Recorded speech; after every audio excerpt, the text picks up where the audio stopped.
Hi guys, this is Shadow. Join our Patreon and have access to tons of novels and hundreds of hours of audiobooks. Also, by selecting a tier monthly, you can request any novel you want and I can turn it to audiobook for you. Don't forget to like and subscribe. Enjoy.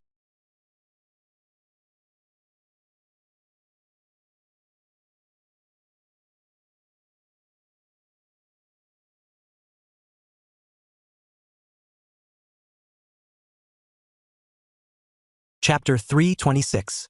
An Abrupt Situation, 2. It took me a few seconds to realize what had happened, and when the realization hit me, I wasn't able to hold myself from groaning. What in the world is in this bastard's mind? I was extremely tempted to just look at the statue but held myself back. I didn't want to give it the idea that I knew about Kira and Aoife, if they even were possessed by the statue. You may leave the platform. Snapping out of it, I saw the familiar cube appear in front of me. I glanced at the referee for a brief moment before reaching out for the cube and gripping it tightly. My vision blurred shortly after.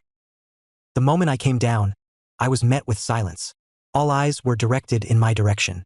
There was a mixture of emotions in their gazes, but the most prominent one was anger. I could vividly see the anger in some of the faces of the contestants as they looked in our direction. Thankfully, before anyone could voice out their thoughts or show some protest, a voice fell down from above. This marks the end of the second round of combat. It was a very wonderful round and exhibition of amazing matches. For the next round, 2 contestants will be given a free pass and avoid fighting. This pass will be given to the top 2 ranked figures. There wasn't much said to use besides a few words of congratulations and the last part regarding the free pass. Since there were only 6 people left, 2 were given the automatic pass while the others fought for the next round, which would be the semifinals. You will be given a day off. Please get ready for your matchup. The location of the fights will be changed accordingly, and you will be told in advance who your opponent will be. With such words, the voice faded and the plaza fell into silence again. I looked around me, toward Aoife and Leon, who were the remaining ones in my group. Taking into account that the other empires had only 1 person left each, we had an overwhelming advantage in terms of numbers. But that's if we take into account that Aoife isn't possessed. Now that she was possessed, it was hard to group her with us, especially since we didn't know what her real motives were. Let's go. Feeling Leon's grip over my shoulder, he nudged me with his head. I nodded quietly and left alongside him. As we walked, I felt the glares and looks of dissatisfaction from those of the other empires. In such a hostile environment, I could only walk ahead without much of an expression. But at the same time, I felt my heart sink. I knew the blowout from this would be rather annoying. The blowout of Kira's actions was indeed quite large. Julian should be disqualified for deliberately manipulating the matchups. It's completely unfair to the other competitors who had to earn their place through hard-fought battles. Kira and Julian have clearly conspired to rig the results, allowing Julian to advance unfairly. This kind of behavior is unacceptable. Please disqualify him. This is a formal complaint about the tournament. Julian and Kira's actions were completely out of line, and Julian should be disqualified immediately. The summit committee staff was bombarded by letters of complaints that were both from the public and officials from either empire. The situation was so serious that the staff had no choice but to contact the 4 main delegates of each empire: Prince Theron, Prince Lucian, Princess Alicia, and Prince Gale. They all stood in front of a round table, staring at the numerous letters that were spread in front of them. Picking one of the letters and reading through it, the corner of Theron's lips pulled up slightly as he looked toward the sickly person sitting opposite him.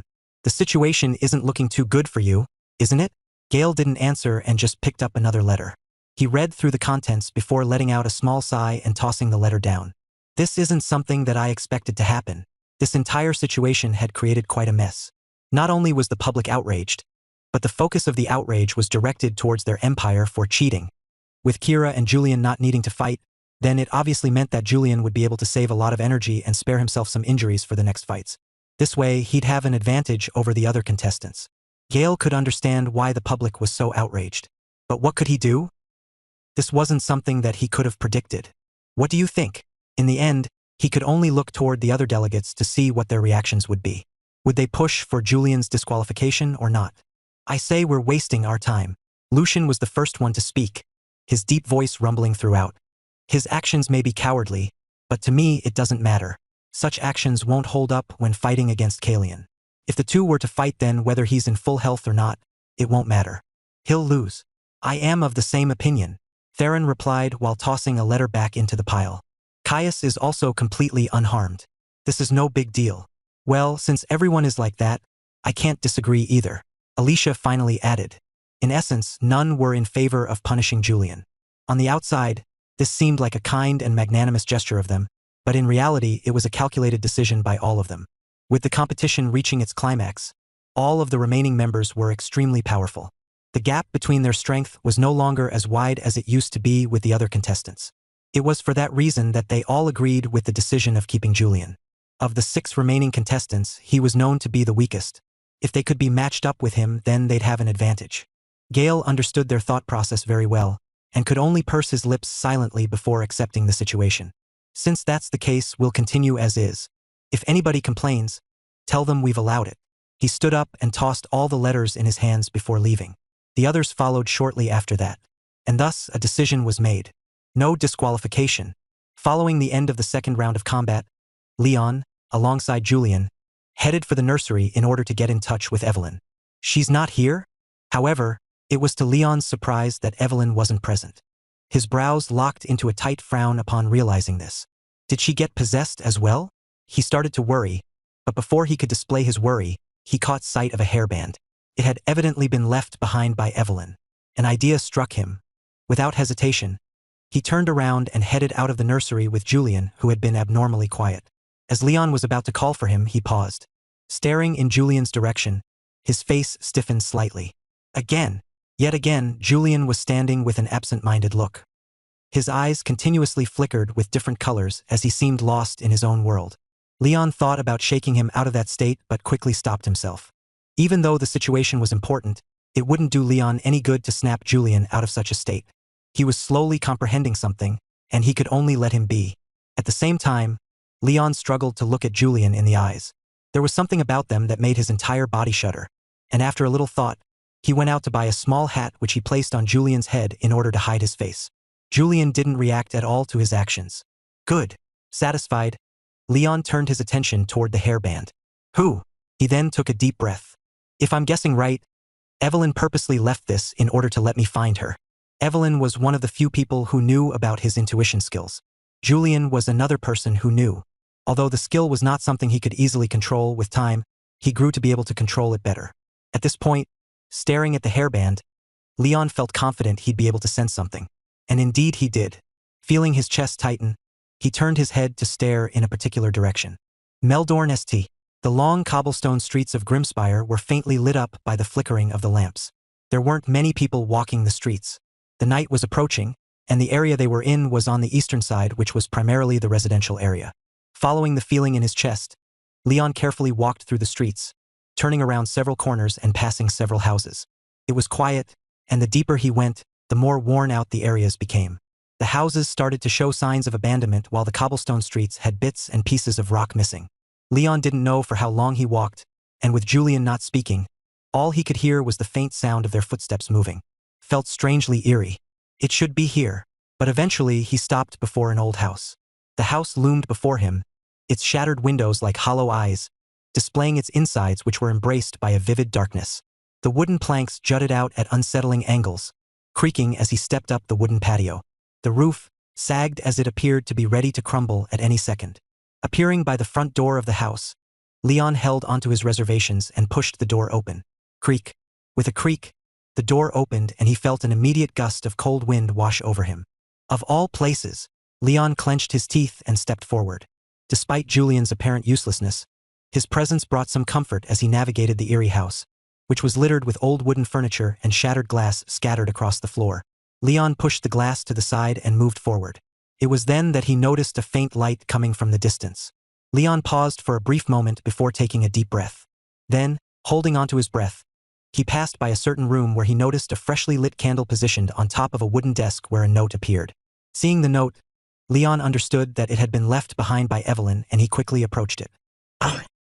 As soon as he took a step, a jolt of unease shot through him. His entire body tensed, the hair on the back of his neck bristled, and his heart seemed to freeze in his chest. A figure emerged directly from the shadows and shot in his direction. With no time to think, Leon prepared to fight back when something blurred past him from behind. It was so fast that he had no time to react. Boom! A terrifying explosion ensued shortly after as the house shook. By the time it took for the dust to settle, Leon's eyes settled over to Julian, who stood in front of him, holding onto a figure by the neck. A viscous green liquid covered his right arm, stopping right at his elbow. At the same time, his eyes flickered a grin color as his lips twitched into a smile. This. Leon stood in silence for a short moment before he drew a cold breath. I could barely see him. Chapter 327. An abrupt situation 3. The world was dark. Rage, fear, joy. I was lost in my own thoughts, staring mindlessly at the 6 orbs that stood before me. They silently floated in the air while the words beneath it glowed faintly. Time seemed irrelevant to me at this moment.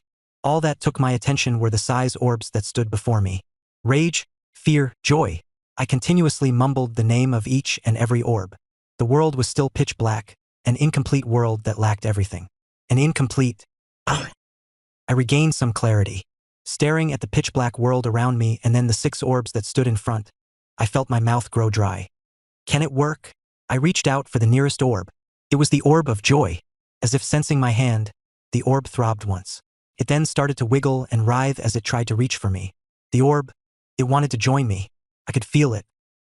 My fingers soon touched it, and my entire body tensed. The muscles on my face stiffened while the muscles on my calf tensed.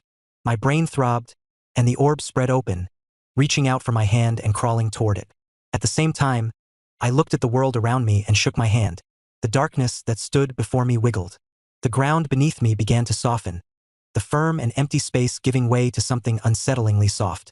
Lowering my head, I was stunned to find myself standing on a patch of grass, its green blades swaying gently where the darkness once stood. As I crouched down and brushed my fingers against the grass, its rough texture scratched against my skin. It felt real. I took a step forward. Wow! It felt exactly as though I was stepping on real grass. Looking ahead, the grass appeared to stretch infinitely. I took another step and then another. Before I knew it, I was walking on top of the grass, my speed increasing with each step that I took. I soon started to run. Though there was no wind, it almost felt as though it was brushing past my skin. It felt euphoric and I continued to run. Without realizing it, my steps left deep imprints on the ground and my speed continued to increase, my acceleration seemingly having no limits. At some point, I started to wonder just how fast I was running, but the thought paused at the same time that I did. KH! A sharp pain spread through every inch of my body. It was a pain that came directly from my legs, and when I felt my body, I realized that the muscle fibers on my legs were tearing apart. What? Surprised by the sudden development, I stopped moving. But just as I did, a weird tickling sensation took over my chest. Taken aback, I tried to get rid of the feeling, but it only grew worse. Ha-ah! I hastily covered my mouth as I felt my back tremble. Something boiled from within me, slowly rising with each passing second, and despite my best attempts at suppressing the sensation, it got the better of me. Hee. A laugh soon escaped my lips. It was a faint laugh, but it triggered a chain reaction. The strange, viscous green liquid crawling up my arm suddenly sped up, slithering its way toward my shoulder. As it spread, the tingling sensation intensified, turning from a mild discomfort into a creeping, unbearable itch. Hee. It became harder to suppress the laughter. Not only that, but I could hear faint popping and tearing sounds coming from my body. I grew alarmed by the sounds, but as if my body refused to listen to me, I just continued to laugh. Ha. With each second that passed, the more prominent the laugh became, and before I knew it, I was laughing like crazy. Ha. I found myself unable to think properly. The viscous green liquid spread to further areas of my body, while the pain that I felt in my legs intensified. This persisted for a few seconds before something shook me out of it. When I regained clarity of the situation, I found Leon standing next to me with his hand over the hilt of his sword and a weird figure standing by the corner of the room, lunging in his direction. I stared at the two parties in confusion. My mouth felt tired, and the lingering sensations from before were still present. My lips curled up while everything appeared to move in slow motion. I could see Leon getting ready to confront the weird silhouette while the silhouette lunged in his direction. Everything happened before my very eyes. It was just that it was slow. Everything was so slow. Tilting my head, I stepped forward. I felt a sharp pain hit me the moment I took the pain as the muscles on my leg tensed. Rather than being alarmed, my chest felt lighter. I alternated my gaze between Leon and the weird silhouette. It lunged closer to Leon, its arms outstretched and ready to cleave his head off. No can do. I reached out, my hand finding the silhouette's neck, and with a swift twist of my shoulder, I slammed it against the wall. The wood splintered in slow motion, shards floating outward in all directions. From the corner of my eye, I noticed Leon tracking my every move, his expression stiff. As I tightened my grip, the strange green liquid coating my arm and shoulder began to recede, inching its way back down my arm.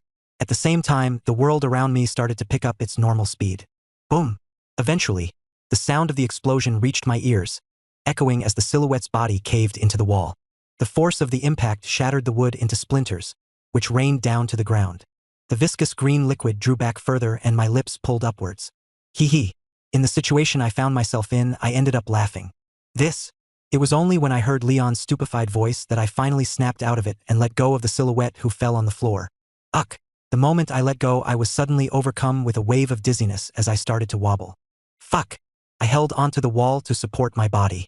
Ha! Heavily gasping for air, I had a hard time stopping myself from falling to the ground as my legs continued to wobble, seemingly ready to topple at any second.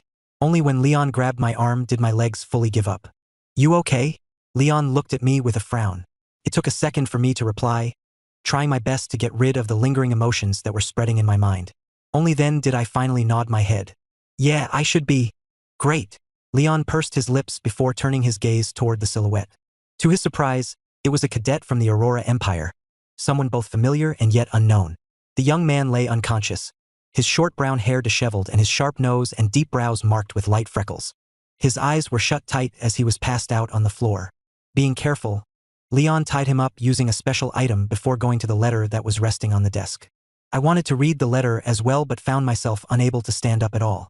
My legs seemed completely unresponsive and my mind was still suffering a little from the lingering effect of the action. From time to time my lips would pull up even though I didn't want them to do so. I started to ponder over what had happened. So joy increases my speed. This much I had already known in advance.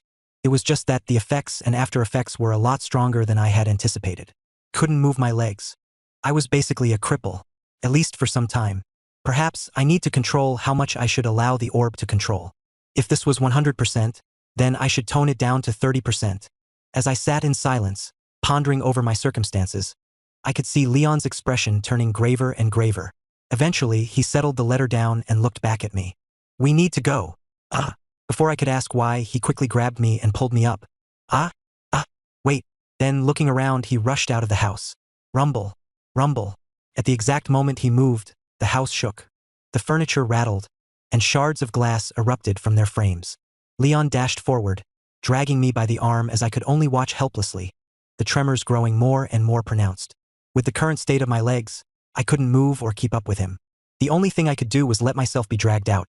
And as we crossed the door that led to the outside of the house, a crashing sound echoed from behind us. Leon clenched his teeth and threw me forward. At the same time, he stomped his foot with a bang, and his body shot out like a bullet. Boom! The house crumbled inwardly right as we left. What the? Face planting onto the grass outside, I propped myself up using my arms and stared back at the scene in shock. I thought it was over, but Leon's expression remained grim. He grabbed me by the waist and pulled me over his shoulder like a sack of potatoes. Uck! I tried to protest, but he didn't leave me any room to do so as he sprinted ahead at full speed. He headed back from where we came from, toward the more modest residences. Before I could protest further, he passed the letter to me. Read it. Confused, I grabbed the letter and started to read it. You were wrong. The angel is not responsible for all of this. Something more sinister is occurring, taking the minds of everyone. I believe that it's a plague of sorts. You need to be careful. I've been infected as well. I won't be here for now, but I'll meet you in Orklam Street tomorrow to let you know more. Evelyn. I looked at the letter and then turned it around to check if what I was seeing was true. In the end, after making sure it was real, I drew in a cold breath. It's her handwriting, Leon said, turning a corner and entering a more secluded area. However, the letter is fake. You think? Yes, without a doubt. I'm sure you can see it too. Indeed, even if Leon believed the letter, I didn't believe it for 1 second. I had seen the vision and was almost confident it had a play in this situation. Given how someone had been waiting for us, the angel could see through Evelyn's eyes. Whatever action she took, the angel could see. This meant that Evelyn was fine and that she had managed to not fall for its spell. As if noticing my thoughts, Leon spoke. Evelyn must have written the letter for real, but the angel found it. From then on, it replaced the letter with another one and waited to ambush us in order to see who she was working with. Evelyn's fine. Leon seemed glad by the realization that Evelyn was fine. Looking around, he turned another sharp corner. The entire situation could also be set up by the angel in order to trap us. It wants us to believe that the letter is real in order to mislead us. That's why it set up a trap back there. In order to make it more believable that the letter hadn't been replaced. In fact, we're also probably not being chased. Yes, I could see that. The angel, it was rather crafty. Maybe I shouldn't have cursed the visions. They do have some uses. Had it not been for the vision, there was a high chance that I might have fallen for the trick. But since I was almost certain that the statue was tied to this, I could tell that the letter was a fake. Leon, on the other hand, seemed to be able to tell through his intuition. Turning around the corner, Leon finally came to a stop. "You can get off now." He dropped me down and I leaned against the wall. My legs were spasming and it was becoming increasingly hard to keep my legs steady. Leon didn't say much about that before he looked around him. We found ourselves in a deserted alleyway cluttered with trash cans and defaced with graffiti. Leon took a brief look around, his expression darkening as he clicked his tongue in annoyance. Tisk. He looked to detest such places. I thought about asking him this when I stopped. Holding onto my legs, which started to shake, I could only bitterly smile at him. He looked back at me for a moment before sighing. "Go get some rest. I'll go look for Evelyn. I'll update you later." Shortly after saying that, he turned around and sprinted away. "Hey, wait." I reached out to him, but he moved so swiftly that I barely had time to speak. By the time he vanished, silence enveloped the alleyway. Sitting in the middle of the alleyway with my back pressed against the wall, I stared down at my legs. How do I go back? Chapter 328. Quarterfinals 1. Left stranded by Leon. I could only wait for half an hour before picking myself back up and navigating through the streets before finding the inn where I was staying. While Grimspire was a lot smaller than Bremer, it was still a very large city. I had to ask for directions several times in order to find the inn. Creak. I plopped onto the bed the moment that I entered the room. Sinking into the bed, I started to relax. My legs still felt wobbly, and I could tell that my calves were not in a good state. Taking note of the fact that there were matches tomorrow, I could only silently curse at myself before applying some ointment and hoping that everything would heal by the time the next round started. The progress is steady, but at this rate I'll break my body. I need to find a way to reduce how much I use the power. My current body wasn't capable of handling the power that came from my half-baked concept. I was just about to rest when I felt my pocket vibrate. Taking out the communication device, I stared at the message that appeared. My expression turned grim as I read the message. It was the announcement for tomorrow's opponent. In bold letters, it said, Julian Ivinus of the Naz and Sifa Empire versus Kalian Mandrel of the Aurora Empire. This might be a little annoying. No, this was far from being a little annoying. This was extremely annoying. Especially since Kalian was now somewhat familiar with my emotive magic. I was sure he'd have some sort of way to counter it. The thought gave me a headache. Since relics are allowed, he'll have some sort of relic to protect his mind. The relic would render my emotive magic less effective. The degree of suppression I wasn't sure about, but it was certainly not going to be little. I pursed my lips and looked up at the ceiling. Actually, I wasn't too worried about him countering my emotive magic. He could try for all I cared. In the end, while he could try and suppress my emotive abilities just like Angela did, I was confident in bypassing whatever protective measure he had in place. In Angela's case, though not easy, I could have bypassed her air sealing technique that prevented me from speaking. The extent of my emotive magic was far superior to that little trick of hers. Simply cutting off the air around me wasn't enough to prevent me from using my abilities. I just didn't think I needed to go to that extent to beat her. And I was right. In Kalian's case, we'll see. I brushed my hair back. There were still a couple of things that I needed to settle with Kalian. He was a snake, but at the same time I had his weakness in the palm of my hand. I had set up an appointment to address the situation, but I found myself unable to find the time to meet up with him. I'll address him soon enough. I lowered my head to stare at my hand. Clenching it in silence, I let out a small breath. Emotive magic aside, there was something else that I wanted to test. 6 orbs once again appeared in my mind. Unlike last time, I was more inclined to reach for the red orb. I wanted to test for how long I could use the ability and the effects it'd have on my body. Of course, the thought only crossed my mind for a brief moment before I shook the thought away. In my current state, doing so would be extremely stupid. How is your progress? It's not bad. Lifting my head, I wasn't even surprised by Delilah's appearance. She tended to do this so often that I just accepted her presence as though it was natural. She seemed to be of the same thought. Making herself at home, she sat on the chair opposite me.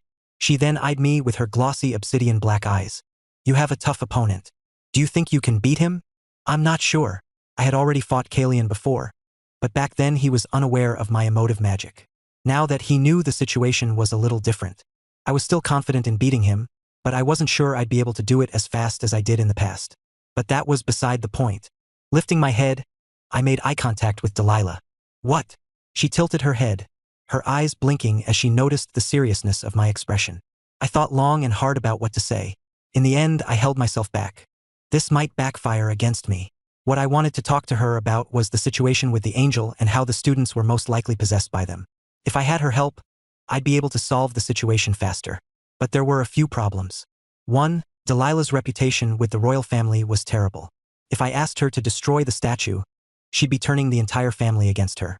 Perhaps Aoife might be able to explain the situation later, but there was no guarantee things would resolve after destroying the statue. At the same time, her actions might also trigger a chain of reactions that would prompt people to start checking everyone to see if they were possessed. If that were to happen, no, I can't let that happen. The thought made me shudder. In the end, I was stuck in between deciding whether to let her in on the situation or not. Delilah sat in silence, fiddling with her pocket, taking out a chocolate bar and taking a small bit. Clank. The sound of the bar breaking echoed silently as she chewed on it. I stared at her from my position while trying my best to calm the tremors on my legs. You're injured. Delilah finally seemed to notice the state of my body as her brows knit into a frown. Her heel clicked against the wooden floor as she sat on the bed next to me. The entire time her attention was fixed on my leg. She eyed it for a good moment before shifting her attention back to me. You've torn your quads. Oh, no wonder it hurt so much to walk. Delilah frowned. I looked at her expectantly, hoping she'd give me something to help with the situation. But she didn't and just handed me the chocolate. Do you want it? I struggled to find the right words as I looked at the chocolate bar. In all honesty, I didn't like chocolate. It was too sweet for me. Way too sweet for me. Since that was the case, I prepared to reject her. I was in the process of doing so when, something sweet entered my mouth as I felt a finger touch my lips. Stupefied, my eyes widened as I looked at Delilah, who was looking at me with her usual calm. Yuawawa. My thoughts stopped as my mind blanked. The situation was so abrupt that I had no time to react. Before I had time to figure out what had happened, Delilah's voice reached my ears once more. Your injuries can be healed by tomorrow. You might feel a little sore. Rest until tomorrow. Her voice grew distant, and in the blink of an eye, her figure disappeared from my view. By the time I recovered, I sat with my mouth open, the sweet taste of the chocolate spreading all over my tongue. It really was too sweet. Delilah appeared inside of her room. It was a large suite that contained a large bed, draped with curtains and an enormous wooden frame. A deep red carpet covered the floor, while various paintings adorned the walls, adding an air of elegance to the room. The floor was relatively clean, with the occasional wrapper scattered across it. She had gotten better at cleaning up after herself recently. Delilah's heels clicked as she walked toward her desk and took out a small diary. The diary was titled, Julian Observation Diary. Around the title were several stars and scribbles. There was a small dog and a cat. Delilah liked to scribble when she was bored. Since the last discussion she had with Julian, Delilah had been bothered by his question. You can't possibly like me? The question took her aback, and she found herself unable to understand what brought him to ask such a question. For that reason, she had been binging several books in order to better understand the situation. Delilah was quite unfamiliar with how emotions worked. She had gotten better over the years, but, how did that emotion even feel? The diary was necessary for her to understand. This was so that she could see the situation in an objective manner. And it was also fun. Looking at the diary, there were already several bullet points that she had written before. The first and foremost was, talented. Julian's growth over the past year has been very impressive, especially recently with the development of his domain. Delilah believed that his true strength was amongst the top. The next point, he likes chocolate. He always goes on to say that he doesn't, but every time she gives him chocolate, he eats it. How could he not like chocolate? He likes chocolate. Girls don't like him. Delilah's gaze hovered at this point for quite some time. This Delilah didn't understand. In her eyes, he didn't seem to be ugly. But girls did tend to look at him before running away from him. It was a weird phenomenon. Funny? Delilah circled the question mark in red. She wasn't too sure herself. However, Professor Hollow repeatedly mentioned to her that Julian was extremely funny. It made her curious. How funny was he? She thought about asking Leon later. He seemed close to Julian. He likes girls with long black hair and black eyes, and is older. No comment. And that was it. These were all the bullet points that she had managed to gather recently. Delilah was quite satisfied with what she had. However, it was now time to add another one. Taking out a fountain pen, Delilah pressed it against the paper, the ink slowly spreading into the page. Delilah was suddenly reminded of what had happened moments prior when she fed him the chocolate. It was the first time that she had ever seen him so flustered. His hazel eyes swam all around, lost by the situation while his lips and body unconsciously trembled. Recalling the scene, Delilah felt the corner of her lips pull up slightly. For some reason, she wanted to see the flustered look again. She couldn't describe it, but she just wanted to see it again, especially since he was always so serious. It was such a large contrast. As her thoughts paused there, she began to write. He's cut. Chapter 329. Quarterfinals. 2. The next day. 3:11 p.m. The white sun silently stared at the land beneath, overlooking the entire city with its oppressive gaze. Grimspire felt eerily silent, its deserted streets illuminated by flickering lamps across the cobblestone streets. The town resembled a ghost town, with a heavy tension hanging in the air. Scattered across the cobblestone were flyers, their edges curling in the wind. Displayed on the flyers were two simple lines. Julian Ivinus of the Naz and Sifa Empire versus Kalian Mandrel of the Aurora Empire. Amel Mantavaj of the Verdant Empire versus Leon Ellert of the Naz and Sifa Empire. The four-empire summit was reaching its climax. All residents were at home, waiting for the match to begin while others were waiting in line to enter the Colosseum. As one of the many relics of the Rilgona monarchy, the Colosseum was well maintained and only used for special occasions, just like the Angel of Sorrow. Only the top of the top were granted the ability to fight on such a massive stage. It looks like all the seats are sold out. Gale glanced at the stands that were slowly starting to fill up. The Colosseum could host a total of 50,000 spectators. There had been expansions in order to provide seats for more people, but this was the current limit. As it should be. Theron similarly glanced at the stands beneath with a thin smile. He appeared rather leisurely. Alicia, who sat next to him, seemed rather unsatisfied. She didn't even bother hiding her displeasure as she eyed the two of them. Theron glanced at her from his seat, amused by her reaction. What do you look so mad? Are you seriously asking me this? I guess not. Theron chuckled slightly. The reason for her dissatisfaction stemmed from the fact that Caius had been granted the free pass alongside Aoife. This meant that the two of them had directly qualified for the semifinals without any need to perform. Glancing to his left, Theron pointed at Lucian, who sat with his eyes closed. He doesn't seem to have a problem with the arrangement. You don't think? Alicia glanced at the arena beneath and clicked her tongue before murmuring. I wouldn't be complaining either if I had the easier pick. 3:23 p.m. The recording devices had all been spread, hovering around the arena grounds, covering every inch of it from different angles. Unlike the earlier matches, the recording devices had undergone significant upgrades. These new versions were not only more durable but also capable of capturing the fight in higher quality. They could slow down the action to the millisecond, allowing the audience, especially those unable to keep up with the speed of the combat, to see every detail of what was happening. Welcome everyone at home who is watching. I'm happy to see so many people tuned in to watch the fight. Carl glanced at the viewership and almost had a heart attack. More than 100 million people were watching at the same time. This was a number that he had hardly ever seen in his career as a commentator. To make matters even more shocking was the fact that the match had yet to start. The numbers were bound to increase further down the line. Who? Carl took a deep breath. But still, despite the large number, he had to maintain a professional smile as he introduced Johanna, who sat beside him. Tonight, as many of you are already familiar with her, Johanna will join me to comment and narrate on the match. It's nice to be here, Johanna acknowledged with a small nod. Following her introduction, the broadcast shifted to the arena where the audience could be seen. Unlike before, the stands were now practically filled. The noise could be felt through the small lens of the recording device as a heavy sense of tension lingered in the air. There were a lot of spectators from each empire, each supporting their respective members. At this very moment, however, a single name stood out from the rest. Kalian. 3:25 p.m. Caius sat in the stands, lazily watching the fight with his arm hanging over the chair beside him. He wore a disguise masking his features. As his eyes set on the arena, he covered his mouth and yawned. Wham! His eyes watered slightly as he cast his gaze down. I hope this doesn't disappoint. Oh, right. Squinting his eyes, he suddenly recalled something. I'll have to visit Carmen soon. He should be up by now. He felt curious at how Julian had managed to beat him. 3:29 p.m. In the Nuz and Sifa locker room, Leon sat quietly, his head bowed under the weight of a towel draped over him. The room was filled with a tense silence as he meditated, his mind filled with thoughts about his next opponent. How should I go about this? His opponent was extremely tough.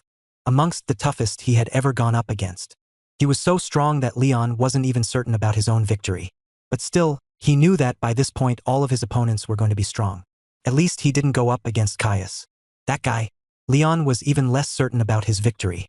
Caius was something like a monster. While Leon had never gone up against him, his intuition told him that he'd lose. It was something that baffled him.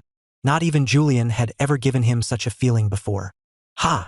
It was the thought that he wouldn't have to go up against Caius that helped Leon calm down a little. Lifting his head, his gaze eventually settled over to a certain figure. Leaning his head against the wall, Julian sat with a blank look on his face. His hazel eyes were now a red hue while his hand opened and closed repeatedly. Leon watched him in silence, unsure of what to say. He was starting to become used to the daydreaming Julian. Every chance he got, his mind would start to wander elsewhere.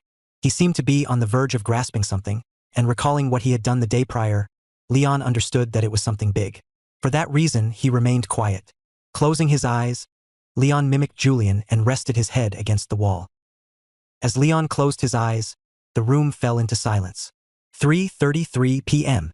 In the Verdant Empire locker room, Amel quietly stared at the documents that were presented before his eyes. He quietly read them over and over again until he had everything memorized in his mind. For good measure, he read the files again before placing them on the bench beside him. He sat in silence before mumbling, "It's him." A girl with platinum long hair and blue eyes quietly sat beside him. Though her face was pale, she looked to be faring much better than before. It was his fiancée, Agatha. Having recovered enough to get out of the nursery, she decided to help Amel prepare for the match. But there was only one problem. Staring at Amel in silence and seeing his body shake, she bit her lip. Could he even fight in his current state? 3:35 p.m. You should already be aware of who you're up against. Professor Thornwhisper eyed the quiet Kalian who sat with his head held low, his hand grasping onto a small necklace that he quietly fiddled with. There's not much information about him besides the small clip during the midterms and the few fights that he participated in recently. He should be of no concern to you. The professor went on to highlight several points to be careful of. His threat ability is quite tricky to deal with, but you should be able to handle it without much problem. The most worrisome thing is his emotive magic, but with the necklace, you should be able to reduce the impact by a lot. The necklace wasn't necessarily created to completely counter emotive magic. Its main objective was to help counter mental attacks, which was what emotive magic thrived in. With the necklace, Kalian had to at best endure a small headache whenever someone used emotive magic. The more powerful the magic, the greater the headache. Your plan should be simple. Professor Thornwhisper's tone lowered, prompting Kalian to lift his head. Get close to him. Bring him closer to him and engage in a close combat fight. If you can manage to do that, then the fight is all yours to win. But do be careful. Don't give him a chance to grasp you and use his emotive magic. Even with the necklace, you should still be careful. Julian was but a mere mage. While he was great in long-range attacks, his weakness was obvious. It had been displayed in the previous matches, and it was close-range combat. So long as Kalian could bring Julian to a close-range match, then the fight was as good as over. The only thing that could turn this fight around was Kalian. Do you get it? Kalian didn't answer. He soon stood up and walked past the professor. Clang. The locker door suddenly flung open, flooding the room with the harsh glare of bright lights and the echo of distant noises. Kalian didn't look back as he quietly left. 3:37 p.m. It's your turn. Leon glanced Julian's way. Finally, his eyes regained clarity and his expression relaxed. As his chest heaved up slightly, turbid air floated out of his mouth as he stood up. Right, there's a match. He brushed his hair back and fixed his uniform. It was only now that he seemed to be aware of what was happening. Leon stared at Julian speechlessly.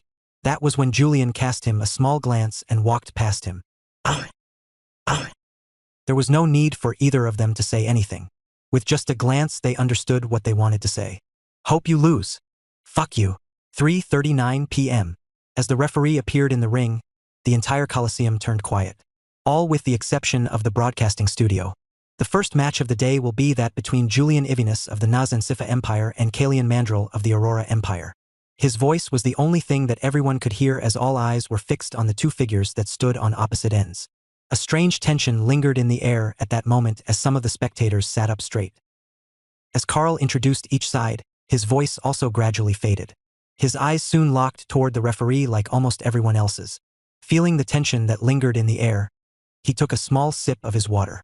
Unknowingly, his mouth had grown dry. 3:40 p.m. The referee raised his hand and shouted, "Begin!" The quarterfinals of the Four Empire Summit and the match between the two representatives of the two biggest empires officially began. First round, Julian Ivinus vs. Kalian Mandrel. Chapter 330. Pushed to the limits. 1. In the Colosseum of Grimspire, a dazzling light poured from above, illuminating the square platform at the center. The atmosphere was as loud as it could be, every breath heavy with anticipation and tension. The crowd's fervor reached a fever pitch.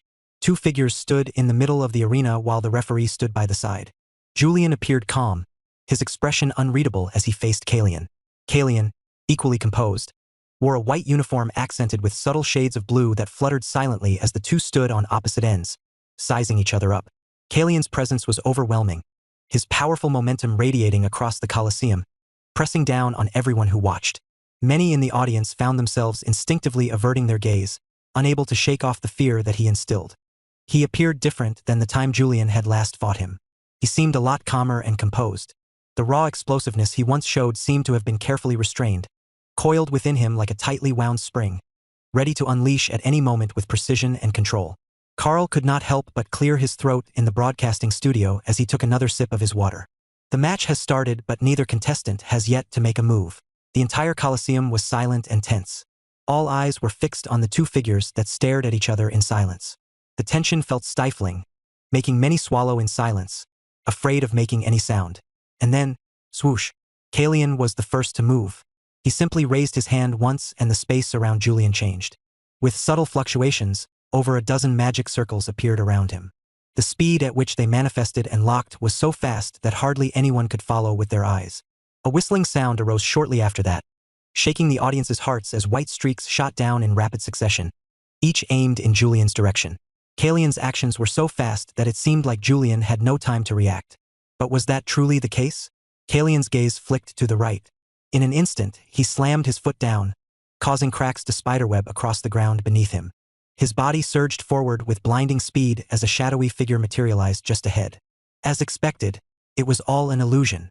Having studied Julian's previous matches, he knew all about his illusions. He had been ready from the start, trusting his ears and other senses over his sight. Kalian's body popped and rumbled as he tensed his body. While it didn't seem as though he hadn't listened to his professor's words, that was the furthest thing from the truth. He had been paying close attention to everything that had been said and didn't think twice before trying to engage with Julian in a close combat fight. Swoosh.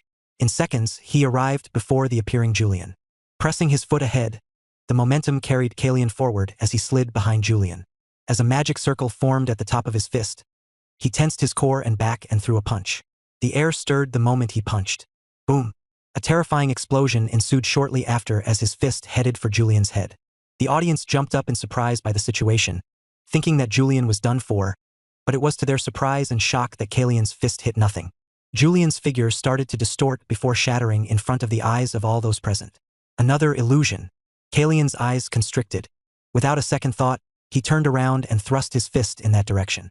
Boom. The air stirred once more, a similarly explosive sound echoing throughout the space. This time Kalian hit something. Clank. Sparks flew in the air as he felt his fist hit something hard. Julian's figure materialized shortly after as he stumbled back several steps. Before Kalian could follow up, a chain shot toward his hand, directly clamping onto his arm and squeezing tight. Caught off guard, Kalian didn't know how to react. Simultaneously, Julian stomped his foot against the ground and regained his footing. Then, without giving himself any time to rest, he shot forward. Kalian caught sight of all of this from his peripheral vision. Whop! With a shout, his muscles tensed and his veins bulged. His uniform started to expand as his face grew red. Clenching his teeth, he stared at his arm, which bulged further until finally he heard a cracking sound. CRA crack. The chain binding his arm shattered and he ducked down.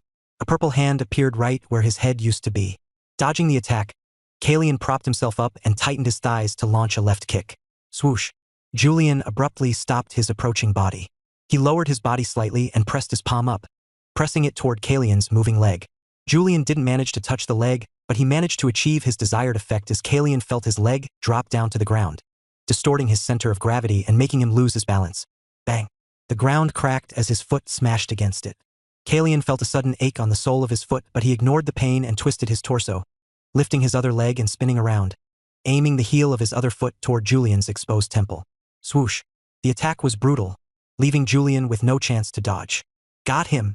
Kalian secretly rejoined in his heart once he saw that Julian didn't have enough time to react, but his expression froze shortly after as his foot passed right through Julian's face. A second later, Julian's face reappeared just a few inches back. His hand stretched to grasp his moving ankle. Kalian's eyes constricted. His heart tightened and his expression twisted. The moment the hand touched him, he knew he was done for. Kalian didn't think twice. Gritting his teeth, he slammed his palm down with force. In an instant, over a dozen magic circles materialized around them, the air rippling from the sheer density of the mana they emitted. Kalian's face turned pale, and a wave of weakness washed over his body. He endured the sensation and glanced at Julian, who was looking at him as though he was a madman. And indeed he was. If Julian so much as brushed his hand against his ankle, Kalian was ready to strike without a moment's hesitation, intending to drag both of them down together. While neither would probably die, they'd probably be severely injured from the situation, making their participation in future matches impossible. This was a suicide move on Kalian's part. All that waited was for Julian's decision. Would he keep going or move back? He only had a split second to decide, and his decision soon became clear to Kalian. Pressing his foot against the ground, Julian abandoned his original plan and shot back. The magic circles that were prepared to shoot down on both of them stopped the moment he moved back, and Kalian twisted his body back to its normal position, regaining his center of gravity. Pressing his foot down, he shot back and gained some distance. Whew! The two simultaneously took a deep breath, their foreheads covered in sweat. As the two eyed each other in silence, the crowd that had been silent the entire time suddenly boomed with excitement. Whoa! Ah! Their roars shook the entire arena, the platform shaking slightly at their excitement. What an incredible first part of the fight! Carl wasn't able to contain his excitement as the broadcast displayed several replays of the exchange between the two. Many of the spectators hadn't been able to keep up with the fight due to how fast it was, and the broadcast helped them see clearly just what had happened in the brief moments that the fight had been happening. Hiss! A collective wave of hisses resounded throughout as they watched the narrow exchange between the two. From how Julian had come close to grasping Kalian to how he dissuaded Julian with a suicide move. It was a highly intense match. Bang! A muffled explosion echoed throughout. Julian's and Kalian's fists made contact. In the exchange, Kalian came out on top as Julian took several steps back. He groaned slightly and raised both his hands to prepare himself for the incoming onslaught which soon came. Bang bang. Kalian's fists were fast and precise. The power contained within each punch sent Julian stumbling back several steps. To make matters worse, each time Julian attempted to find an opening, a magic circle would materialize out of thin air, thwarting his every plan. Those brief moments of hesitation were mercilessly exploited by Kalian, who unleashed a relentless barrage of attacks. Just like Professor Thornwhisper had suggested to him, Kalian brought the fight into a close-ranged one. Bang! As Kalian's fist sent Julian stumbling back, Kalian's body tensed. The muscles on his arms bulged, and so did his entire body as his frame doubled in size. His face grew red by the sudden transformation. As he pressed his foot against the ground, his body blurred, vanishing from sight. In an instant, he reappeared directly in front of Julian, whose pupils constricted in shock. Ha! Without much thought, Julian stepped back, increasing the gravity around him. But it was of no use. While Kalian felt the increase in gravity, his body was able to withstand the pressure. His movements did slow down a tiny bit, but it wasn't enough to stop his momentum as he thrust his fist forward, a whistling sound echoing throughout the entire Colosseum. Julian stared at the incoming punch with visible horror. It'll be over if I get hit. He understood then that he had to do something. Without much thought, he took a deep breath and mumbled, "Fear." Kalian's mind went blank as the words echoed in his ears. The world around him faded away, swallowed by an endless darkness. In the void, a massive scythe materialized, its cold, sharp blade pressing against his neck, sending a chilling shiver down his spine. Julian's figure blended with the darkness, disappearing from view. The sudden turn of events slowed down Kalian's momentum temporarily. He was only able to regain his senses when his head started to ache and the fear that gripped him shattered. The darkness persisted, the scythe's icy blade hovering inches from his neck, but Kalian blocked it all out. With a burst of strength, he drove his fist forward, cutting through the void as if nothing else mattered. Boom! A terrifying explosion followed forth as a figure skidded back and the darkness that embraced Kalian shattered, revealing the crowd and the arena grounds. Whew! Taking a deep breath, Kalian paused as he looked ahead of him. There, Julian stood by the edge of the platform, his feet barely hanging as his left hand hung loosely by the side. His face was pale and blood leaked from the side of his chin. At that moment, the two locked eyes, and the Colosseum erupted. Wah! Chapter 331. Pushed to the limits. 2. The cheering of the crowd boomed throughout the entire platform. It was so loud that I momentarily forgot about the pain I felt in my left hand. It's broken. My heart sank at the realization. Staring at the slightly panting Kalian, I clenched my teeth in frustration. The situation was far from ideal. Even though Kalian had maintained the upper hand for most of the fight, I had managed to keep things under control. But it was a struggle. The rate at which Kalian could create and form a magic circle was terrifying. On many occasions, I found myself unable to deal with the speed at which he created the magic circles. To make matters worse, he was extremely adept in close combat. He was a lot stronger than me in that aspect. The only reason why I had been able to resist until now was because my body had undergone body reformation. Had it not been for that, I would have lost the match in an instant. Kalian, Kalian, Kalian. Listening to the animated cheers and chants of the crowd, I pursed my lips tightly. Amongst the chants, I could hear the voices of the crowd shouting, "Finish him. His arm is broken. Get him out and enter the next stage. Go for it." The voices were loud and Kalian appeared to have heard them too. As his eyes shifted to my left hand, he didn't waste time. Bang! The ground beneath him caved, and his figure blurred. I tried to step back but realized that I was standing at the edge of the arena. One would automatically lose the moment that they left the stage, so I had no other choice but to dash to my right. Swoosh! But as if he could predict my movements, Kalian's body shifted and he appeared right in front of me. My heart squeezed as my eyes darted all over, in search of an opening that I could use to get away from the edge. But how could Kalian give me that choice? As his foot pressed against the ground, magic circles formed around us, blocking any path for me to take. A whistling sound arose shortly after as Kalian thrust his fist forward, my clothes and hair flapping at the wind generated by his attack. As I stood at the edge, the approaching fist seemed to grow larger and more pressuring with every inch it came closer. I can't dodge it. There was no way that I could. The situation appeared hopeless, and in that brief moment when the fist drew closer, I bit my lips and stepped back, my body sinking into the nothingness that stood beneath. Swoosh! The fist missed, and I sank outside of the arena. Kalian's eyes widened, and before he could follow up, I opened my mouth and mumbled, "Sadness." His movements suddenly froze, and I twisted my body, realizing that the ground behind me was alarmingly close. Without a moment's hesitation, I thrust my hand downward, summoning a chain that shot out of my grasp. Clank! The chain impaled onto the ground and I held onto it with my right hand. As my toes clung to the edge of the arena and I gripped the chain with my only working hand, the entire arena fell into an uneasy silence. Although I couldn't see the spectators' reactions, I could vividly imagine their stunned and wide-eyed expressions. Unfortunately, I was not in a position to care too much. My core burned while the chain visibly shook as I focused on keeping it erect. Clench. Tensing my abdominal muscles, I drew my feet forward, careful not to let them touch the ground, and pressed them against the chain. With a swift motion, I pushed off the chain and shot upward, soaring above the stunned Kalian. Thud. Landing onto the platform, I took several steps back while regaining control of my footing.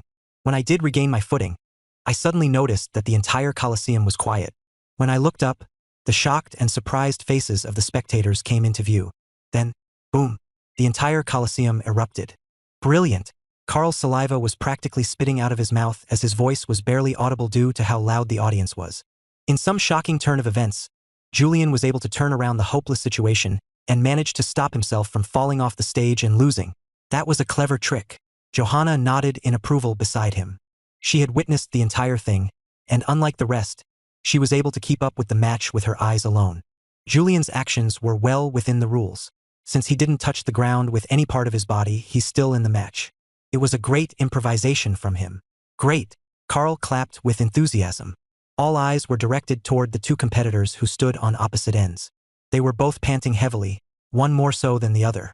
Kalian was the first one to move, his figure blurring as he shot toward Julian. He was so fast that, in a split second, he was already before Julian. Clenching his fist, he prepared to throw another punch in his direction.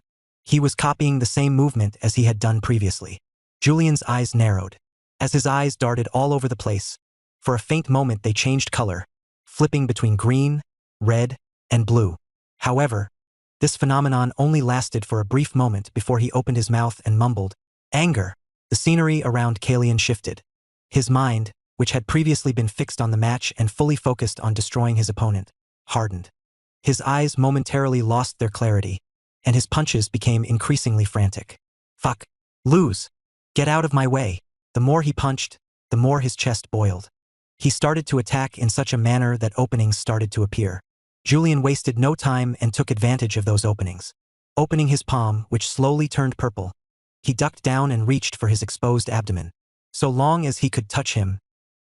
As if sensing the imminent danger, Kalian's mind throbbed with pain as he snapped out of the state that he was in. But it was too late. Looking down, Julian's hand pressed against his abdomen. Despite his best attempts at sucking his stomach in, the hand still managed to reach him, and a wave of weakness washed over his body. Ugh! Kalian's face grew pale. Sweat poured down from the side of his face and his pupils shook. Looking up, he saw a fist head in his direction. It was fast and ruthless, and all Kalian could do was cross his arms in an attempt to block the attack. Bang! He stumbled back several steps. Kalian felt his arms grow numb as he stabilized his body. Strong. Julian's physical strength was stronger than he had anticipated. It was still a lot weaker than his, but it was still relatively strong. It wasn't something he could just dismiss. But that wasn't the main problem. Bang, bang, bang. Fist kicks, elbow strikes, knee blows.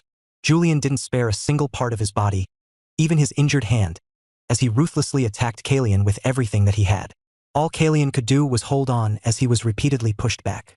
Julian's actions were ruthless and precise, as though this wasn't the first time he had fought this way. But as far as Kalian knew, Julian was a mage. Since when could he fight like this?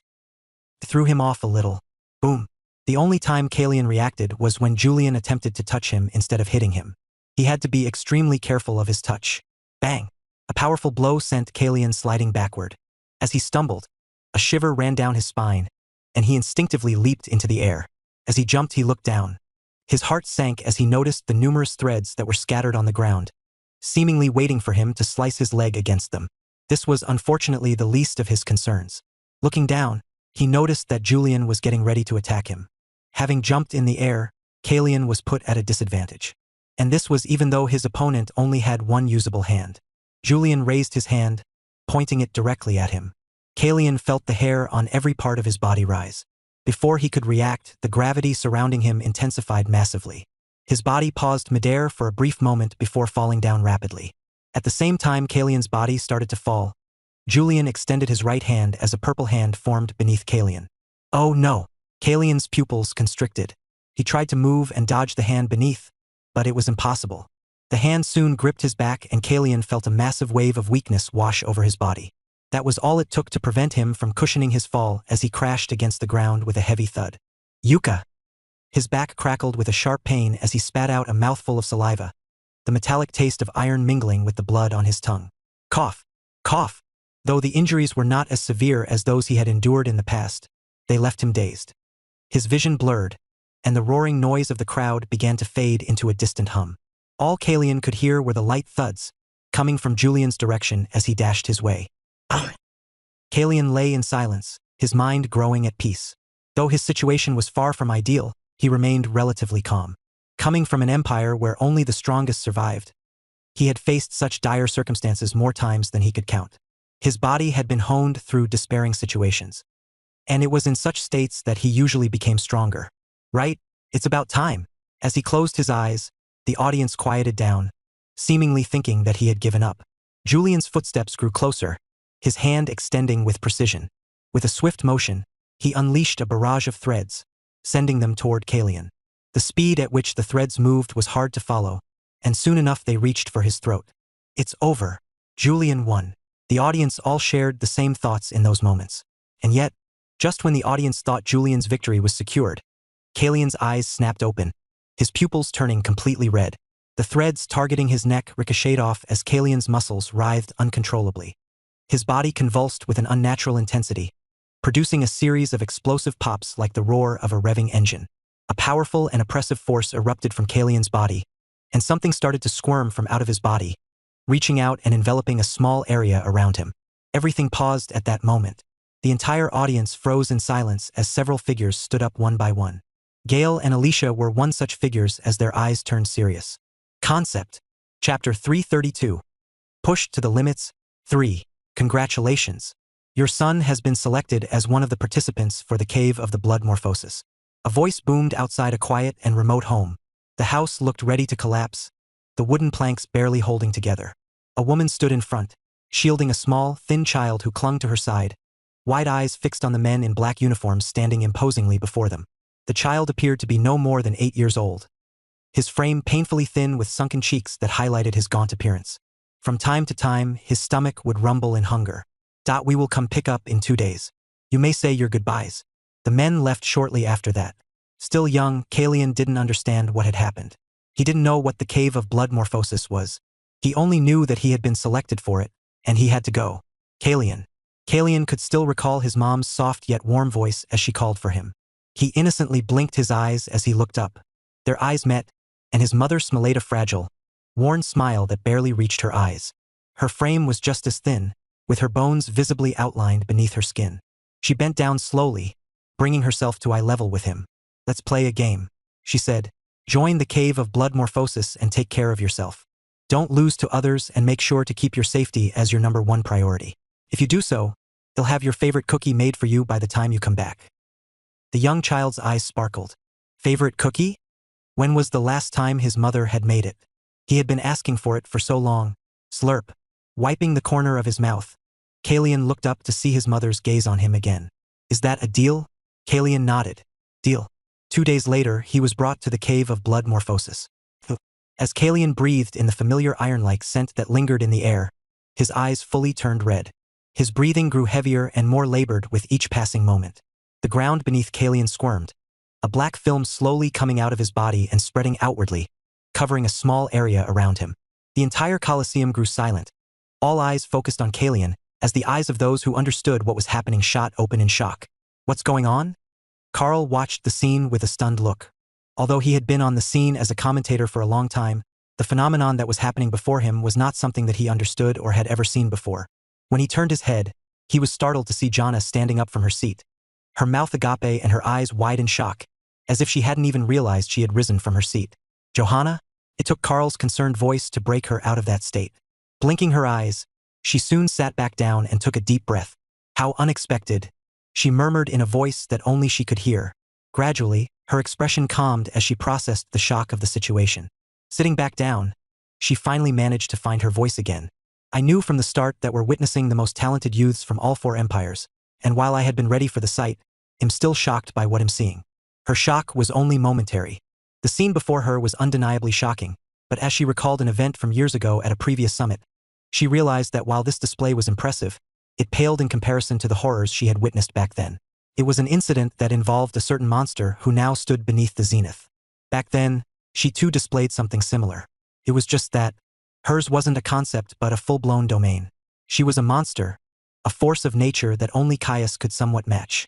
Yet, even he fell short when measured against her. What Kalian is currently displaying is a concept, an incomplete domain that is only at its beginning stages. While the power might not be on the same level as a true domain, it is still a massive step up. Johanna suddenly sighed, shaking her head slightly. If Julian doesn't display something soon, then I'm afraid that the match is as good as O. Boom. A terrifying explosion abruptly cut off Johanna's voice.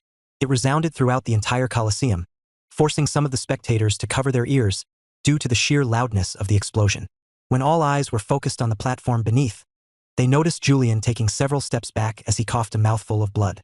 On the opposite end, Kalian stood, his hair fluttering slightly as his red eyes turned a shade deeper. Following his attack, he pressed his foot against the ground and attacked again. Swoosh. His movements were faster than they had been before, and so was his strength. Facing the current Kalian, Julian's expression turned grim. Boom. With a single step, Kalian appeared right in front of Julian, his torso and back tensing as he threw a direct punch in Julian's direction. Julian stared at the incoming attack with a serious expression. The attack was overwhelming, and with only one hand free, he knew blocking it was impossible. Desperately, he jerked his head to the right, but the fist relentlessly tracked his movement, closing in on his face with terrifying precision. Julian's pupils constricted, but before he could do a thing, the fist landed. Boom! A pressurized wave of wind exploded from the fist, distorting the air around Julian's face as it blurred with the force of the impact. An illusion. The audience roared in surprise. As Julian's real head emerged just outside the path of the fist, He slipped forward with precise timing, positioning himself right before Kalian. Caught off guard, Kalian was unable to react in time. Julian's punch shot forward, slicing through the air with blistering speed and creating a small air funnel that coiled around his fist like a deadly glove. Bang! The attack hit Kalian straight in the chest, sending him staggering back. An opening appeared, and Julian didn't waste a single second. Pressing his foot down, he charged forward and attacked with every part of his body. Bang, bang, bang. Kalian immediately felt heavy pressure, his chest pounding fiercely with each blow directed his way. Julian wasn't faring any better. To maintain the ferocity of his attacks, Julian held his breath, sweat trickling down his face. He threw punch after punch with extreme ruthlessness, each strike aimed at his vitals. Kalian's resistance waned under the relentless barrage, blood spilling from his mouth as internal injuries mounted, and his body was slowly forced backward. The audience stared at Julian's relentless attacks with bated breaths. They were especially shocked to see his hand turn purple from time to time. Bang, bang. Julian's face grew paler and paler with each one of his attacks. He had been holding onto his breath since he had started his barrage of attacks, and it was slowly taking a toll on his mind. More, Kalian's expression turned paler and paler as the fight went on. Swoosh. Julian constricted his right leg and flicked up, aiming it directly at Kalian's exposed temple. The attack was lightning fast, and with the growing number of injuries that had accumulated, Kalian couldn't evade it. Julian's foot struck cleanly against Kalian's temple, delivering a crushing blow. Bang. Many spectators winced at the sight, their faces contorting with discomfort. Some turned, their heads, unable to watch the brutal fight any longer, overwhelmed by all the blood that spilled onto the stage. Unknowingly, a carpet of red had formed on the stage beneath. At the same time, the faces of many of those who were watching turned strange. Didn't they say that he's used a concept? Why does it seem like he's gotten weaker, right? What was the hype all about? The murmurs of the crowd spread throughout the entire stands as everyone looked at each other in confusion. Since Kalian had revealed his concept, he had inexplicably grown weaker rather than stronger. Julian, who had initially seemed outmatched, now dominated the fight. This unexpected turn of events left many spectators bewildered, struggling to understand how the dynamic had shifted so dramatically. But not all of them. The faces of a few turned more and more solemn as the fight continued. This was especially so for Gale and Alicia, who took turns to look at the imposing Lucian who stared at the fight beneath without much of a reaction. However, if one looked closely, they'd notice that the corner of his mouth was pulled slightly upward. Bang! Another explosion resounded, and Kalian was pushed back several steps, arriving right at the edge of the platform. Huff, huff. Both sides were breathing heavily. On one side, Julian's head grew light from the prolonged strain of holding his breath. On the other, Kalian gasped heavily, his breaths heavy and labored from the relentless beating he had endured. His entire body was drenched in blood. His eyes bled, his ears bled, his mouth bled, every part of him seemed to seep blood. His once bright crimson eyes had darkened to an even darker shade, glowing intensely beneath the cascading blood. Kalian's figure was a mess, and the audience had a hard time looking at him. In the eyes of many of those watching, the fight seemed to be over, but things took a sudden turn as Kalian's eyes closed and let out a long breath. When his eyes opened again, they had darkened to a deeper shade of crimson. The blood, pooling from his wounds, began to retract, flowing back into his body. Within seconds, his wounds sealed themselves, and his body trembled violently. Muscles twisted and popped as an overwhelming pressure surged outward from him, his momentum suddenly becoming extremely overwhelming. His momentum was so powerful that Julian felt his expression change. He didn't waste a single second and attacked Kalian. With threads weaving through the air, he clenched his fist and unleashed a massive net that cascaded down. Simultaneously, he launched his purple-colored fist forward, and a translucent purple hand materialized, reaching out toward Kalian's thigh. Kalian looked at all of this and grunted. He stomped his foot down once, and the entire arena shook violently. Boom! The threads that floated in the air stopped while the purple hand shattered before it could even reach him. Turning his head, Kalian looked at the stunned Julian before bending his knees. Julian's pupils constricted as he saw Kalian close the distance in an instant. Before he could react, Kalian's fist crashed into his abdomen. Bang! Like a broken kite, Julian's figure flew back, bouncing against the platform as he skidded against the ground. By the time his body stopped, he turned around and gagged. Yuck! He was so close to puking, but just barely managed to stop himself from doing so. He also didn't have time to puke.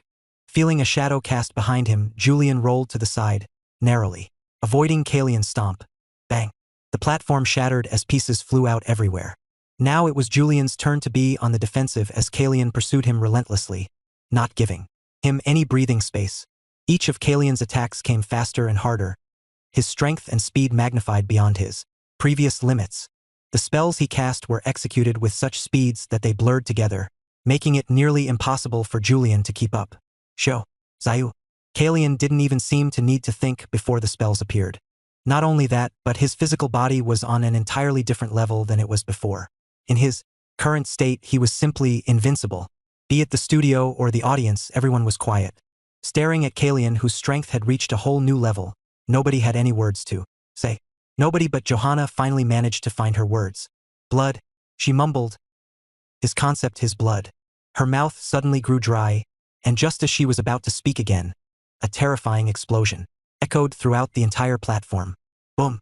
It was unlike anything that had ever happened before, and when she cast her gaze down, her breath left her body.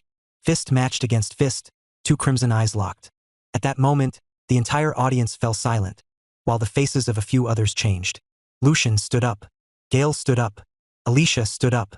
Theron stood up. Caius stood up. Johanna stood up. Several other figures stood up. All eyes were fixed on the two figures standing in the middle of the stage. In the silence that took over the entire Colosseum, someone murmured another concept.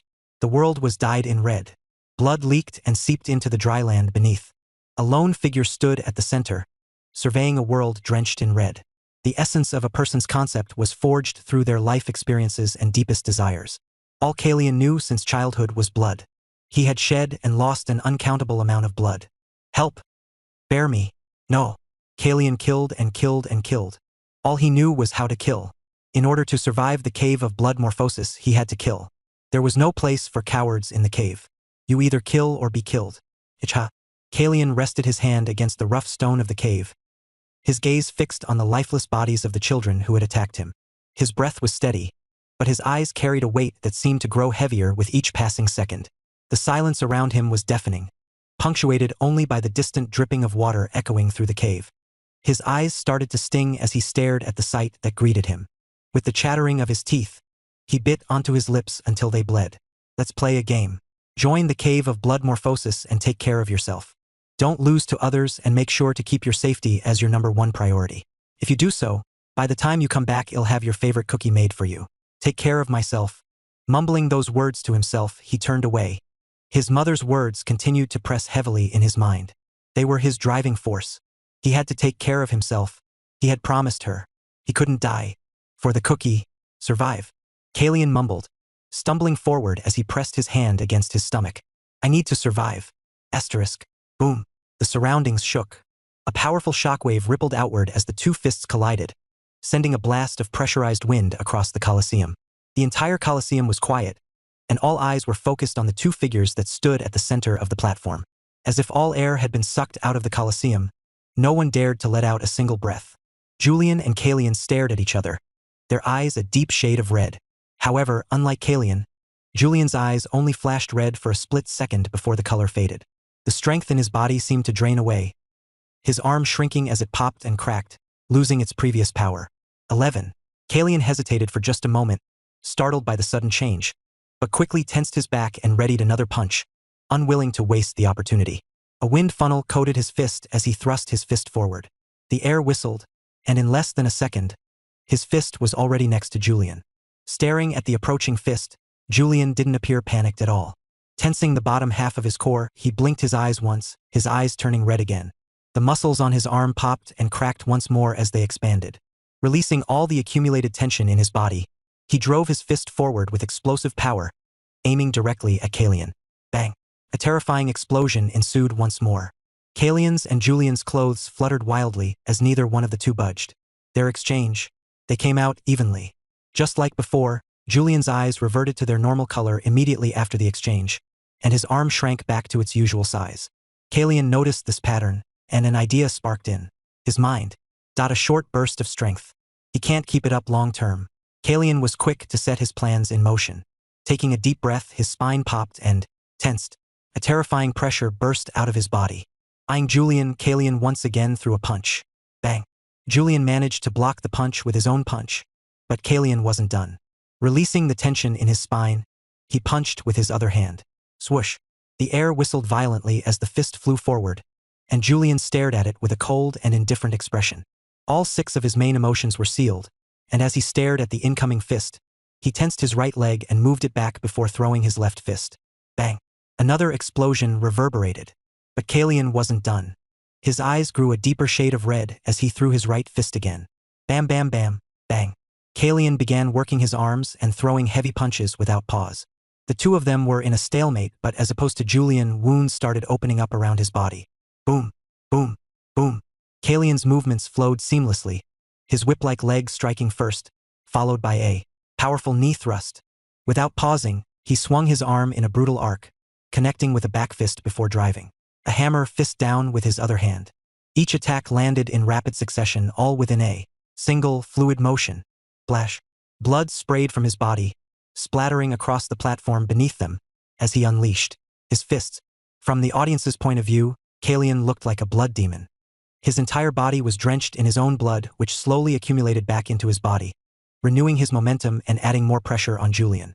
Seeing the strength of the attacks increasing, Julian wavered a little. Luckily, all 6 of his emotions were sealed. He was able to remain calm and collected as he dealt with the relentless barrage of attacks. A single red orb floated in his mind. Bang, bang. Each time their blows connected, it felt like a bomb had detonated. The ground beneath them quaked, leaving behind smoldering craters that sent wisps of smoke curling into the air. Swoosh. Calamities threw one fist after another. Like an unstoppable machine, his fists rained down on Julian, who could only retort with his own. Within explosion after explosion, the air scattered as the platform shook. As the fight progressed, Julian slowly started to get pushed back. It's working. As Calamities predicted, Julian wasn't able to keep up at all with his relentless attacks. Before each attack, Julian's eyes would regain their normal color before going back to red. His strength would become terrifying each time his pupils turned red, but he didn't seem to be able to maintain the state for very long. Or was he limiting himself? Bang. Yuka. As Julian was driven back, he kept his gaze locked on the approaching Calamities. Each of Calamities' steps landed with a violent thud. Che. Ah. Julian's breathing was rough, and as he stared at the approaching Calamities who didn't share the same exhaustion as him, the chains locking Julian's emotions shook. His mind was roaring with pain. With one hand at his disposal, he had to force himself to use it. Each time he used it, he'd feel the bones and muscles crack and tear. It wouldn't do him any good to continue using it. Swoosh. Calamities' fist approached him. The speed and power behind Calamities' fist were as terrifying as the first time he had attacked. And while Julian tried to get away, he was shocked to see that his body couldn't move at all. That's when he realized it. He was overcome with exhaustion. Haha. Pressing onto his chest, the fist grew closer in his vision. Move, move. Julian understood that he'd lose the match if the fist so much as grazed him. It was just that he really couldn't move at all. It felt as though Julian's feet had been fused to the ground, anchoring him in place.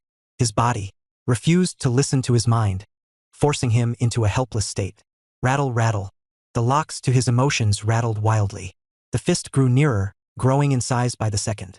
A sense of doom approached Julian, who stared at the incoming fist, his lips bleeding as he had unknowingly bit into them. Cage. That was when Julian's eyes turned completely red. Bang. His mind rumbled. The chains that were biting anger shattered. In a moment of desperation, he mumbled, anger. His target, himself. With his palm facing his chest, Julian felt his entire body boil. His vision grew entirely red and his body roared as the muscles in his body grew tense and his joints popped. Julian's concept was simple. The more he felt an emotion, the more powerful he would become. His strength depended on how strongly he felt an emotion.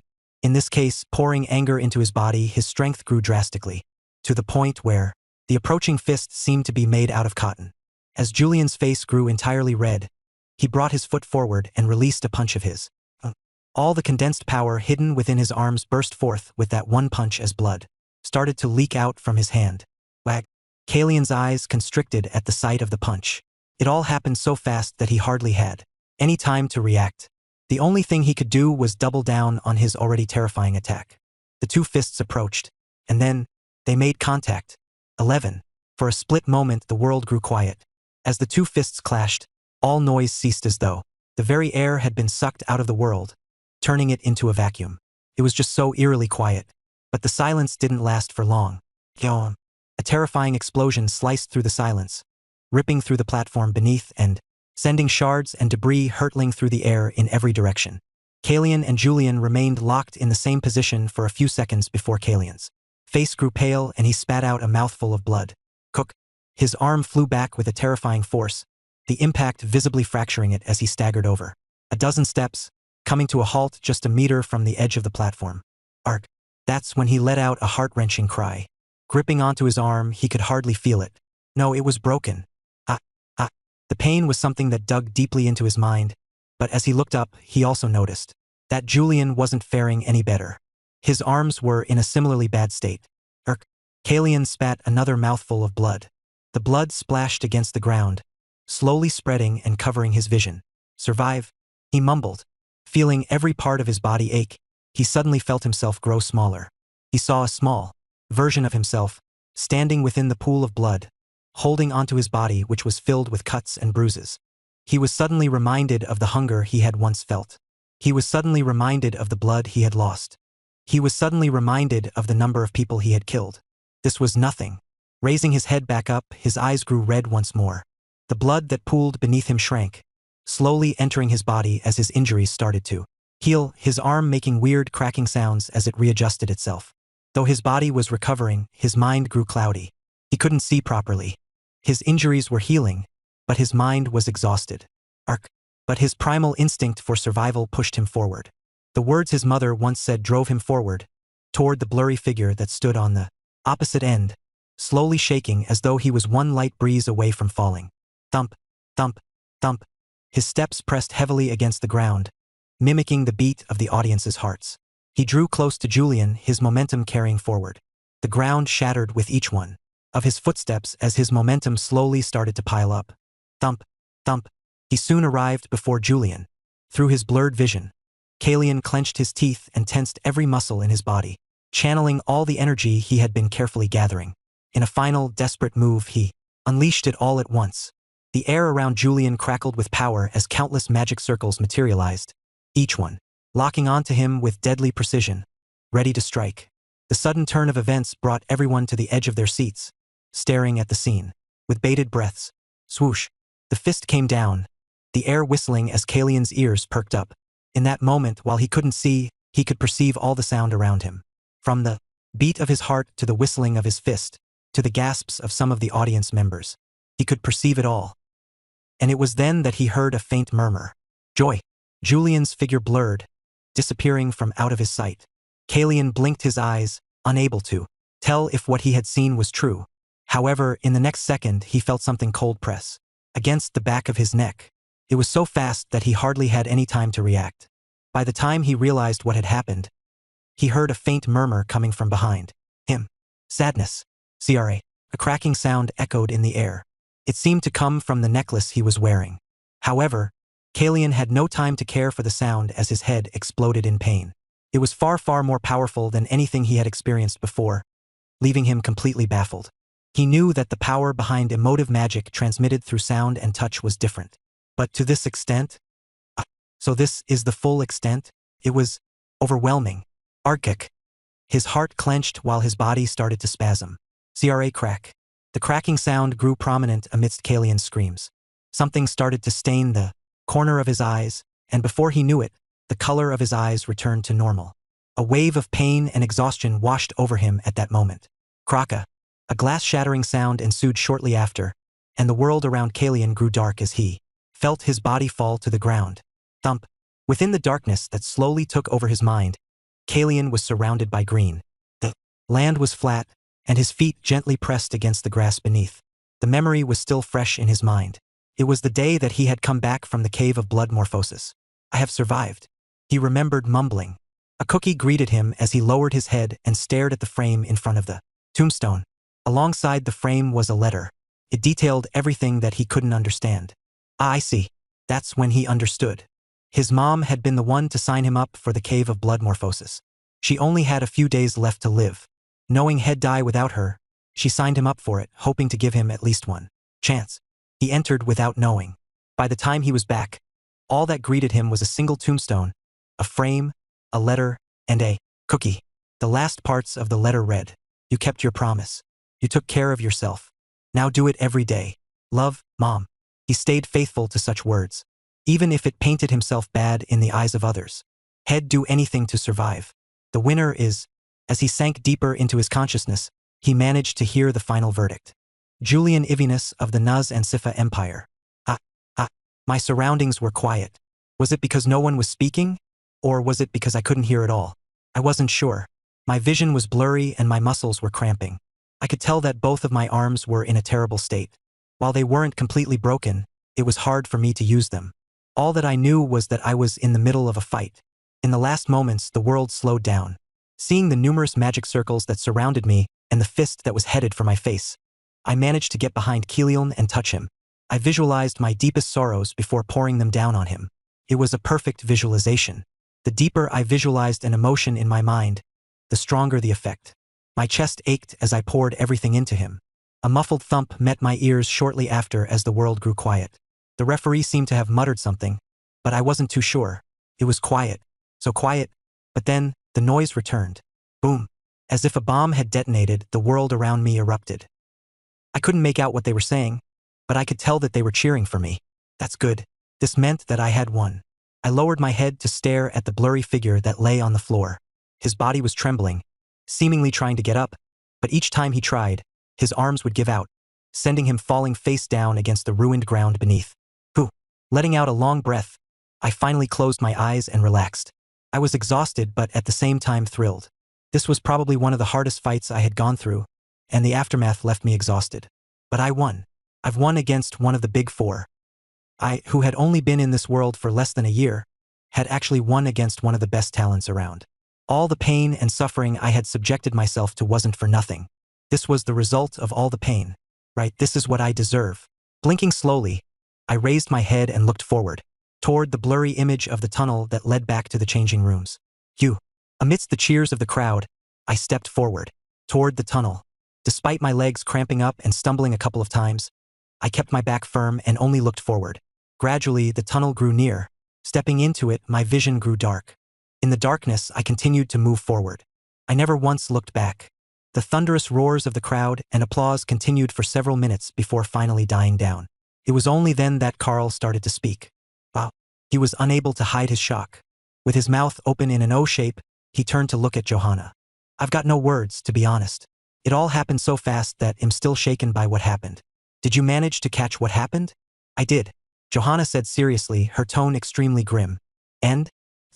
Johanna paused, her mind running through the scenes from before over and over again. From the moment Kalian revealed his concept, to when Julian magically revealed his. She was at a loss for words on what to say. She honestly didn't expect two candidates to already be able to form a concept. It made her question whether the other remaining prospects had a concept of their own.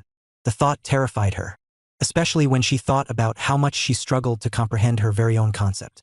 She had been much older than them when she comprehended it. For them to comprehend it at such an age, monstrous. Johanna let out a long breath, cooling down her thoughts and facing the recording device that was pointed directly at her face. Sorting through everything that she had observed, she started to speak. Kalian's concept is the concept of blood. The more he bleeds, the more powerful he becomes. He's also capable of washing away exhaustion and replenishing his stamina. I don't think I have to replay to show everyone how his concept works. Johanna shuddered lightly as she thought of his concept. The only weakness of Kalian's concept was that it didn't replenish mental exhaustion. As fights occur, one must think extremely fast and react to the slightest changes that an opponent makes. Reacting and adjusting takes a massive toll on a person's mental capacity and clarity. The longer a fight lasts, the more the mind would be exhausted. Kalian's weakness was that while his body continued to heal, his mind didn't. There's still a lot of refining to do, but once Kalian manages to fully refine his concept, then he'll be someone to fear for. There was still a lot of room for Kalian to improve on. So long as he worked hard, then there was a real possibility of him being capable of replenishing his mental exhaustion as well. If that were to happen, what about Julian? Carl's voice suddenly broke her off her thoughts. Julian? Johanna blinked her eyes, her thoughts drifting toward Julian. She replayed the fight in her mind over and over again until she found herself shrugging her shoulders. I have no idea. Seeing the confused and flabbergasted look on Carl's face, Jana could only helplessly shake her head. From what I've observed, his domain consists of boosts. Depending on several factors, he's capable of increasing his physical strength dramatically, enough to rival Kalian's. He also seems to be capable of increasing his speed, as shown by the last movement when he disappeared from sight. Johanna replayed the video and showed the two different changes. She then pointed out something that she observed. If you look at his eyes, there's a change in color whenever a change occurs. Red signifies an increase in strength, while I assume green indicates an increase in speed. Most of those observations were things that Carl and the audience had managed to pick up after the broadcast slowed down to display to the viewers what was happening. Given the speed at which Kalian and Julian moved, this was necessary. I can't tell how the color changes are related to his concept, nor do I know if this is the full extent of it, but if there's one thing that I am sure about is that the thing that people should be afraid of is not his concept. Oh? Carl looked up at Johanna with genuine surprise. What could she mean by what she said? From what he had seen, Julian's concept was extremely powerful. And yet, Johanna was insinuating that there was something else that was more impressive. Carl wasn't the only one who was curious about what she was insinuating. Those who were watching were also extremely curious. Fresh from the experience of having watched such a fight, they all wanted to know more about Julian, the winner who had dazzled them with his abilities. His concept was already so incredible. What else could be even better? I wasn't sure before, but now I'm sure. Johanna thought back to Julian's first fight, the one that he had fought with Carmen, and how he had managed to win in the end. The way the fight ended didn't quite make sense to her. While Julian's superiority was clear to see, it was the way that he had won that threw her off a little. It was quite well hidden, so she wasn't able to notice it, but now that she had witnessed this fight, she was sure of it. Julian, she mumbled softly, raising her head to look at the recording devices. The scariest thing about him is his emotive magic. And I'm not just talking about what we already know. No. She shook her head, her expression turning rather grim. I'm afraid his emotive magic is a lot more powerful than I previously imagined. I dare say, even better than Caius. Her proof? Johanna lowered her head to stare at the broken shards and pieces of what appeared to be a broken necklace. The stands where the four main delegates sat were extremely quiet. Neither Theron, Gale, Alicia, or Lucian spoke. They all stared at the platform beneath in silence. Lucian was the first one to show signs of changes as his sturdy body lifted slowly from out of the seat. Where are you going? Alicia questioned, snapping out of her shock. When she raised her head up to look at Lucian, all she saw was a deep and unfathomable rage that threatened to spill at any second. It was understandable. Now that Kalian had been eliminated, the Aurora Empire no longer had any candidates left. For the top spot, they were fully eliminated from the summit. This was a humiliating situation for an empire fully dedicated to strength. 11. But it had to be noted that Lucian's self-control was quite remarkable as he merely glanced in Alicia's direction, his deep eyes bearing deeply into hers. Then, tearing his eyes away from her, he looked toward Gale. That's when his mouth opened, and his deep voice rumbled out. Not bad. He left shortly after that. Gale and the other sat in silence without saying a word. The stand remained quiet, only Alicia's soft voice breaking through the silence. Maybe we should have had him eliminated. Leon looked at the recording of the match between Kalian and Julian in silence. His forehead was filled with light droplets of sweat, a result of his warm-up for the upcoming match. Taking a towel to wipe the sweat away, Leon closed his eyes and put the tablet aside. The muffled cheers of the crowd were still thunderously echoing from within the Colosseum, reaching the area where he was. Julian, Julian, Julian. A single name was repeatedly chanted by the audience outside. Leaning his head back and basked in the cheer. Slowly, his lips pulled up into a smirk. I'm sure he hates this. Julian, Julian, Julian. The entire stands boomed with a single name. The fervor from the fight was still high, the minds of all those present still relishing the fight that had happened. All but one person. Caius sat with his eyes fixed on the platform. His expression was stoic and indifferent. One couldn't quite tell what he was thinking about, but even if they were curious, none would have the courage to approach the current him. I saw it. He mumbled, his eyes turning a deeper shade of yellow. But I can do it too. He gradually stood up. Turning around, amidst the cheers of the audience, he walked out of the Colosseum. Better. That was a wonderful performance. Atlas gazed down at the platform below, where several mages dressed in white tunics were busy cleaning up the aftermath of the fight between Julian and Kalian, their hands extended as they worked. The next match was about to start. It was the highly anticipated match between Leon and Amel, one of the Big Four, and the one closest to the Big Four. Well, used to be. There was now someone new in the Big Four. A thin smile formed on Atlas' lips as he thought about the previous match. His rate of improvement is even better than I expected. Atlas had already been satisfied with Julian's success so far, but what Julian displayed to him far exceeded his expectations. It made him eager to see more. Bah, thump, bah, thump. For the first time in a very long time, Atlas felt the beat of his heart quicken. It was a refreshing feeling, one that made Atlas confused for a split second, struggling to understand why he was behaving like this. But he soon understood. Expectations, right? He was looking forward to Julian's next match. He wanted to see more. Was this his limit, or? Atlas felt the corner of his lips pull up even higher. When was the last time I had such expectations? He mused for a second before raising his head, fixing his gaze on the figure that sat opposite him. Her lustrous black hair shone beneath the white sun that hung in the sky, while her features made her seem more dazzling than it. Her attention appeared to be fixed on a small book. She was so immersed in the book that she didn't even notice his gaze. Right, it was her. How did she turn out? With her delicate brows locked into a tight frown, Delilah appeared to be in deep thought, circling several things over the notebook. Her lips opened slightly as unknowingly started mumbling to herself. One or two. What was she talking about? Atlas blinked his eyes in confusion.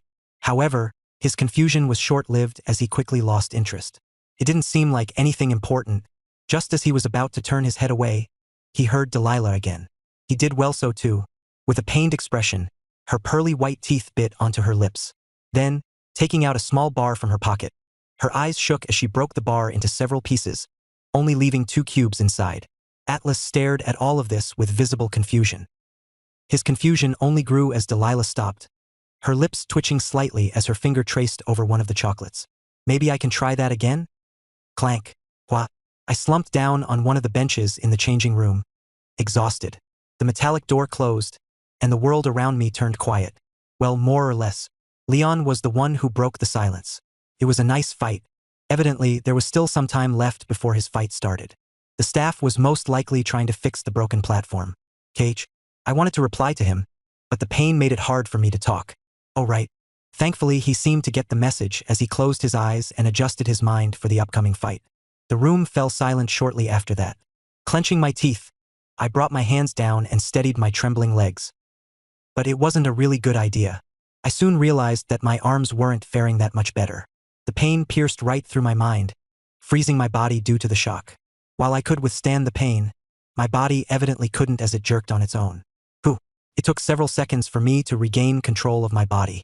By the time I was able to control my body again, the door to the room burst open as a woman dressed in white, holding onto a leather purse, entered the locker room. Clank. The disturbance brought Leon out of his meditative state as he turned to look at the approaching woman. Her black hair was tied into a ponytail that was tucked over her right shoulder, while her green eyes scanned my body up and down. Her overall looks were quite average, and as she scanned my body, she clicked her tongue. TSK. I was taken aback. Did she just click her tongue? Or did I mishear? Her appearance didn't surprise me. I knew she was the nurse in charge of checking up on me, but her attitude seemed a little, "Your body is in a worse state than I thought." With a sigh, she walked over to me and took out several items from her purse. The items consisted of a body ointment and a few pills. Here, apply this yourself. The nurse stopped after realizing something. Her left eye twitched and she let out a small breath. She then walked over and lowered her head a little. Take off your shirt. Instinctively, I tried to hold onto my chest but realized that I couldn't.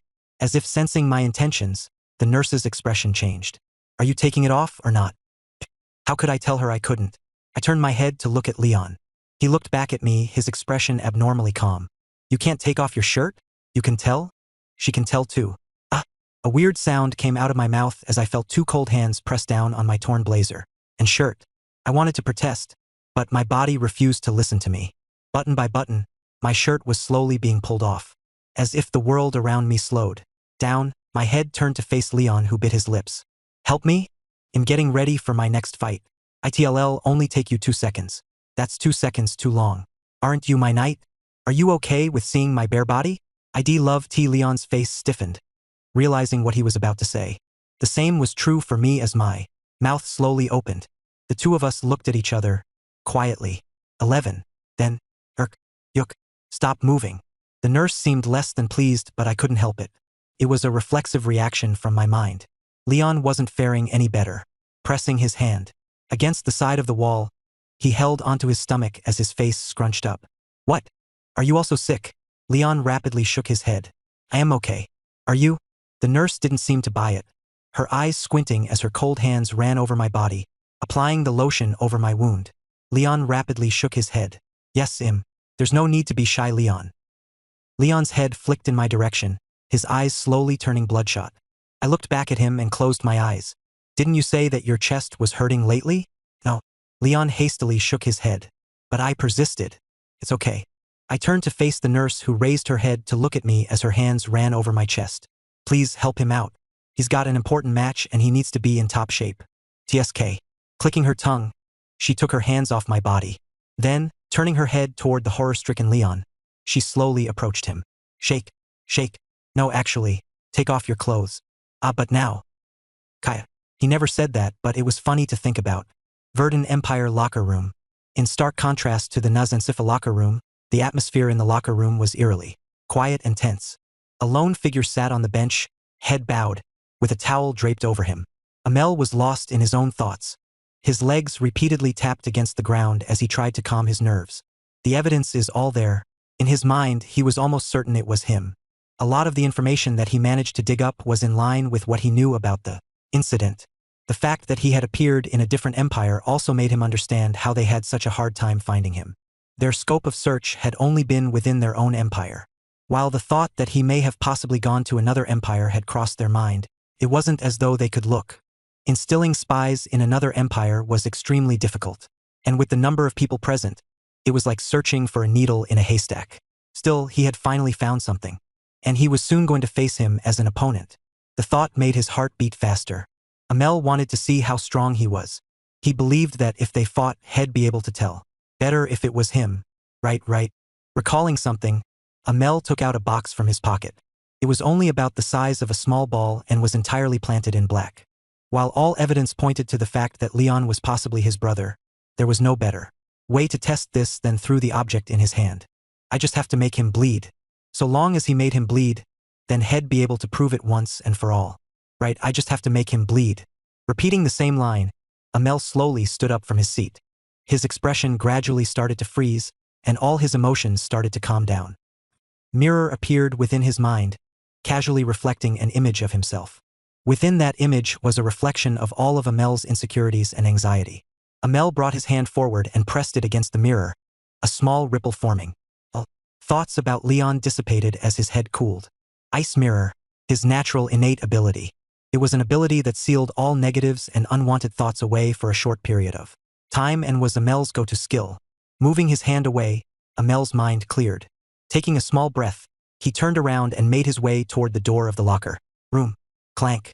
Walking past the tunnel that led to the main arena, he could hear the muffled cries of the spectators in the distance. Their voices grew louder and clearer with each step that he took. The tunnel was narrow, barely illuminated by strange gems that were placed atop the tunnel. Amel. Amel. Amel. The cheers of the crowd became clear. A certain fervor hung in the air, and Amel's steps paused right at the exit of the tunnel. His eyes soon fixed on a figure that stood at its center, his gray eyes staring in his direction, with unprecedented seriousness. As if sensing his gaze, Leon's gaze lifted slightly and their eyes met. Sparks seemed to fly in the air as Amel's lips curved slightly. Very well. He took a step forward, his hand fiddling with the object in his pocket. Let's see if you can bleed. Boom. The audience roared at his entrance. Amidst the cheers of the crowd, Amel slowly stepped up into the platform. He stopped on the opposite end of where Leon stood. The world grew silent shortly after that.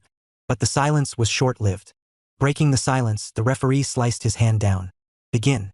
The quarterfinals of the Four Empire Summit and the second match between the two representatives of the two biggest empires officially began. Second round, Leon Ellert of the Nazensifa Empire versus Amel Mantavaj of the Verdant Empire. Chapter 336. As sealed past 1. Clank. Sparks flew in the air. Two blades crossed, and two gray eyes interlocked. A wave of pressurized wind energy burst forth from the point of contact between the two weapons as neither side gave out, each standing their own ground. Amel and Leon stared at each other for a brief moment before stepping back, momentarily withdrawing. With a simple exchange, the two managed to get a general idea of each other's strengths. He's strong. Amel's mind churned. The mirror within his world rippled slightly before calming down. With a bang, the ground beneath him shattered as he slashed down with his sword. Leon's eyes constricted the moment Amel slashed down, his chest pressing heavily as he felt the hair at the back of his neck rise. His intuition kicked in and he stepped to the side. Shirling. Leon felt something sharp cross his path, the tip of his nose stinging as he watched a few strands of his hair float in the air before him. Just as Leon was about to reposition himself, his intuition kicked in again, making his entire body grow tense. At the same time, Amel's arm stabbed out from his waist, splitting the air as a faint popping sound echoed in the air. The pop sounded more like a thunderclap than anything else as a beam of light flashed by. Leon felt his heart clench. His scalp went numb and the insides of his ears trembled. Leon channeled the mana within his body, hastily circulating it throughout every part of his body. His muscles swelled, and his bones popped and cracked as they adjusted to the sudden tension added to his body. Amel's attack was extremely fast. By the time he attacked, the attack was already upon Leon, who could only take the attack with his arms crossed. Bang! The attack landed and Leon stumbled several steps back. Thump! Thump! The platform beneath shattered with each step that he took. By the time Leon stopped, a single tendril of smoke floated from his right forearm, which had taken the brunt of Amel's attack. Ice! A wave of collected hisses echoed throughout the Colosseum as Leon's arm was exposed for everyone to see. Drip! Drip! As blood pooled down on the ground beneath, a part of Leon's bone was left exposed. It was a grotesque sight that left many of the spectators nauseated. But at the same time, it left chills in their hearts as they found themselves staring at Amel, who stood on the opposite end with a calm look. What sort of monstrous attack was that? Who? Feeling the sting of the attack, Leon could only take a deep breath and ignore the pain. Clenching his fist, the wound visibly started to heal, much to the relief of many of those watching. Bang! Shortly after, Leon's figure blurred. As if he had teleported, he appeared right before Amel, who also seemed surprised by his sudden appearance. The mirror rippled within his mind, absorbing everything inside. Then, in one fluid motion, he raised his hand to block what appeared to be an incoming slash from Leon. Everything was happening so fast that only a few could keep up. And those that could keep up could see two swords about to smash against each other. Preparing for the inevitable explosion, some covered their ears in protection. They waited. The inevitable clash never occurred.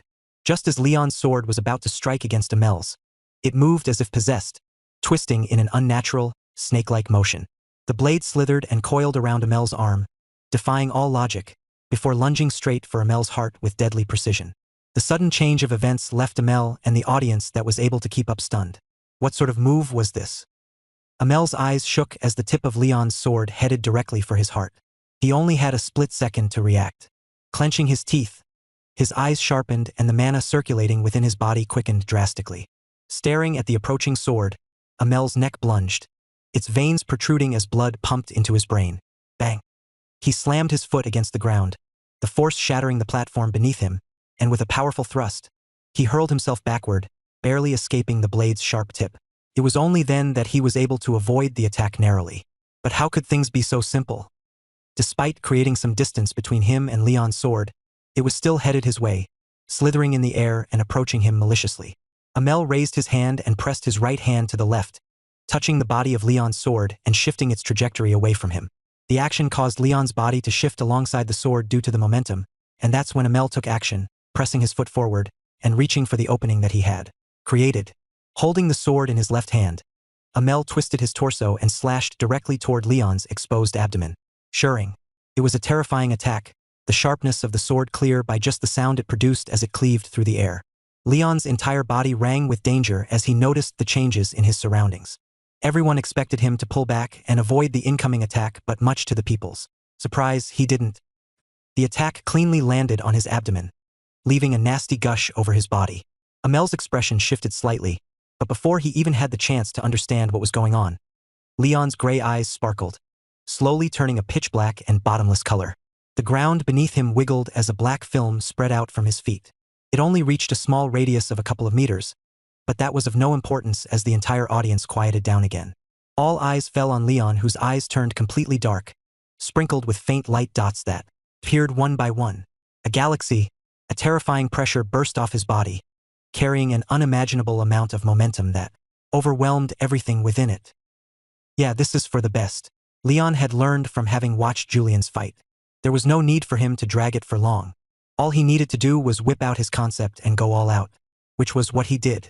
Holding onto his sword, Leon's eyes shone as the white dots within his eyes started to disappear one by one. Red magic circles started to form in the sky, covering a large area above Amel, who looked up. In shock, Leon brought his sword forward and slashed down. Show, and the stars fell. Terrifying meteors shot down from the magic circles positioned above. Amel's eyes shook as he lifted his head to stare at the approaching doom. The mirror within. His mind fiercely shook as his face started to change. This is... Holding onto his sword, Amel clenched his teeth and closed his eyes. That was when their color changed, turning a deeper shade of gray. A thin gray film wiggled toward his sword, enveloping it in its entirety. Unlike Leon, his momentum didn't rise, nor did anything out of the norm occur. It looked like a simple move to the eyes of those watching. A desperate attempt to fight the inevitable. But things took a change the moment he slashed. The entire world grew silent after that. The muffled cries of the audience reached where the locker rooms, disturbing the peace that I had regained after the nurse left. This sucks. I fiddled with a small cube in my hands. The cube wiggled and changed shapes. The shapes it transformed into were often indistinct, sometimes too smooth around the edges or lacking definition, but amidst the terrible attempts, a clear image slowly emerged. Isham, this looks more like a bear than a cat. I clenched my hand and the cat melted back into a cube. This is really tough. Because of my injuries, I couldn't go outside until the cream and pills that were administered to me kicked in. Since I had nothing else to do, I decided to practice my emotive control. If there was one thing that I learned through my recent fights, it was that I lacked control over my emotive magic. Well, I already knew this fact for quite a while. It was just that I never really had the chance to properly practice given all the things that had happened to me recently. But yeah, this was now one of my main priorities. Had my control been better, then the fight could have ended faster. A main problem that I currently had with emotive magic was that I needed to touch my opponent in order to pass down enough intensity into their mind to break them. Unfortunately, that was easier said than done. Everyone understood this concept and hence why stayed away from me in a fight. They all understood the critical problem with my emotive magic. That was why I needed to practice my control. If I can get a better hand of my control, then I can try to inject emotions into my fists. I looked down to stare at my fist. There was a reason why I couldn't use my emotive abilities when fighting directly despite the close contact. It was because I needed to visualize the emotions in my mind before transmitting them. That took a lot of concentration. With better control, I was confident in visualizing faster and most likely injecting emotions. With not just touch, but punches as well. Well, for now, I need to learn it for the sake of improving my second ability. When using voice to use emotive magic, a lot of the power bleeds out into the area, reducing the intensity of the attack. It was for that reason that touch was a lot more powerful and intense. But the situation wasn't hopeless. So long as I had finer control over my emotive magic, then I could control it to the extent that it didn't stray away into the air and focused on affecting the target. Then again, easier said than done. As my eyes drooped, I was suddenly overcome with a wave of exhaustion.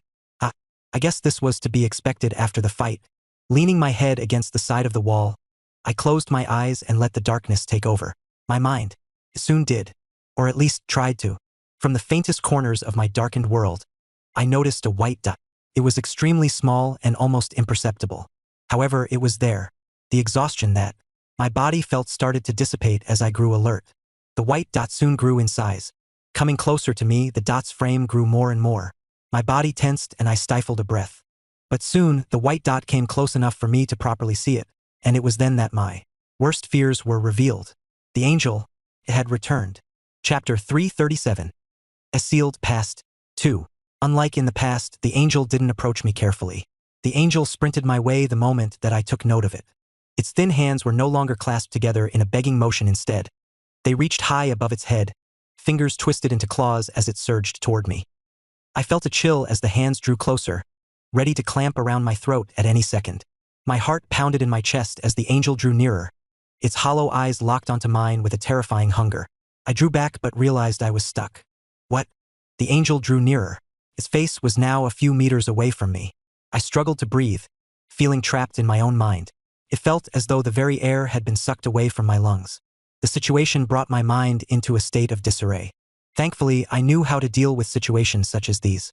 Taking a deep breath, several chains appeared in my mind. They rattled as the angel drew near, but my expression cooled, and all the emotions that I felt at that moment started to numb down. The angel was soon upon me. Its hands reached out for my neck, grasping it tightly. I couldn't breathe. My neck started to hurt. It looked like the angel was about to choke me to death. But I remained firm, never once leaving my eyes away from it. Black tears streamed down the angel's eyes. They dripped onto the darkness beneath, casually blending with it. The angel seemed to want to see a reaction from me, but my heart was steady. My mind was steady. I was steady. CR crack. A faint line appeared on the neck of the statue. Slowly, the crack widened, creeping across the cold stone that made up the statue. In a matter of seconds, the statue's head jerked with a twist, grinding stone against stone. My neck squeezed tightly as the head turned to reveal a face I knew all too well. Help me. I could almost imagine her pleading for help as she looked at me with those hollow eyes of hers. It was Kira. Her face was filled with sorrow as she looked at me. CR crack. The statue flicked again, revealing a new face. Flick. A new face appeared shortly after. Flick, flick, flick. The statue rotated, displaying face after face. Seeing the familiar faces that were appearing before me, the locks within my mind rattled. It was only temporary. I understood the statue's intentions.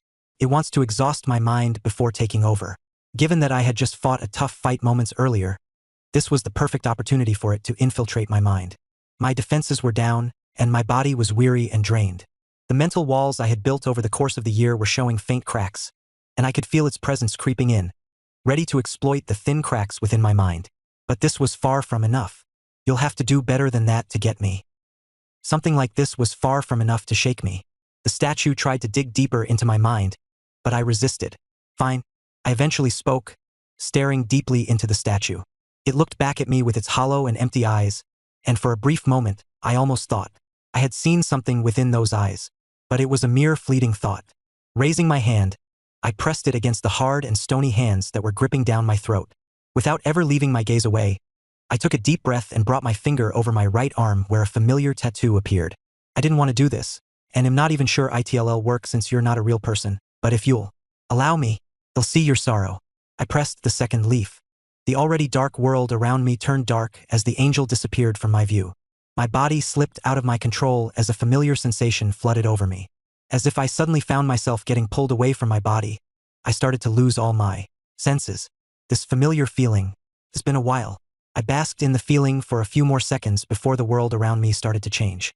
The ground solidified beneath me as imposing buildings began to rise, towering over me. On the other hand, a white sun hovered in the sky, casting a dim, cold light over the gray canvas that was the sky. Beneath it, a cluster of imposing structures appeared, their design reminiscent of the ones from the Roman Empire but built entirely of black marble. The dark stone gleamed beneath the white sun, giving the architecture an ominous, almost grim presence that matched the general vibe of the world. The streets were filled with people, all wearing strange tunics and robes as they walked along the messily arranged stone roads. I observed all of this in silence, and that's when I finally took notice of her. A small girl sat on one of the benches in the city, her black hair tied into a ponytail that draped over her left shoulder. Her chubby cheeks quivered as she nibbled on a small bun, eyes wide with delight as she tasted the food. The girl looked no longer than 10, and standing beside her was a tall and stern woman with short blonde hair and blue eyes. From the way she carried herself and the light armor she was wearing, it seemed like she was the girl's bodyguard. Scanning her surroundings, she tapped the little girl. "Let's go." "Yes? Let's go." The bodyguard reached for the little girl's hand and pulled her slightly, helping her get off the bench. "Let's go." She pulled her away. As she did, I noticed something. That girl, her eyes were unfocused. It looks like she's blind. No, but that wasn't the main problem. Shifting my attention to her bodyguard, my gaze landed on the symbol etched into the back of her armor. It was a four-leafed clover. The platform was riddled with craters, its surface filled with broken and shattered fragments of what it once used to be. Tendrils of smoke curled up from the wreckage, the temperature surrounding the platform a notch higher than the world outside. Lingering mana crackled in the air as Amel and Leon stood on opposite ends. Nah. Their breaths were equally heavy. Neither side looked to be injured, but their clothes and hair were in a mess. Leon's eyes were completely pitch black while Amel's eyes were a deep shade of gray. "Wow." Carl let out a soft mumble as he watched the interaction from the studio. The hair at the back of his arm was fully erect while his mouth was dry. The fight, it was unbelievable. Who would have thought that Leon and Amel were also capable of using a domain? This is true. Concept, not domain. Johanna corrected Carl rather quickly as she snapped out of her reverie. Realizing what she had said, she explained herself. A domain is still a long way away from them. To be able to manifest their thoughts and experiences, they'll need a necessary amount of mana. If one's body couldn't keep up, then even if they were able to create a concept, they'll never be able to develop a domain. Johanna shook her head, thinking about all the people that she knew who had to give up due to their bodies reaching their limits. If their body couldn't withstand the necessary mana to materialize a domain, then they'd be stuck at tier 4 forever. With a sigh, Johanna explained all of this to the audience. This is why a domain can only be achieved at tier 5. It's because one would need more mana to manifest their thoughts properly. It was unfortunate that all of the attention was fixed on Leon and Amel as no one paid attention to what she said. With a helpless smile, all she could do was lower her head and stare at Leon and Amel. Blinking once, a white dot appeared in Leon's eyes. Power started to surge into his body. His concept was the sky. Alone in the vastness and darkness of the night, all that shone was the moon and the stars. His concept was still half-baked, only replicating the night aspect of the sky. However, this alone was enough to boost his capabilities significantly. As another dot appeared in his eyes, he blinked his eyes and the dot disappeared. Power started to surge through his body. Leon felt the power spread through every inch of his body as his mind started to refresh. The effect wasn't as powerful as Kalian's, nor was it the same. While his mind refreshed, his body and stamina didn't. He only felt a gentle current run through his body, allowing him to continue the fight. Bringing his sword forward, Leon took a deep breath, his foot aligning with his body as he stepped forward. Amel stood on the opposite end without saying a single word. He too was busy adjusting himself. With cracks and pops, his body underwent serious changes. As his body changed, so did the thin film that surrounded his sword. It grew even thinner, almost becoming invisible. His momentum rose, and as he looked up, Amel saw Leon preparing to attack. He felt his lips pull slightly at the sight of Leon. All right. As if the two had some sort of mind connection, they moved at the same time. Leon's body blurred forward, disappearing from view, while Amel remained calm and composed, bringing his sword forward. The space around the sword rippled. Leon appeared behind Amel. His sword was raised, ready to slash down toward his neck. But, just as he was about to, his eyes shook. Amel's sword, it was directly placed next to his neck. At that moment, Leon's mind raced, thinking of ways to dodge the attack when he stopped as he noticed Amel's sword phase right past his neck. Blinking his eyes, he realized that it had all been an illusion. Amel's back was right before his eyes. Leon didn't hesitate. Bringing his sword forward, he prepared to stab when, yet again, his body stopped. Unknowingly, Leon staggered back several steps. What am I doing here? Why am I fighting? I already reached so far. I'm sure Julian can take care of the rest. He can win it for me. Yeah, I think this is enough. Good luck, Julian. Voices crept up into his soul, whispering into his mind in a continuous manner. They're nagging, and words made him feel tired.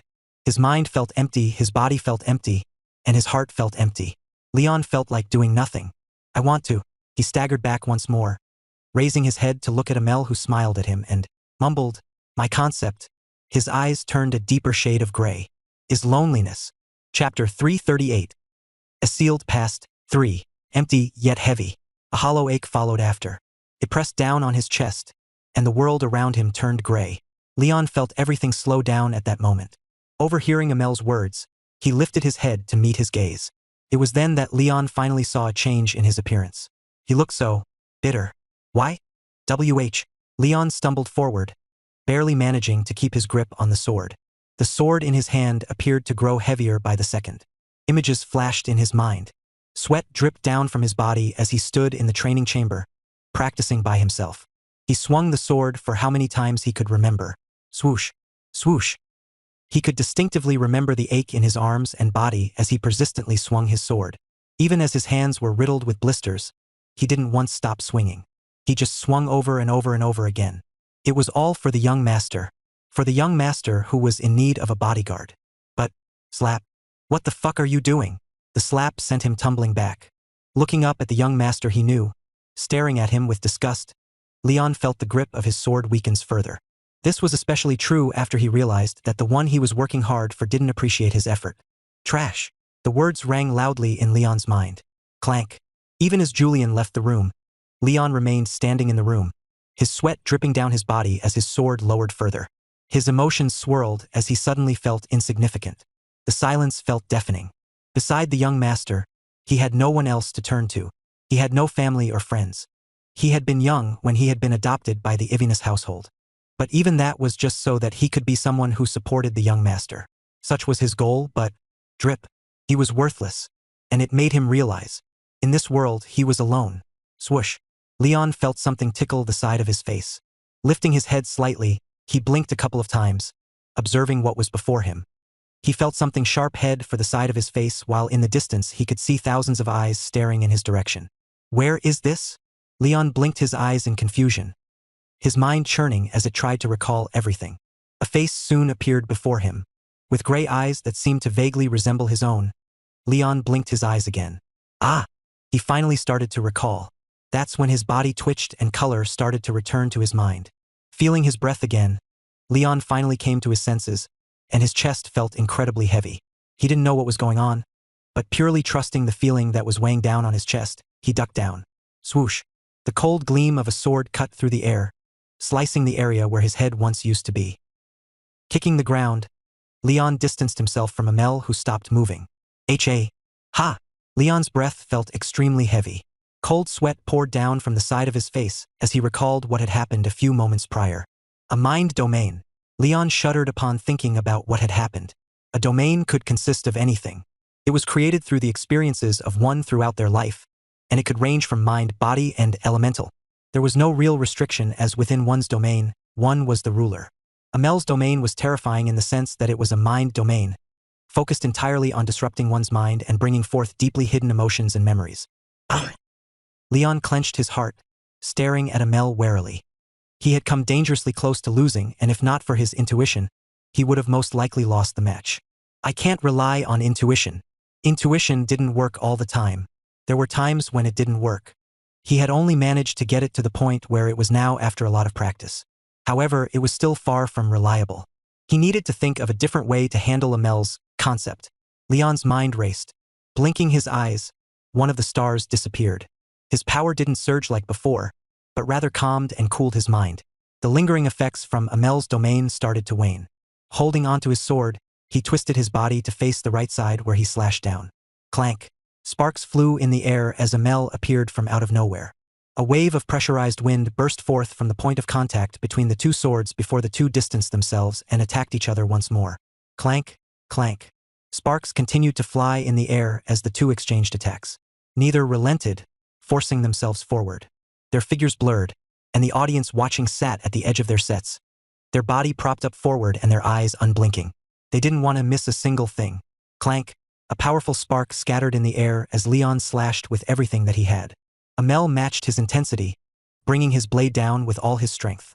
The clash was fierce, their powers colliding in a perfect balance. The result was an equal exchange, neither gaining an inch over the other. Clank, clank. The fight continued like this, Leon and Amel perfectly matching each other's movements.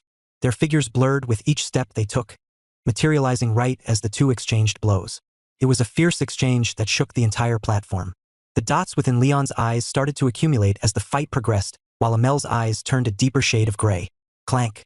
Exchanging one more blow, Leon tensed his torso and prepared to follow up with another one of his attacks when all of a sudden, his heart grew empty. Not just his heart, but his mind and body. His eyes grew sluggish and the world around him blurred, everything appearing in doubles. What's going on? A little flustered, Leon tried his best to clear his mind. However, the more he tried to do so, the more he realized that the effects were growing worse. Just what? His nose twitched. Sensing something in the air, Leon raised his head. He focused on his surroundings, and it didn't take long for him to spot it. The sweet and acidic scent lingered in the air, mingling with the acrid odor of burning and the charred remnants left as a result of their fight. That's when it dawned on Leon. Crap! He had fallen for Amel's carefully laid out trap.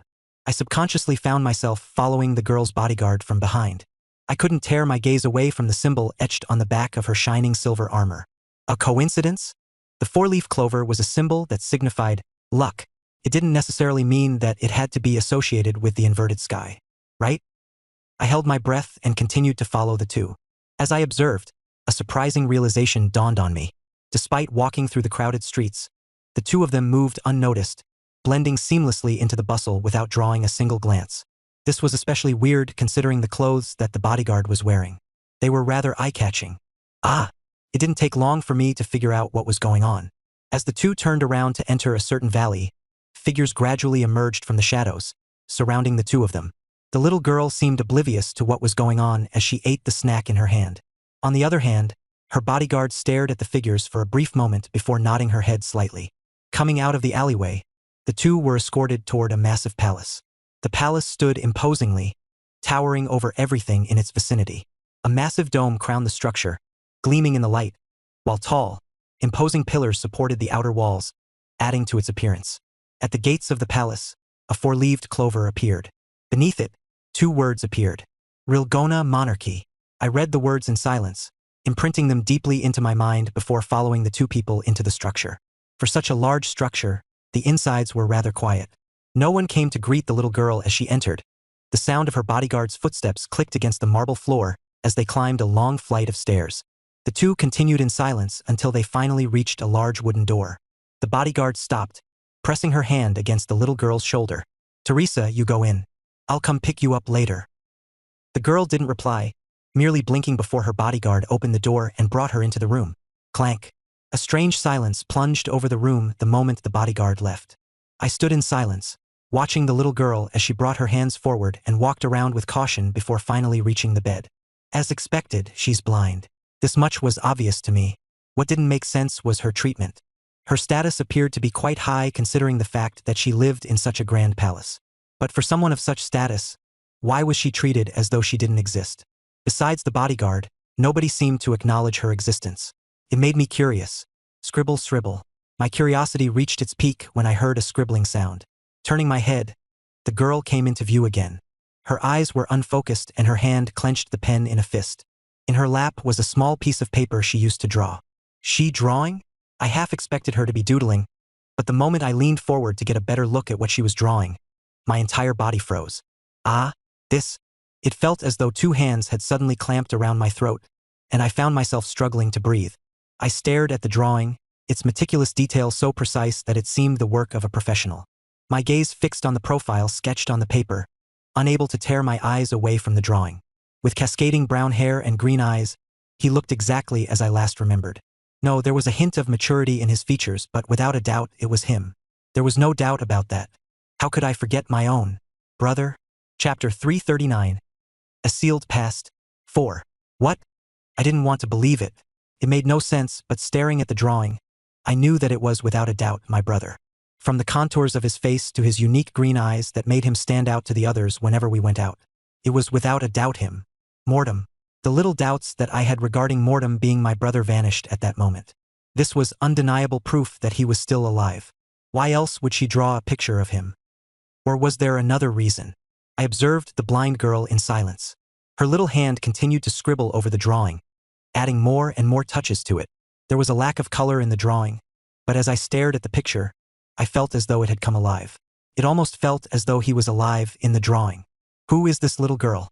The more I looked at her, the more curious I became. I had just taken a step to get a better look at her when I stopped. Shifting my attention away from her hand and up to her face, I took note of her eyes. They had previously been hollow, but this time they were blank. Almost as if her pupils had faded out of them. I felt goosebumps rise in my mind as I stared at the little girl. There was something creepy about her that I couldn't quite explain. Clank. The door burst open all of a sudden, and several figures dressed in black entered the room. Behind them, I could see the same bodyguard from before, her expression stoic as she looked to her left where a man with long white hair and mustache appeared. He had an aura of authority, and judging from how the people were treating him, he appeared to be of high status. The king, perhaps. I wasn't sure, but the scene before me felt extremely important. Teresa. The men in black stepped aside, allowing the king to move forward. As he did, he cast a quick glance at them. Each man wore a white cross emblazoned on the center of their chest, and their poised demeanor suggested they were a mage. Scribble, scribble. Despite the king's words, the child didn't answer as she continued to add the finishing touches to the drawing. The king looked at the drawing, his expression changing slightly as he looked back to the men in black. Do it. At his orders, the men in black moved around the bedroom, surrounding the little girl who seemed oblivious to what was happening. Getting into positions, a large purple magic circle manifested beneath the bed, slowly enveloping the room in a dim purple light. A gentle breeze wafted across the room as the little girl's hair scattered across her face. Scribble. Her hand continued to glide across the paper. It seemed as though there was nothing that mattered to her besides the drawing. I stared at the scene in silence, feeling myself slowly getting pulled into the depths of the ocean, finding breathing becoming more and more difficult. I felt suffocated. Boom. A faint humming sound broke the tense silence, the magic circle glowing even brighter.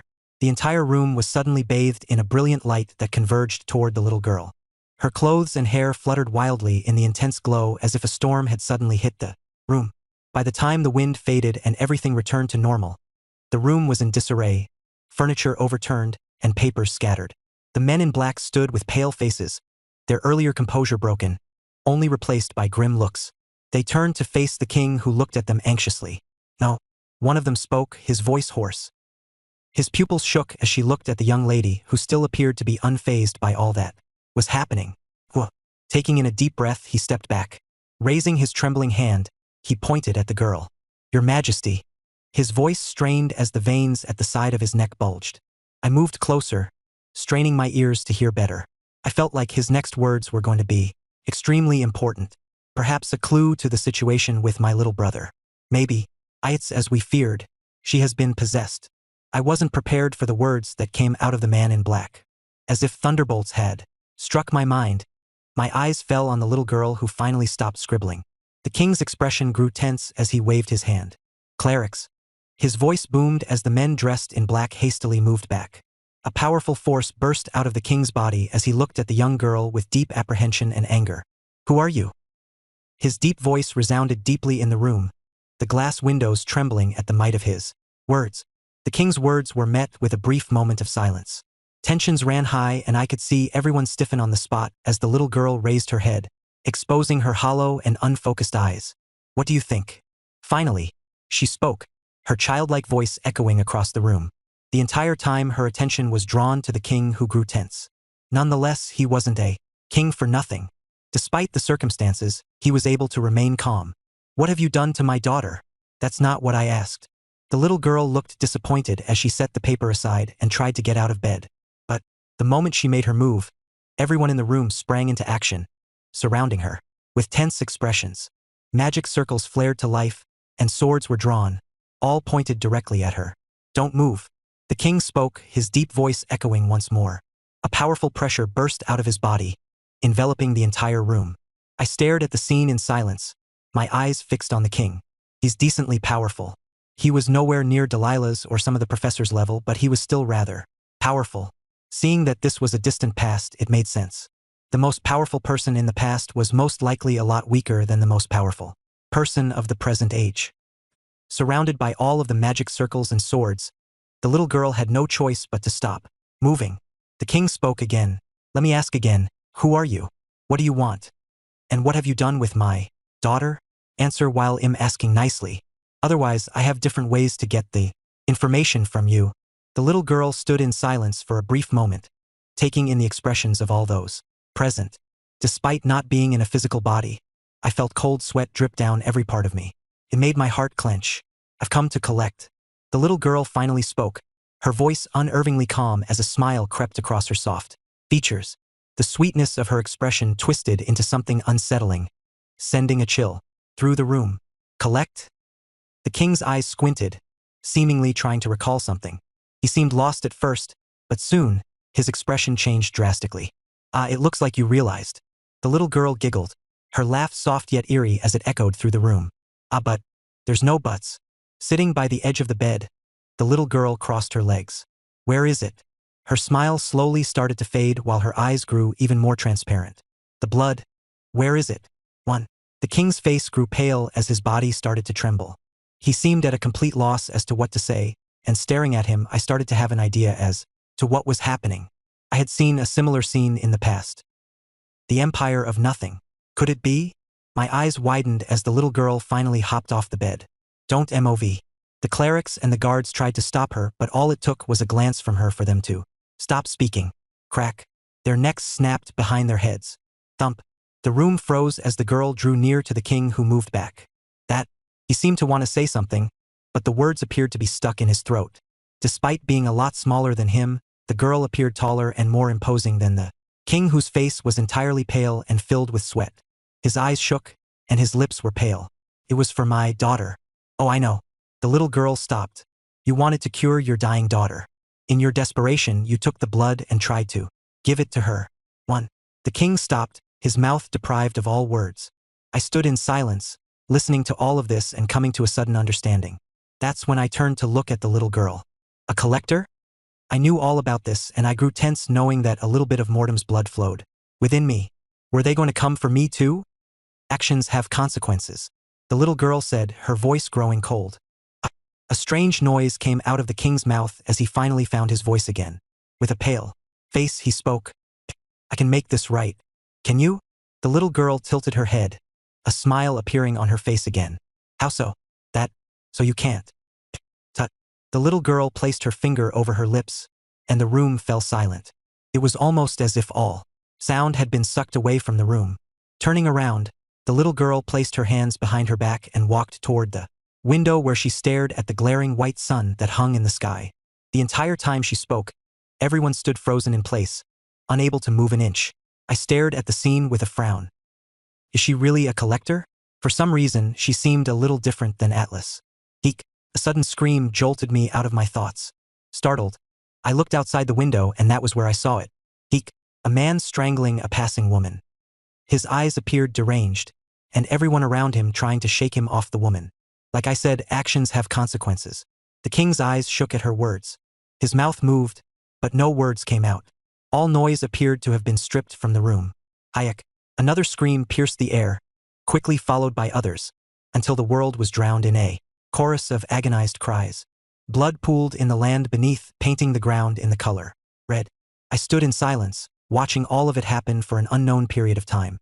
I only snapped out of it when I noticed a group of people lined up beneath me, their bodies rigid and heads outstretched, each one holding their own severed head in trembling hands. It was a sight that sent chills down my body. A weird sensation gripped my chest as I stared at the scene. The hell? And I could tell what it was. Why was I feeling joy?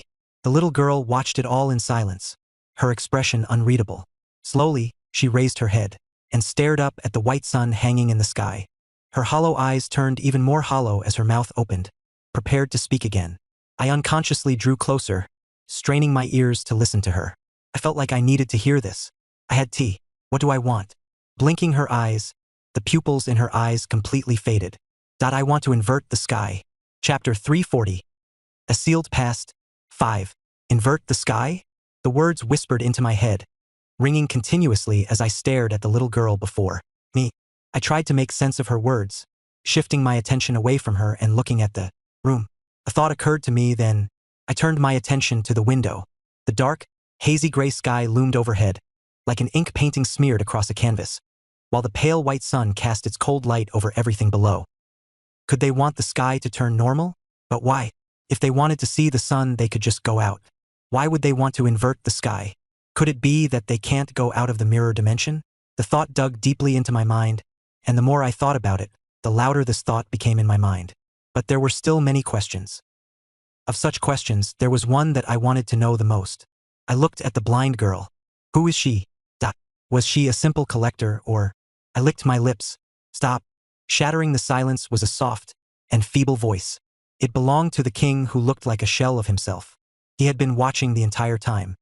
In silence, he watched as all of his people died and killed each other. The spectacle that greeted him outside of the window served to add further to his misery. His eyes were bloodshot and his entire body was pale. At that moment, I was reminded of something. I've seen that look before. It was a look that I had worn many times in the past. The look of a broken man. The child she had completely broken the once imposing king. WHW. Like I said, actions have consequences. In spite of all the horror that was happening outside, the young girl's tone remained indifferent, holding a coldness that chilled the very room. With her face facing the window, her reflection stared directly back toward us. You took something that you should have never touched. But, yes, the quantity wasn't much, but that's not the point. The young girl blinked, her hollow eyes reflecting the hundreds of people who stood outside with their heads presented to her. Their blood dripped down to the ground, slowly pooling into a carpet of red. Each droplet created faint ripples in the veil of blood. That blood that you took. Her face twitched. It was pure. It wasn't diluted like the rest. That's not something that can be attained easily. Pressing her little hands toward the window started to tremble. You see, we no longer have access to the blood like we used to. Every little bit is precious, and the fact that you took it from me to try and feed it to your daughter. Who? The little girl's shoulders trembled. Suddenly, the room grew unbearably oppressive as the little girl's jaw tightened. Her hands curled slowly into fists, and an eerie silence fell over the surroundings as if the very air was holding its breath, waiting for something dreadful to unfold. I ignored the mess that she was causing. My mind was entirely focused on what she had said. We no longer have access to the blood like we used to. What does this mean? What could it? Who? Letting out a small breath, the girl calmed down and my attention returned to her. I strained to listen carefully, knowing that each word could shed light on things I wanted to know. Her eyes retained the same hollowness as before. Lifting her head up, she faced the sun directly without blinking her eyes. As the room was enveloped in silence, she quietly mumbled, "I bet you're seeing all of this, right?" I drew near once again. What was she talking about? You who controls the past, present, and future. I bet you've already seen what is happening. The world around me seemed to stretch. The only thing that stood in my vision was the little girl who slowly turned around, turning her head to face my direction. I felt my entire body freeze on the spot. Heraclius. The breath left my body. Perhaps I'm just rambling to myself, or perhaps not. But you can't blame me, right? After all, you did once tell me you see everything. Tack. She took a step toward my direction. It was quiet and yet sounded as though an explosion had blasted into my mind. It was all I could hear. Tack. She took another step, drawing closer to me. I stood in the same spot, unable to take my eyes away from her. If not for the fact that my real body was not here, I would have probably been drenched in sweat. She was so small, and yet, her presence felt terrifying. Tack. I pressed my lips, unable to hide my expression. She was now a meter away from me. She can see me, but how? This was a memory. How is this? Tack. She now stood before me. I swallowed hard, feeling every inch of my body paralyzed on the spot. I could hardly breathe, and every corner of my mind screamed. And then, tack. She took another step, passing right through my body. Tack tack. Walking through me, her steps continued to gently echo across the room. I turned my head to see her walk for the door. All eyes seemed to be focused on her. However, nobody dared to move a single muscle. Or it was more like they couldn't move at all. I'm only keeping you alive because I want you to see the result of the actions that you took. Arriving by the door opened by itself and she paused, addressing the king. Following her words, she stepped out. I stared at her departing back, recovering my breath. It was only when she was far away from me that I felt like I could breathe again. But it was also when she started to disappear that I felt like I needed to follow right behind her. There was more that I had to see and hear. The fact that the effect of the second leaf hadn't ended was perfect proof of this. And thus, I followed right behind her. Tack. She walked in silence, her hollow eyes indifferent to her surroundings.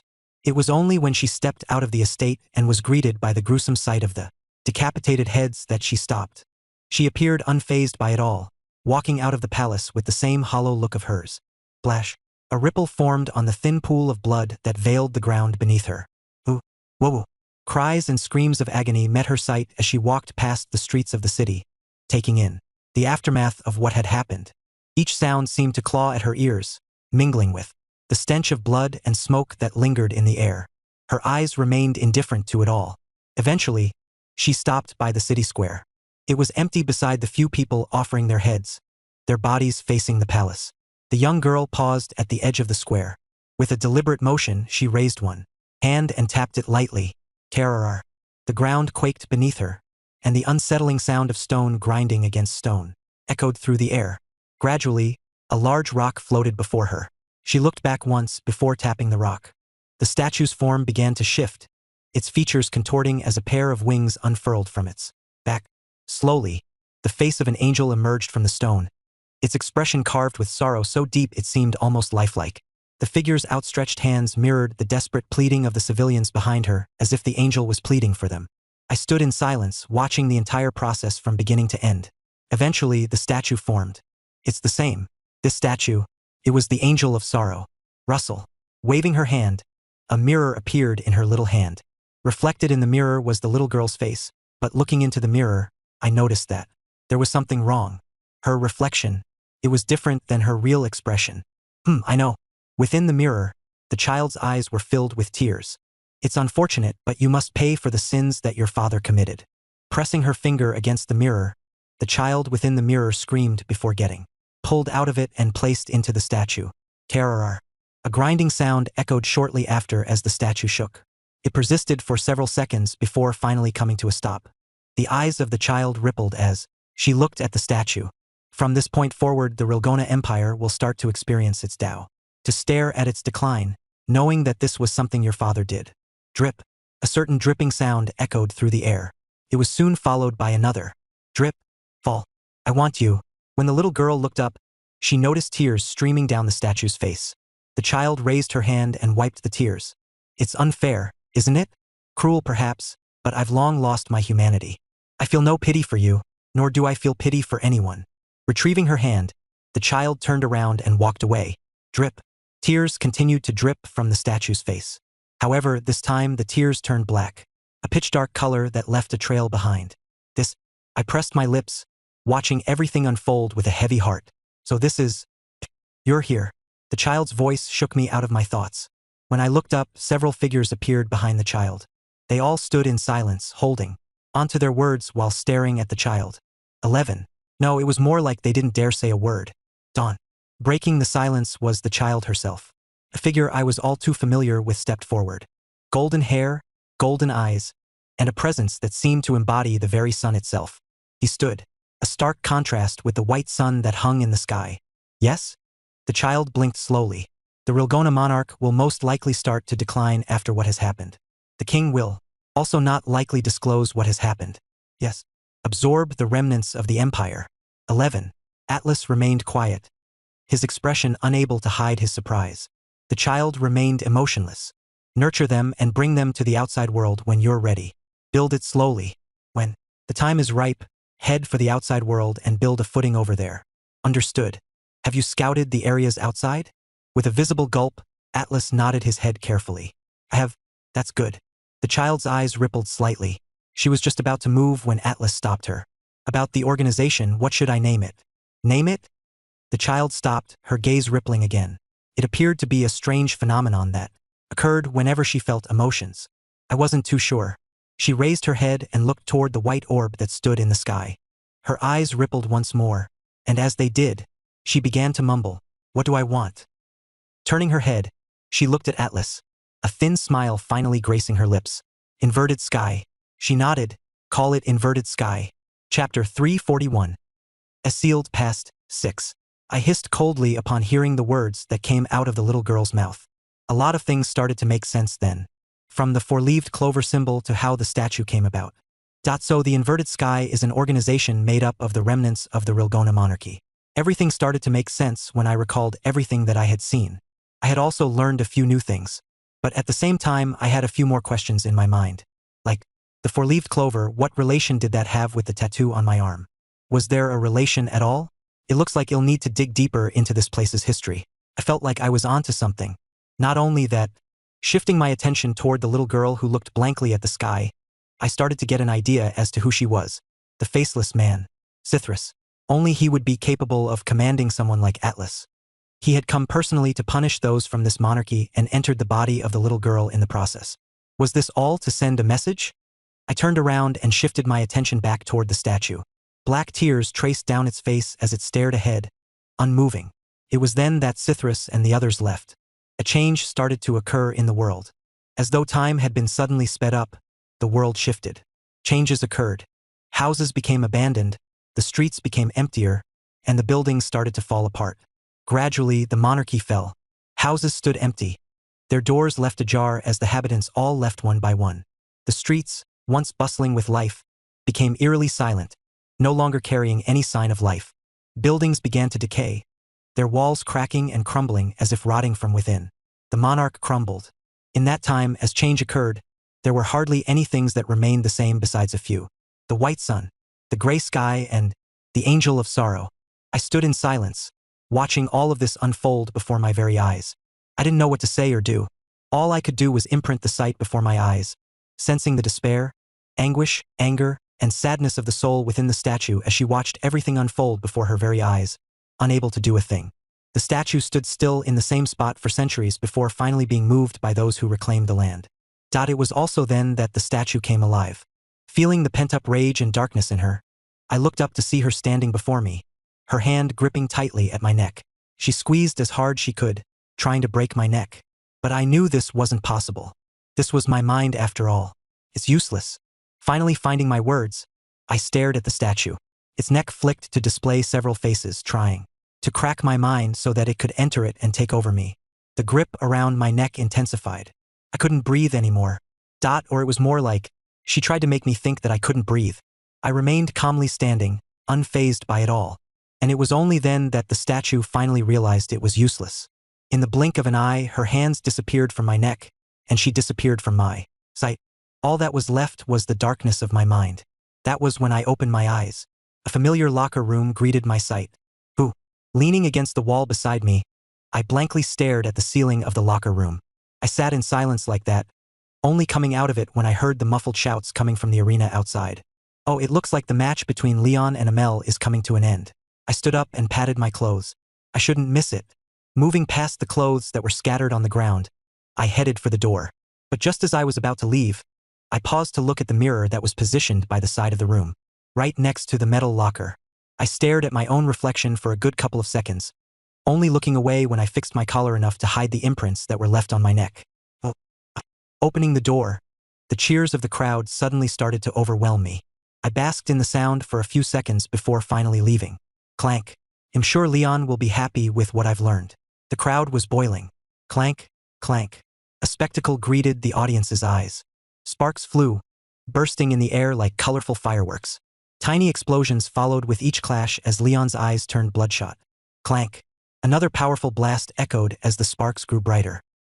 Leon skidded back several steps, his breathing extremely heavy. His shoulders were slumped while his eyes were shaky and unfocused.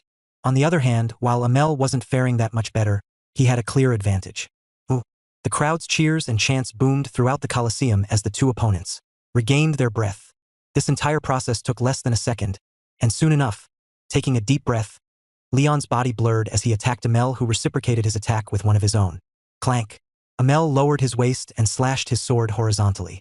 Leon ducked back, narrowly avoiding the tip of Amel's sword before slashing vertically. Pack. Amel deflected the sword with a swift slap to the side, then stepped in closer, delivering a powerful upward diagonal slash. Leon's expression turned pale as a large gush appeared on his body. Blood dripped down on his shirt as he kicked the ground and distanced himself from Amel, who followed behind, not giving him a single chance to recover. Clank, clank. The audience could barely keep up, their eyes struggling to follow as the sword streaked through the air at incredible speeds, twisting and changing direction at any given second. This wasn't just an exchange of swords. It was also a mental game. Who was going to fall for it first? How masterful. Carl couldn't help but praise as he watched the match with an excited glint in his eyes. 5 minutes into the match, both sides are beginning to show signs of weakness. However, if you look closely, you'll notice that Leon is at a clear disadvantage. Will Amel emerge victorious? What do you think? He turned to look at Johanna. Unlike him, she didn't seem at all that excited. That was mainly because she was extremely focused on analyzing the situation. Sorting through all that she managed to observe, she spoke. Leon has been fighting while holding his breath the entire time. Carl's face stiffened upon hearing her words. Fighting while holding his breath? Why would he? Because he has no choice but to. Johanna replied, zooming the broadcast to show several instances when Leon paused to take a deep breath before attacking. There's only one good reason why he would hold his breath during a fight, and that's Amel's domain. Notice how Leon becomes weaker each time he takes a deep breath. Do you really think it's because he's deprived of oxygen? Could be. No, not quite. Johanna shook her head. His domain ability allows him to regain mental clarity and increases his power. He should be getting stronger, not weaker. Whatever Amel's domain consists of, it's stopping him from breathing. Each time he takes a whiff of whatever is hiding within the platform, he becomes weaker. Carl pursed his lips upon hearing her analysis. If that was the case, he shifted his attention to the struggling Leon. I'm afraid Leon doesn't have that much time left before his body gives up on him. Clank. Sparks flew one more as Leon and Amel exchanged blows. Clank, clank. Leon's chest tingled as he held his breath. It was as Carl and Johanna said. He couldn't breathe. The scent that lingered in the air made him become weaker each time he took a breath, and he had no choice but to act this way. The only problem was that it was also hindering his performance. If I can't breathe, I have to make it so that he doesn't breathe either. It was for that reason that Leon attacked relentlessly. His body popped while his muscles squeezed and released, his strikes seamlessly connecting with one another, performing an overwhelming dance that Amel could hardly fend off. Clank. A powerful spark flew in the air as Amel stumbled back, his guard faltering for a brief second. Leon's eyes constricted at that moment. Now, this was his opportunity, and he didn't want to waste it. Kicking the ground with a bang, he dashed forward and slashed down. Swoosh. His actions were a little reckless since it could very well be a trap. But he had no choice. Time was running out for him. The stars in his eyes shimmered, fading one by one as his power increased. And so did his attacks. Clank. Clank. Amel responded in kind, his body twisting and turning as he deftly avoided some of the attacks while reciprocating. His movements were elegant and refined.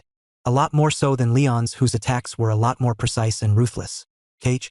It was a bitter struggle, one side bidding for time, while the other pushing himself to his limit. Due to the lack of time. Yuck.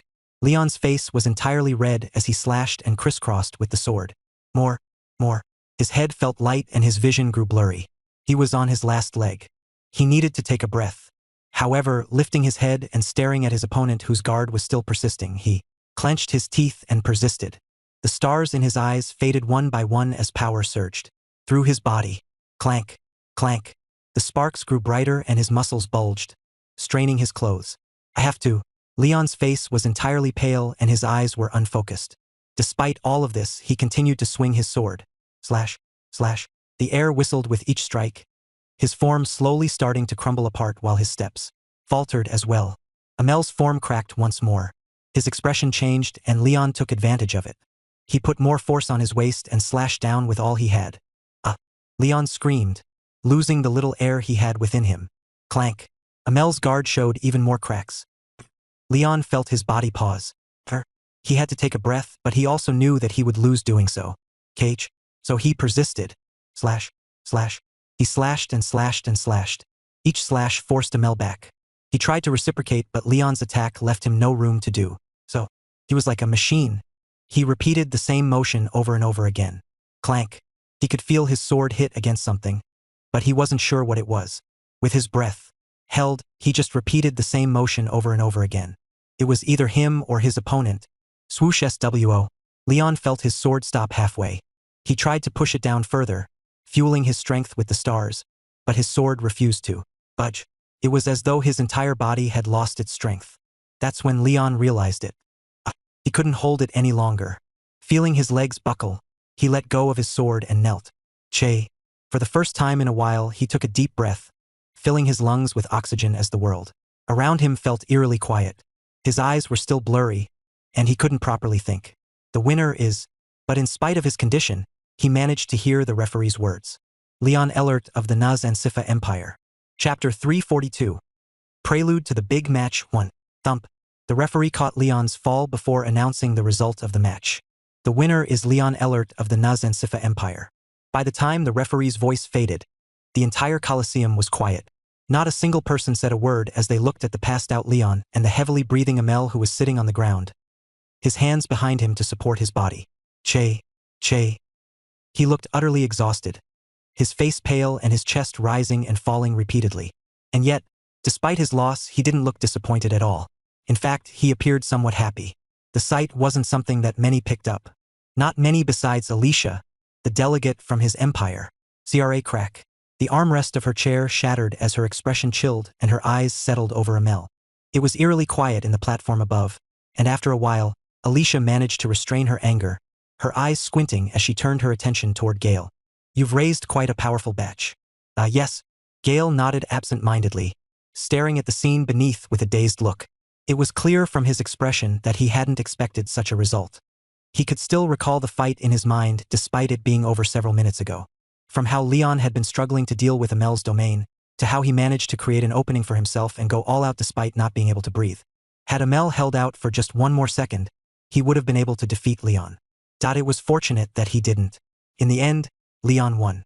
and this meant their empire had now 3 of the remaining 4 members for the semifinals. I guess this is also it for me. Alicia stood up from her seat. She glanced toward Gale and Theron before pursing her lips. She appeared unusually calm despite the loss. While she did look angry at first, it died down a little too quickly. It was a good thing neither Gale nor Theron cared enough to point it out. "I'll take my leave." As she headed out, she placed her hand over Theron's shoulder, finally gaining his attention as he raised his head to meet her eyes. She smiled at him. "I hope your golden boy manages to last until the end." Alicia disappeared shortly after that. Her disappearance brought silence to the viewing platform as neither Gale nor Theron spoke. That was until their pockets vibrated at the same time. Terror. Taking out their communication device in unison, a small orb that fit in their hands, they looked at the message written on the device. Soon enough, a smile crept on Theron's face as he faced Gale. "They'll see you in the finals." He stood up and left before Gale could even respond. Not that he would have, since he remained silent the entire time, staring at the message on his communication device. Gradually, a smile crept on his lips as he put the communication device away. Standing up, he buttoned his blazer before turning around and leaving. Cough. As he left, he coughed several times. His complexion didn't look good, but the smile on his face was hard to hide. "They'll see you in the finals?" Gale's smile also transitioned into a laugh. With great restraint, he managed to hold himself back. "There's still the semifinals." Verdant Empire locker room. Clank. The door to the locker room burst open as an enraged Alicia entered the room. Her wavy hair danced behind her as she fixed her gaze on the worn-out Amel.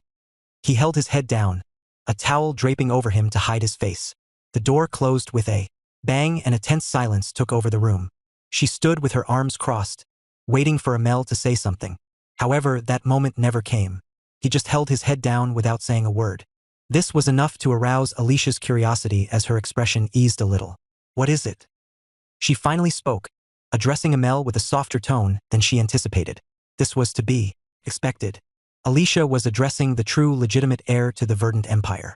While she was the crown princess, that was merely in name. Her real surname was Aryen, which belonged to one of the 7 bloodlines belonging to the royal family. Despite its strength, the bloodline remained inferior to the Mantivage bloodline, the purest of all, marked by the unmistakable gray eyes that were their signature. She had been named the crown princess due to her age, but she knew that in due time the real heir would be Amel. Theron was also in a similar situation. Caius was the true heir of the Etheria Empire. Despite her words, Amel remained quiet. This made Alicia frown. "Is there something that you knew, didn't you?" Amel cut her off directly, his voice low. Alicia pulled her head back while frowning. "Know what?" With a light scoff, Amel lifted his head, allowing the towel to slip off. His intense gray eyes locked onto Alicia, radiating a quiet but undeniable sense of authority. "Don't pretend like you don't know." Alicia didn't say a word. She just stood there staring at Amel. He looked back at her, his expression unwavering. Eventually, she pursed her lips and opened her mouth. "What do you want me to say?" "That you knew about Leon." Alicia's jaw clenched as her head tilted to the side in a half-hearted attempt at shaking her head. "I was just like you." She came forth in the end. "I saw his profile and came to the same conclusion that you did. And I did my own investigation." "What did you find?" "The same thing as you did. That he's most likely your missing brother." Waving her hand, Alicia tossed several documents in Amel's direction. With fluid movements, he caught the files before opening them. As he read, Alicia started to speak. "There's not that many people in the world that have gray eyes." Her heels clicked against the floor as she paced around the locker room. "The moment I saw him, I had him investigated. Not just his eyes, but his face. Though not a spitting image, he really did look like a younger version of His Majesty. With such looks and eyes, I'd have to be blind if I couldn't see it. That's why I dug everything up that I possibly could have. This is the result." "Thank you." Amel found himself nodding, opening the documents and reading through them. A thought occurred to him as he read, and he soon raised his head. "Given how unsurprised you looked when I confronted you about this, it seems like you already knew that I knew." "Oh please." Alicia almost rolled her eyes. "I may not have a pure bloodline like yours, but am still the crown princess. Whatever you do, I know." "Do you really think they'd investigate anything without my knowledge?" Amel chuckled, lowering his head again. "I guess that's fair." He more or less expected this to happen. In fact, he also knew that there was no way he'd be the only one to figure out about Leon. The fight had been broadcast to the entire world. It'd be weird if nobody caught on. "What about my parents?" "Do you want to know the truth?" No, never mind. Amel stood up from his seat and let out a small sigh. Stretching his neck, he headed for the door. Moving past Alicia, he paused, passing the documents back to her. Do one last check. A last check? Alicia frowned, turning her head to look at Amel, who parted before she could say any other words. Hey, wait. Clank. The door closed with great force, leaving Alicia standing by herself.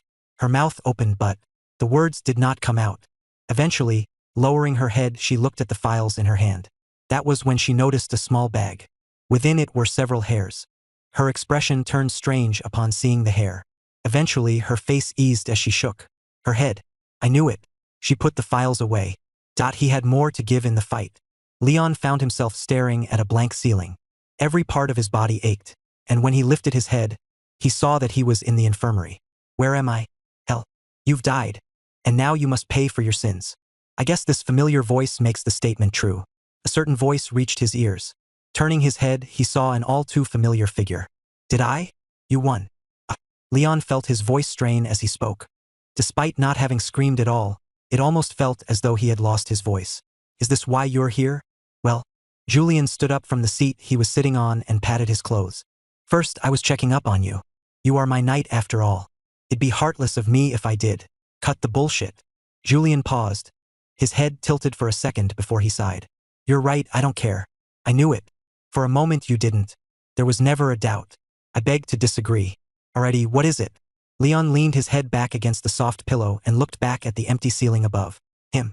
Anything better than seeing that face? You know I can read your expression, right? Yes, I know. Then? I wanted you to see it. Pursing his lips, Julian squinted his eyes for a brief moment. Then, as if he couldn't be bothered to think about it anymore, he went straight for what he wanted to say. We should find Evelyn. Leon's head lifted as he hastily turned to look at Julian. Why? Julian didn't answer immediately. He seemed to be lost in his own thoughts, but he was quick to shake it off. It'll take a little time to catch up. The angel has already tried to attack me. There's no point in her hiding any longer. If you say she's as good as you say, then we need her. Julian couldn't deal with the angel by himself. This much became clear to him after he saw the vision. He was strong mentally, and he could fend off her attacks, but he couldn't defeat her. Only Evelyn was capable of that. At least he hoped. Can you get in contact with her? I can. Leon nodded his head faintly. He knew of a way to contact Evelyn. She was rather well prepared, and knowing her quite well, Leon knew how to get in touch with her in these situations. Good. Julian appeared almost relieved after hearing his confirmation. As he leaned back into the chair, his mouth opened, prepared to say something when something vibrated in his pocket. Terror. It wasn't just his pocket. Leon shifted his attention toward the nearby desk where his communication device was. The two looked at each other simultaneously before Julian stood up and tossed him the communication device. Plaque. Leon caught it with one hand and looked through the message. 11. Seeing the message that was presented before him, his expression started to change. Then, as if realizing something, he raised his head to look at Julian, who looked at the communication device without much of an expression.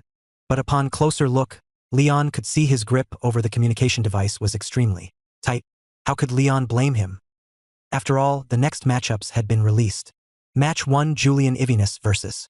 Caius Etheria. Match 2, Leon Ellert vs. Aoife Megrail. Chapter 343. Prelude to the Big Match 2. How much do you remember? A soft voice echoed quietly in a small room where a tall and robust young man rested. His expression was pale, and his eyes remained fixed on the ceiling above him. It had been less than a day since Carmen had woken up, and his memory was rather hazy. All he could recall was feeling his chest explode and darkness enveloping his vision. By the time he regained consciousness, several days had passed. Taking a deep breath, he turned to his right. There, a young man with blonde hair and striking yellow eyes elegantly sat with his legs crossed and a teacup in his hand. I asked you a question. His tone remained soft, but Carmen felt his entire body shudder. Why is he here? Finding his breath again, he swallowed quietly and began talking. He knew he couldn't afford not to talk. I don't remember very well. His throat was sore, and he struggled to speak properly. Nonetheless, he had no choice but to force himself to speak. I just remember trying to get close to him, waiting for him to use his emotive magic. But he paused, his brows furrowing. Recalling the sensation he felt back then, he felt his face slowly start to turn pale. His body shuddered, and his lips trembled. It was overwhelming. He raised his head, staring directly at Caius.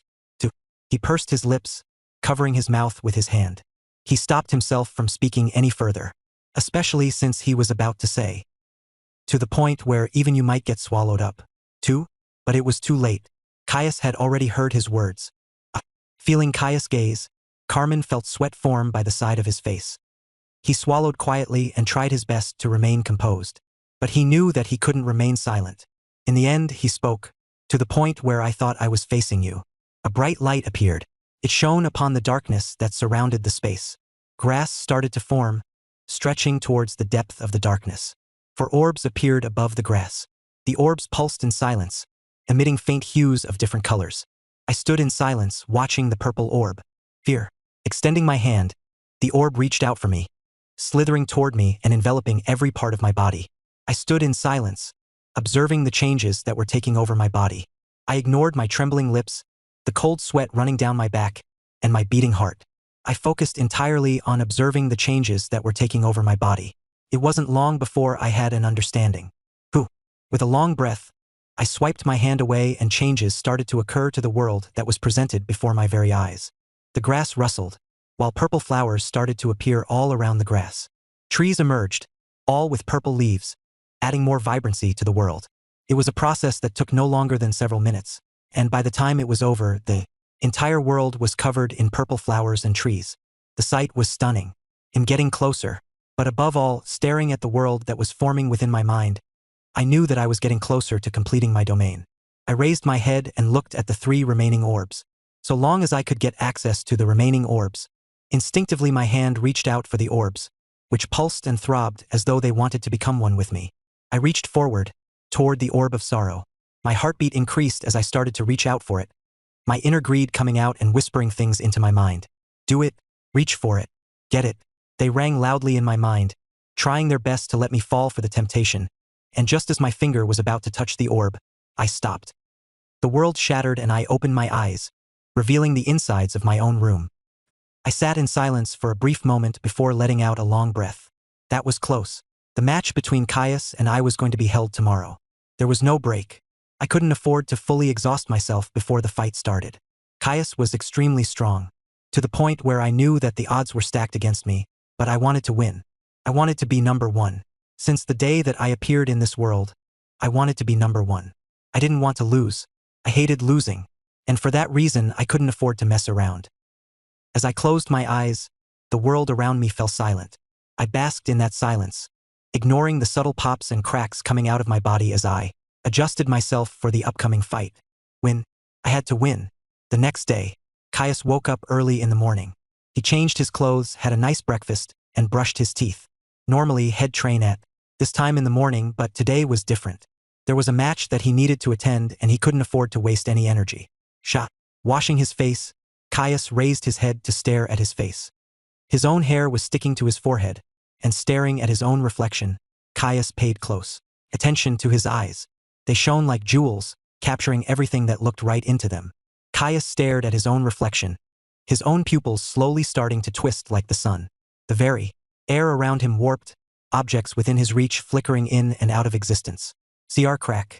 A subtle cracking sound spread across the room. Blinking his eyes, Caius looked at the mirror and the fragmented pieces of his face. He stood like that for a few seconds before tearing his eyes away. I'm ready.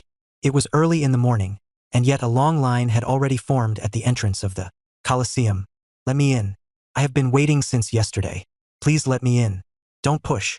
While the quarterfinals had a lot of fans spectating and watching, the excitement was far less than it was now.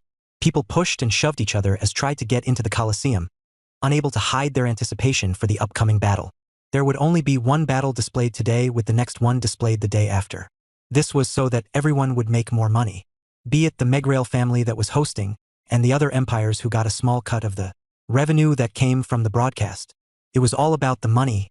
Leon watched from behind, his appearance different than normal. Since his next match wasn't until tomorrow, he decided to spectate Julian's match. Whoever won would be his potential next opponent. Well, that was granted Head win his next match. And he wasn't so sure about his chances of winning. Not when Aoife was currently being controlled by the angel. Where is she? Leon looked around, his eyes scanning his surroundings as he tried to look for someone. He had been waiting in line for that very purpose. Otherwise, he could have just entered on the ground that he was also a competitor. He was here for, "Why did you contact me?" A familiar crisp voice sounded from next to him. Leon held his smile back and looked ahead. "You don't need to hide any longer.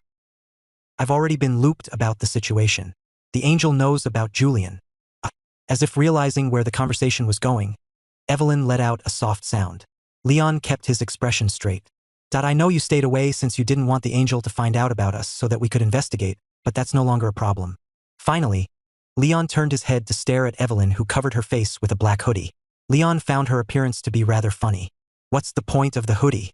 You're not that famous, and the angel already knows about you. Have you seen my face?" Evelyn cut Leon off, her expression seeming to say, "What kind of question is this?" Indeed, Leon realized pretty quickly how stupid his question was and shut his mouth. Evelyn was rather pretty, and she knew it. Her appearance would cause quite a bit of trouble for them. "I'm not worried about the angel seeing me," Evelyn went on to speak, tilting her head slightly to see the end of the line. "Their turn was going to be soon. It already can see every move that I make." Leon paused, turning his head to look at her. Evelyn stared back at him before pointing at her temple. "I've sealed a small part of it in my mind." Leon's expression changed, but before he could say anything else, a cool voice echoed, "Next." Leon hastily turned his head and handed his ticket to the guard, who let the two of them in. Boom! Coming into the Coliseum, as if a bomb had detonated, Leon and Evelyn found themselves freezing on the spot as the crowd roared wildly. It took several seconds for them to snap out of it as Leon smiled bitterly. "I didn't think it was this loud." He looked at the ticket and headed for their seats. The seats were rather good. It was spotted close to the main platform, allowing the two of them to get a good view of the fight. Staring at the empty platform before him, Leon fell into a strange silence. The noise around him started to drown out while his heart started to beat faster. He didn't understand why he was behaving like this. Was he nervous about the statue situation? No, while he was worried, he knew he had time. Then what? Why was he? As if everyone came to an agreement, all sound abruptly drained away from the Coliseum, leaving behind a stifling silence that pressed down on everyone. Leon raised his head, his back unconsciously straightening. Similar scenes occurred throughout. The single sound of a step shattered the silence that pressed down on the Coliseum. A figure emerged from the right, his blonde hair a sharp contrast against the blinding white sun that loomed in the sky, while his eyes, cold and piercing, seemed to draw the attention of the entire crowd. Ba, thump, ba, thump. The crowd's hearts beat in unison. A strange tension gathered across the Coliseum. On the other side, another step echoed. It was firmer and louder than Caius. Emerging from the left side was Julian. His hazel eyes and black stood in stark contrast to Caius' yellow eyes and hair. One was the darkness while the other was the light. Pop, crack, pop. Weird noises burst out of Julian's body as his muscles and bones wiggled in a strange manner, adjusting his body for the upcoming fight. His momentum rose with each step he took. The same was true for Caius, whose momentum rose to match Julian's. Leon stared at the two, forgetting to breathe the entire time. It was only when the two stopped on opposite ends, staring at each other, that Leon realized why his body had been acting the way that it was. Excitement. He was excited. Chapter 344. What does it mean to be the best? 1. Well, here we are. Carl's voice quietly echoed as his eyes were fixed on the two individuals standing in the middle of the platform. The air was tense, and he felt his throat grow dry. Taking a small sip, he introduced the two sides. On the right, we have the favorite of this summit and the young man who is regarded as the strongest genius amongst the four empires. He's a user with talent in the mind category, in both telekinesis and emotive magic. Carl's voice was the only thing that the listeners could hear as everyone watched the platform with their mouths closed, unable to utter a single word. Tensions were high and the momentum between the two continued to rise. Julian's body continued to pop and squirm as the muscles in his body continuously changed. His changes were evident as his body unknowingly released a certain pressure on those watching. It felt as though they were being pressed down by a large hand. It made it hard for them to think and follow. Unaware of what was happening outside, a red orb appeared in Julian's mind, throbbing and shaking continuously like a beast that was ready to be let out of its cage. Pop. As opposed to Julian, Caius appeared a lot more calm and serene. His eyes were closed, and his body was at peace. His breathing was stable, and he acted as though he wasn't in the middle of an important competition. A ripless pond appeared in Caius' mind. Within that pond, 6 figures stood. They were all Caius, wearing different expressions. One was trembling, one was blushing, one was smiling, one was crying, one clenching his teeth, and the last one was looking up with wide eyes. They were the complete forms of Caius' emotions. Only through them would his emotive magic be released. 11. The sharp contrast between the two sides made the audience hold their breath in anticipation as the referee showed up in the middle. He looked at both sides, allowing each side to build their momentum.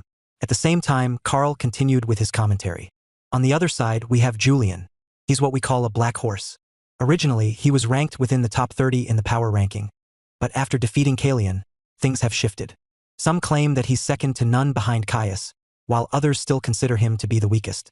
The overall reaction of the world after Julian's victory was mixed.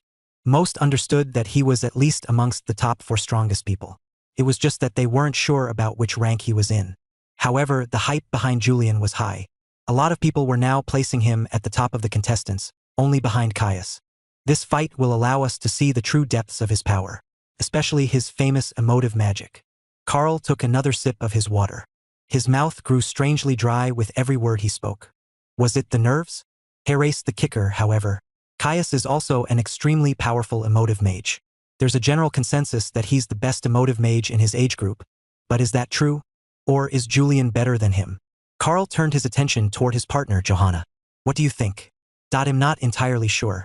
Johanna answered truthfully. I haven't seen much of the two sides, so my answer may not be entirely accurate. In fact, it may just be completely wrong. And? Johanna pursed her lips, falling into a short silence before finally managing to find her words. If we're talking purely on the emotive aspect, then I believe that Julian is superior to Caius. Oh? The words didn't exactly leave Carl stunned. Following Julian's fight with Calamities, Johanna had said something similar.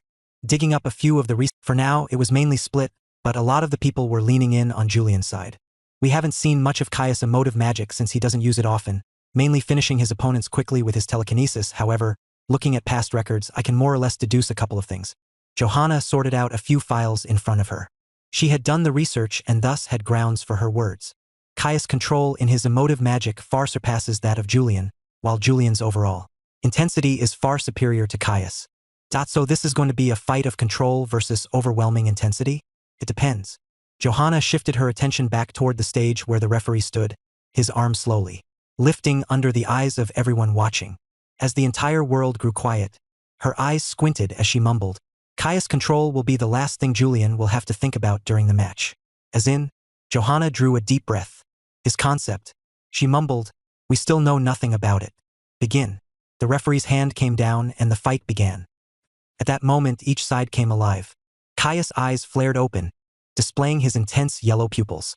Just as his hands began to move, Julian's pupils constricted as a green orb floated in his mind, slowly reaching out for him. He didn't reject it and reached out for it. His calves tensed, and he tapped his foot against the ground. There was no sound, no fancy explosion or anything like that. He was simply too fast for that. The world around him slowed down. The world around him stretched as Caius appeared on the opposite end, his hand slowly coming to a raise. Julian ran forward. His arms and body started to wiggle, and multiple projections of his hands and body appeared, each one slightly out of sync, like a distorted reflection in a fractured mirror. A sharp pain pierced through his mind as he sprinted forward, arriving just in front of Caius. With a swift twist of his body, he aimed directly for Caius' exposed torso. His mind raged. A dark world appeared in his mind. Within the world, a dark figure materialized. Cloaked in a black hood, it gripped a sharp scythe, its blade gleaming sharply. The figure slowly turned its head, revealing an empty skull where a face should be, with two eerie purple flames flickering in its hollow eye sockets.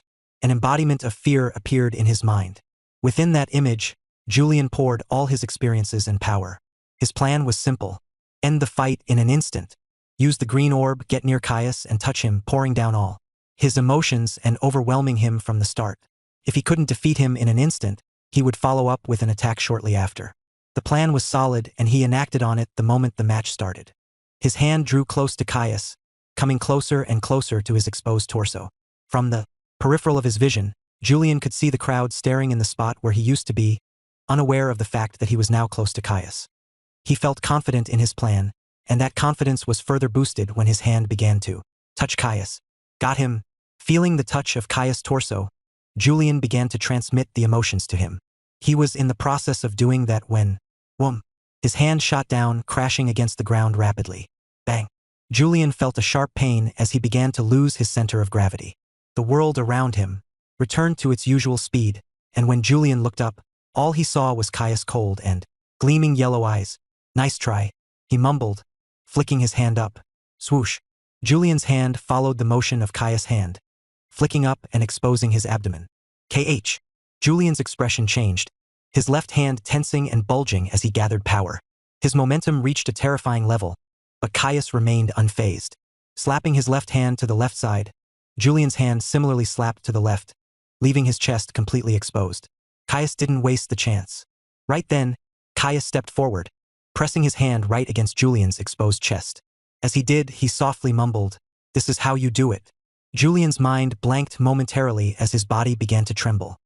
His face turned pale, and sweat poured down from the side of his face. Looking down at where Caius' face had once been, all he saw was a monster with thousands of eyes staring back at him. It sent shivers down Julian's body as his lips trembled. Bang!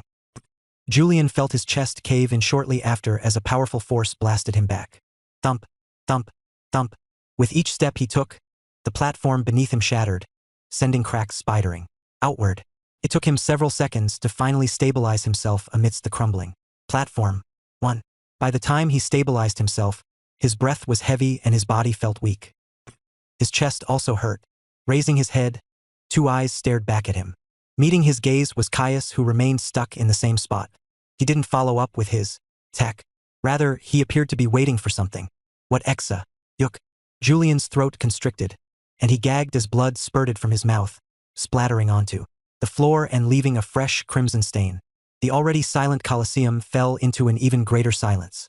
All eyes were focused on Julian and Julian only. Everything had happened so fast that the audience had no time to process what had happened. It was only after the replays of the entire exchange had been shown that the audience finally realized what had happened.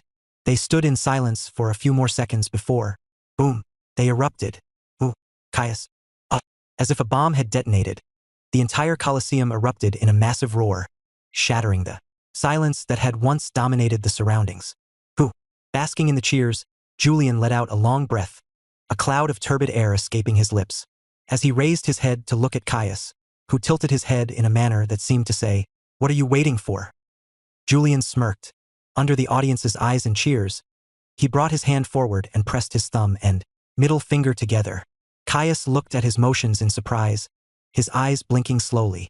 He appeared to want to stop him. Caius' body tensed and he prepared to move his hand when he felt something by his right side. That was when his expression changed. Hastily lowering his head, he turned to look at his waist, but it was too late. Snap.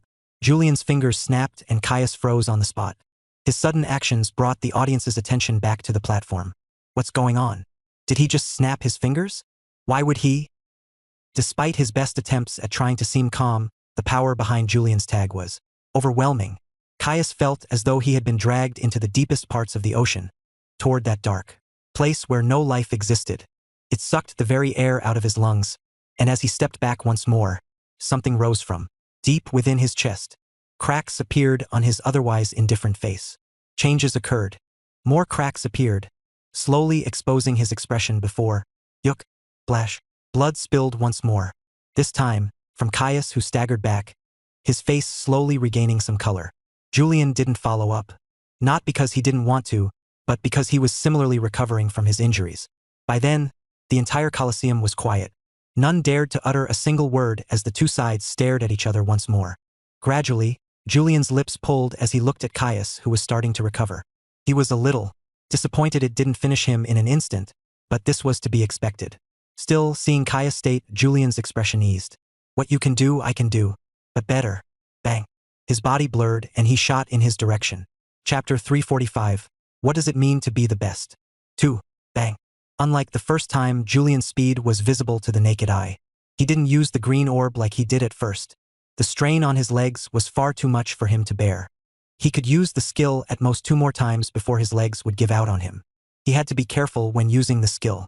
Perhaps in the future, he'd be able to fully utilize the green and red orbs, but for now, he could only utilize them in quick and short bursts that would ease the strain that his body sustained. This was the price to pay for trying to optimize his body when he was a mage. Bang. The ground beneath him shattered, with each step that he took, and he shot for Caius, who wiped the blood that traced down the right side of his chin. How is this possible? Caius' mind was in a state of confusion. He wasn't confused by the fact Julian had managed to get him. He wouldn't be fazed by something like that. He was, however, confused by the method that had caused him to bleed. Recalling the pain he felt on his torso, and the emotions that came crawling to his mind the moment that Julian snapped his fingers, the answer was right before Caius' eyes. The realization was like a thunderbolt, striking at his mind with such ferocity that it left him dazed for a few seconds. That was an emotive tag, the fourth phase of emotive magic. His breath left his lungs and his body tensed. How is this possible? The idea left him petrified. Wasn't Julian his age? How could it be possible for him to perform such a skill? It made no sense, especially since he was still far away from reaching that level. Was this implying that he was worse? No, it makes no sense. After what he had gone through to get that power, how could anyone be better than him? It made no sense. He refused to believe it. Nobody would be able to survive what he survived. Lifting his head, a change occurred in his eyes. His yellow pupils rippled, an unsettling change taking hold as they began to spin in a strange, mesmerizing pattern. It was as if they reflected the very sun itself, glowing with an intense, otherworldly light. Staring into those eyes, Julian felt himself slow down as he felt his consciousness get sucked into them. The world around him started to wobble, and Caius' figure started to distort before his eyes. Julian's mind became sluggish, and so did his movements. The change became apparent to all those viewing who looked curiously between the two, unaware of what was happening. Thankfully, Julian was quick to pick up the changes occurring in his mind. He realized rather quickly that he was being attacked mentally. Sucking in a cold breath, he protected his mind, shouting subtly in his mind and stomping his foot down.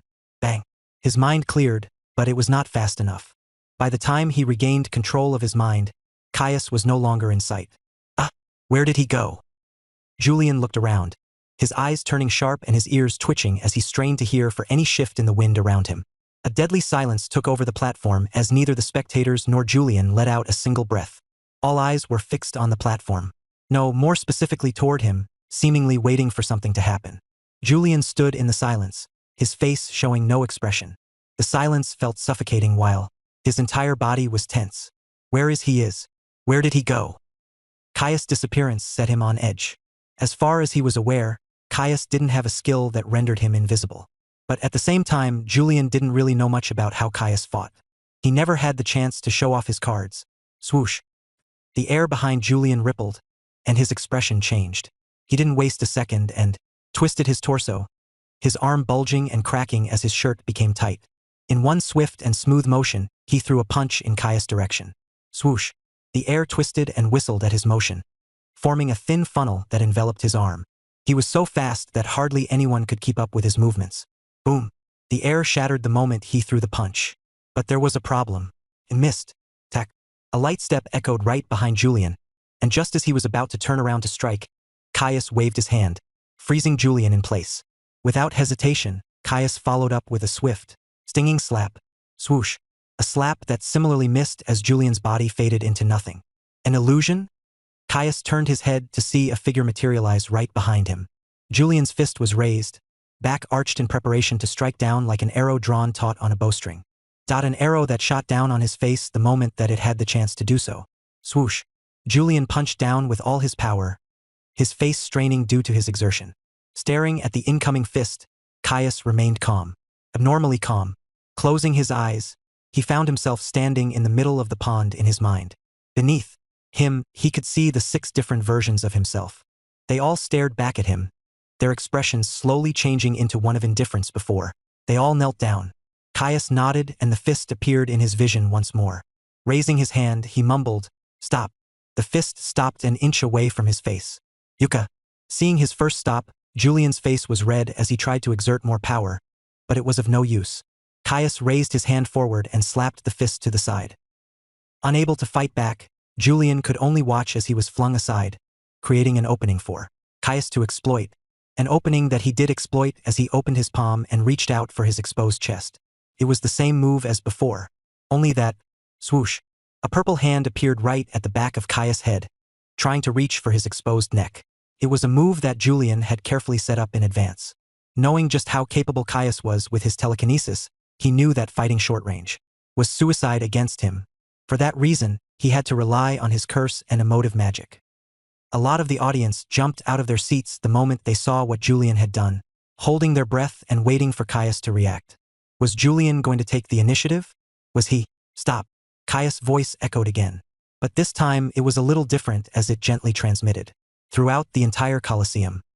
His voice was rather quiet, and yet, it ranged loudly in the minds of all present. Everyone froze. Not a single person moved from the moment his words fell. No, rather than them not moving, it was more like they couldn't move at all. As if his words were law, the weaker people found themselves struggling to move. But most importantly, the purple hand that was reaching out for Caius from behind, that also stopped in the middle of the air. Julian's pupils shook at the sight. He prepared to stomp his foot to distance himself from Caius, but he was soon horrified to notice that he was also unable to move. What the? Julian felt his heart sink. Raising his head, his eyes fell on the calm-looking Caius. Ha! He let out a soft sigh, lowering his hands and gently smiling. I didn't really want to do this, to be honest. Caius patted his cheeks, which grew a little pale. Feeling the audience's stares and the shocked expressions on the faces of a few others, Caius sighed in resignation. He really did not want to do this. At the start of the competition, he never thought he'd be forced to use his concept, but here, he was using the very same thing he thought he wouldn't need to use. His concept of authority. Kneel. Thump. Julian's legs buckled and he knelt on the floor. His eyes shook as he raised his head to look at Caius with shock. Caius reciprocated his gaze with a calm look. My words, my law. Such was the concept of authority. Whatever he said was the law. Nobody could go against his words. It's a pity, but I'm going to end the match here. Originally, Caius had planned on battling it out with Julian using his emotive magic. But from the moment Julian used the tag, Caius realized that he couldn't entertain that fight for now. If he brought it there, the results would be unknown. He still believed he'd win, but he had to be careful. He was arrogant, but he wasn't going to let his arrogance be his downfall. Since he wanted to win, he had to win. 11.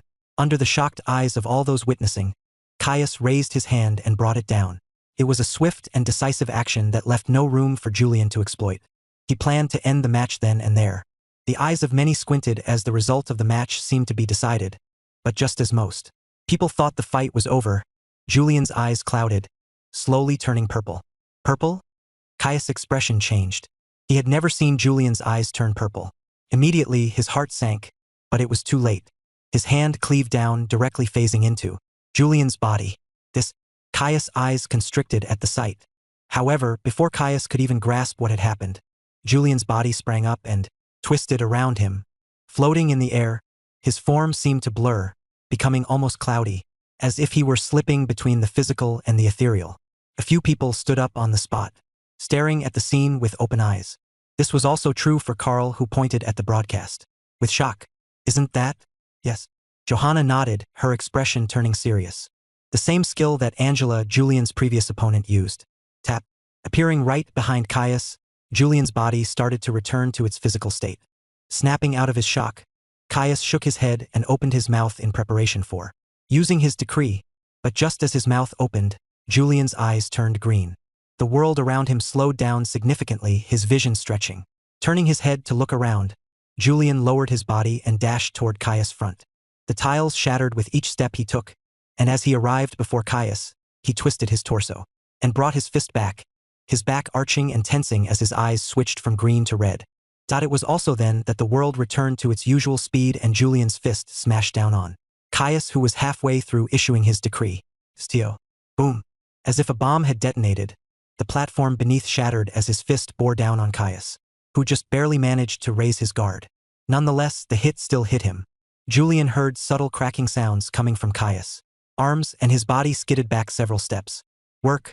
With a pale face, Caius barely managed to stabilize himself before looking up at Julian. It was then that Caius saw it.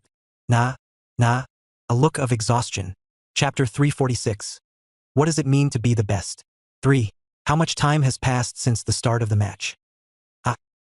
Despite Julian's best attempts at keeping his breath steady, he was unable to. His mind was buzzing and his vision was slightly blurry. He was a lot more exhausted than he had originally anticipated. While his mana reserves were still fine, it was his physical exhaustion that was rendering him helpless. The concepts used a lot of stamina. Not only that, but their strain on his body was not light at all. His calves and quads were twitching while the muscles on his arms were shaking. This was the result of overexerting a body that belonged to a mage. I can only use the green orb once more. The situation was far from ideal. He had no choice but to limit the usage of the concepts. You look exhausted. Lifting his head, Caius shook his arms. He appeared relatively calm on the surface, but the subtle trembling in his arms showed that he too had sustained some injuries. He tried to play them off, but Julian could see them clearly. Perhaps realizing this, Caius smiled and swiped his hand in his direction. A powerful force gripped Julian by the arm, flinging it to the side. Before he had the chance to react, his other arm was flung to the side, exposing his chest once more. Julian tried to fight back, but before he even had the chance to do so, a hand reached out to grab his shoulder from behind. When? Julian's mind shook. He had no time to dwell on the matter. Taking a deep breath, he focused his attention on the spot where the arm was reaching out for him. He then took a small step forward. Step of suppression. The gravity surrounding the arm increased, halting it on the spot. Julian then twisted his torso and tensed his back, a red orb appearing in his mind. As power surged right through him, he threw a straight punch. Swoosh. The air funneled around his fist. A silent whistle streaked through the air as Caius appeared right in front of him. He seemed oddly calm. It was no wonder why. Just as Julian turned around, Caius' body shifted and disappeared, appearing right behind Julian. The audience all exclaimed in shock, and some stood up at the sudden change. Caius extended his hand, reaching out for Julian's exposed neck. Pity that from the start, Julian had never turned around. The moment Caius' figure disappeared, so did Julian's as he reappeared a few spots away from where Caius was. It had all been an illusion. Julian was still not in the right state to carelessly use his concepts. He had only done what he did in order to throw Caius off and distance himself from him. At the same time, he bought himself some time to recover some of his stamina. Ooh. Julian took a deep breath. An image appeared in his mind. It was the image of a lone girl, standing before a massive dragon while hundreds of people stood behind her in silence, unable to utter a single word. As her clothes fluttered to reveal her pale face, his chest started to ache. Funneling the emotions that were gathering in his chest, he took a deep breath and stared at Caius, who appeared to show a similar look. Though Caius much preferred using his concept, in this situation, he had no choice but to do the same. They'll bring you to my world. At the same time, the two spoke, their voices layering. Sadness. Fear. The Colosseum fell silent shortly after that. As all eyes fell on Julian and Caius, the audience stood up one by one. That was because both sides were frozen in place, neither one moving an inch. What's going on? What is happening? Why are they not moving? Murmurs and whispers spread throughout the Colosseum as all eyes fell on the strange scene that greeted them at the platform beneath. Nobody could understand what was happening, and neither could Carl, who had similarly stood up. What is happening?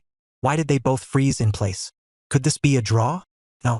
Johanna shook her head, her expression grave as she alternated her gaze between Julian and Caius. They are fighting, all right? Carl turned his head and looked at Johanna with an astonished expression. Fighting? How? They aren't moving at all. There's not that many emotive mages around, so the information is not very widespread. However, according to many instances where two emotive mages fight, then the means of the fight changes. As in? Johanna pursed her lips, her eyes lingering over Julian and Caius for a brief moment. Then, letting out a small breath, she pointed toward her temple. Right here, she said, her voice low. They're fighting right here. From this moment forth, whoever breaks first will lose. Where is this? Ripple. The ground beneath me rippled, forming small waves that radiated outward in every direction. Looking down, I couldn't see my own reflection. I was surrounded by white. Ripple. In the distance, I heard another ripple. When I looked up, Caius appeared, small waves radiating outward from his body in a mirrored response. Our waves met, canceling each other. I looked around me in confusion. On the opposite end, Caius appeared calm. You seem to be confused by what's going on. His voice was gentle, and yet, it seemed to boom throughout. I raised my hand to hold my throbbing head. Looking at Caius, who appeared to be well aware of what was going on, I tensed my legs and shot in his direction. Whatever was happening, I didn't want to waste time talking. Ripple, ripple. A ripple formed with each step that I took. In a few breaths, I appeared right before Caius, who looked at me with a calm smile. Seeing how calm he was, alarm bells rang in my mind. However, it was too late for me to make any adjustments. Tensing my back and clenching my fist tightly, I imagined a red orb in my mind. My mind blanked as the power I was used to receiving never came. No, rather, I wasn't able to visualize the red orb at all. What in the world? The world behind me throbbed, a faint red hue coming out from behind me. Stunned, my movements slowed down. Oh, Caius looked behind me, his tilting a little as he looked interested. That's rather interesting. Swoosh. My shock only heightened when my fist phased right through him. Staggering forward, several ripples formed beneath me, and when I stabilized my body to look behind, my breath left my body. A red orb appeared where I was. It floated in the middle of the white world. I blinked my eyes a couple of times, unable to understand what was happening. How is this? Rage, huh? With his back turned against me, Caius' attention seemed to be focused on the floating red orb that levitated in the world. I couldn't see his face, but I could feel the interest in his voice. Your concept, it's quite nice. I opened my mouth but stopped the words from coming out. Observing the white world around me, I cooled my emotions and took a small breath. Where is this? It was only now that I had cooled my mind and observed my surroundings better that I realized something. I'm not in my physical body. I could move and speak, but I couldn't gather any strength in my body. At the same time, I also couldn't conjure any spells. This only left me with one conjecture. We're inside our minds. Correct. Caius spoke, his head finally turning to face my direction. Pressing his finger against his temple, Caius continued, I'd normally not speak during a fight, but now that we're in here we can talk as much as we want. After all, his lips pulled. It's all mind games from now on. Rumble, rumble. The world trembled, and cracks began to form in the space surrounding us.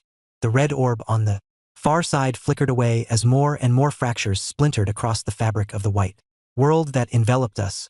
They stretched like spiderwebs, reaching all corners of the world before CR crack, shattering like a broken piece of glass. What replaced the white world was a dark one. Roar. A terrifying roar burst forward shortly after, piercing my mind with pain as I staggered back. A shadow loomed over me, and soon after, a long, lanky creature emerged. It had a disproportionately large head, hollow sockets where eyes should have been, and a gaping mouth filled with exposed, jagged teeth, glistening menacingly as it stood before me. My breath grew heavier at the sight that greeted me. What is? Ba, thump, ba, thump. Behind it, I could see several corpses. The sight of them brought pain to my chest, engulfing my mind as I struggled to breathe. But, most importantly, I realized that my body had grown smaller. In particular, my hands. They seemed to have shrunk to that of a child. Drip, drip. Saliva dripped from the creature's mouth as it stepped toward me. I took a step back, my heart thumping loudly in my mind. I struggled to push the emotions away, desperately trying to seal them off, but found myself unable to. Fear continued to seep into my mind, relentless and suffocating, as the world around me was swallowed by an eerie silence. The creature before me took another step forward, its hollow gaze fixed on me as though I was its next meal. A strange sense of powerlessness engulfed me, and the pain in my chest grew as I looked at the corpses behind. Drip. I heard another dropping sound, but it didn't come from the creature. Feeling something warm streak down my cheeks, I knew that it was from me. The pain that accompanied the tear served as an indication of it. You don't want to do this. I covered my mouth, trying my best to keep the emotions away. It was hard, and my mind was growing faint. But amidst the situation, I understood what was happening, and the realization made me tremble. This world, it was the world within our minds. Caius had already confirmed this, but what he didn't say was that, in this world, the first one to break would be the first one to lose. And drip. Tears streamed down my face. This time they were a lot more than before. My chest throbbed as an intense pain suddenly engulfed my mind, took my breath away and sucked everything out of me. I started to feel weak and my lips tremble. As that happened, CR crack, the white world shattered, destroying everything that appeared before me. Beep, beep, beep, beep. What came after were subtle and rhythmical beeps, sounds that brought forth my deepest traumas. Don't want to break you. Chapter 347. What does it mean to be the best? To excel above all others. This was what it meant to be best. Caius was the best. He knew he was the best. He had to be the best. Vayer, the dark world shattered, giving way to the same white void. It crept into every corner, consuming all in its path. It felt empty. A soft, relentless beeping sound began to echo through the emptiness. Caius stood in silence, looking around. I don't want to break you. Julian's words rang powerful in his mind. They were like whispers, trying to shatter his composure, but he remained calm. He had absolute confidence in himself. This was all a mind game, just like the soft white world that enveloped him. Veer. The beeps continued, but no image appeared. They rang loudly in Caius' mind, prompting his brows to knit together into a frown. Is he hesitating? Clap. Caius clapped his hands once, and the beeping stopped. Then, with a deep frown, he shouted, "Ah!" Once more, the world rumbled. Roar. A roar pierced through the world as the creature from before emerged from behind him, its figure twisted and creepy. Julian's figure reappeared on the opposite end, his face stained with tears. Ah! Caius clenched his teeth, feeling a powerful pain invade his chest. It felt suffocating, taking his breath away. Go. Holding the pain back, he nudged the creature behind him as it roared and charged toward Julian, who stood with his back straight. Roar. With a ferocious roar, the creature shot in Julian's direction. Its speed was blinding, and its bloodthirst was evident. Caius' yellow eyes reflected the figure's form as it charged toward Julian. Caius blinked once. For a brief moment, the world around him turned red. He saw the alto-familiar figures lying on the ground with their body dismembered. His mother, his sister, remember, a voice transmitted in his mind. To be the best, you need to make sacrifices. Get rid of the burdens chaining you down, and absorb the pain, and make it your power. Caius' chest trembled. He recalled all the sensations he felt back then. The fear, the anger, the sadness. He took it all in. Blinking his eyes, the creature reappeared in his vision. It lunged at Julian just like it had lunged at his mother and sister. Drip. He too started to cry. Ripple. Roar. A terrifying roar followed his tears as a ripple formed beneath him. Raising its hand, the creature prepared to claw in Julian's direction. Its actions were fast and ruthless, and yet, even in such circumstances, Julian's expression remained the same. Lifting his head slightly to display his pale face, Julian's lips trembled. Rustle. A hoodie materialized out of nowhere, covering his body.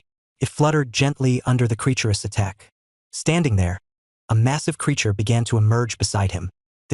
Its appearance shook Caius, who was suddenly gripped with an overwhelming sense of dread and fear. Caius took a step back as his pupils constricted. A rock dragon. Flip. Its eyelids flipped, revealing its yellow-tinged eyes. The sense of dread and terror that took over the white world became even more overwhelming, gripping Caius by the throat as he struggled to breathe. One by one, hooded figures emerged around Julian, who wore a hood.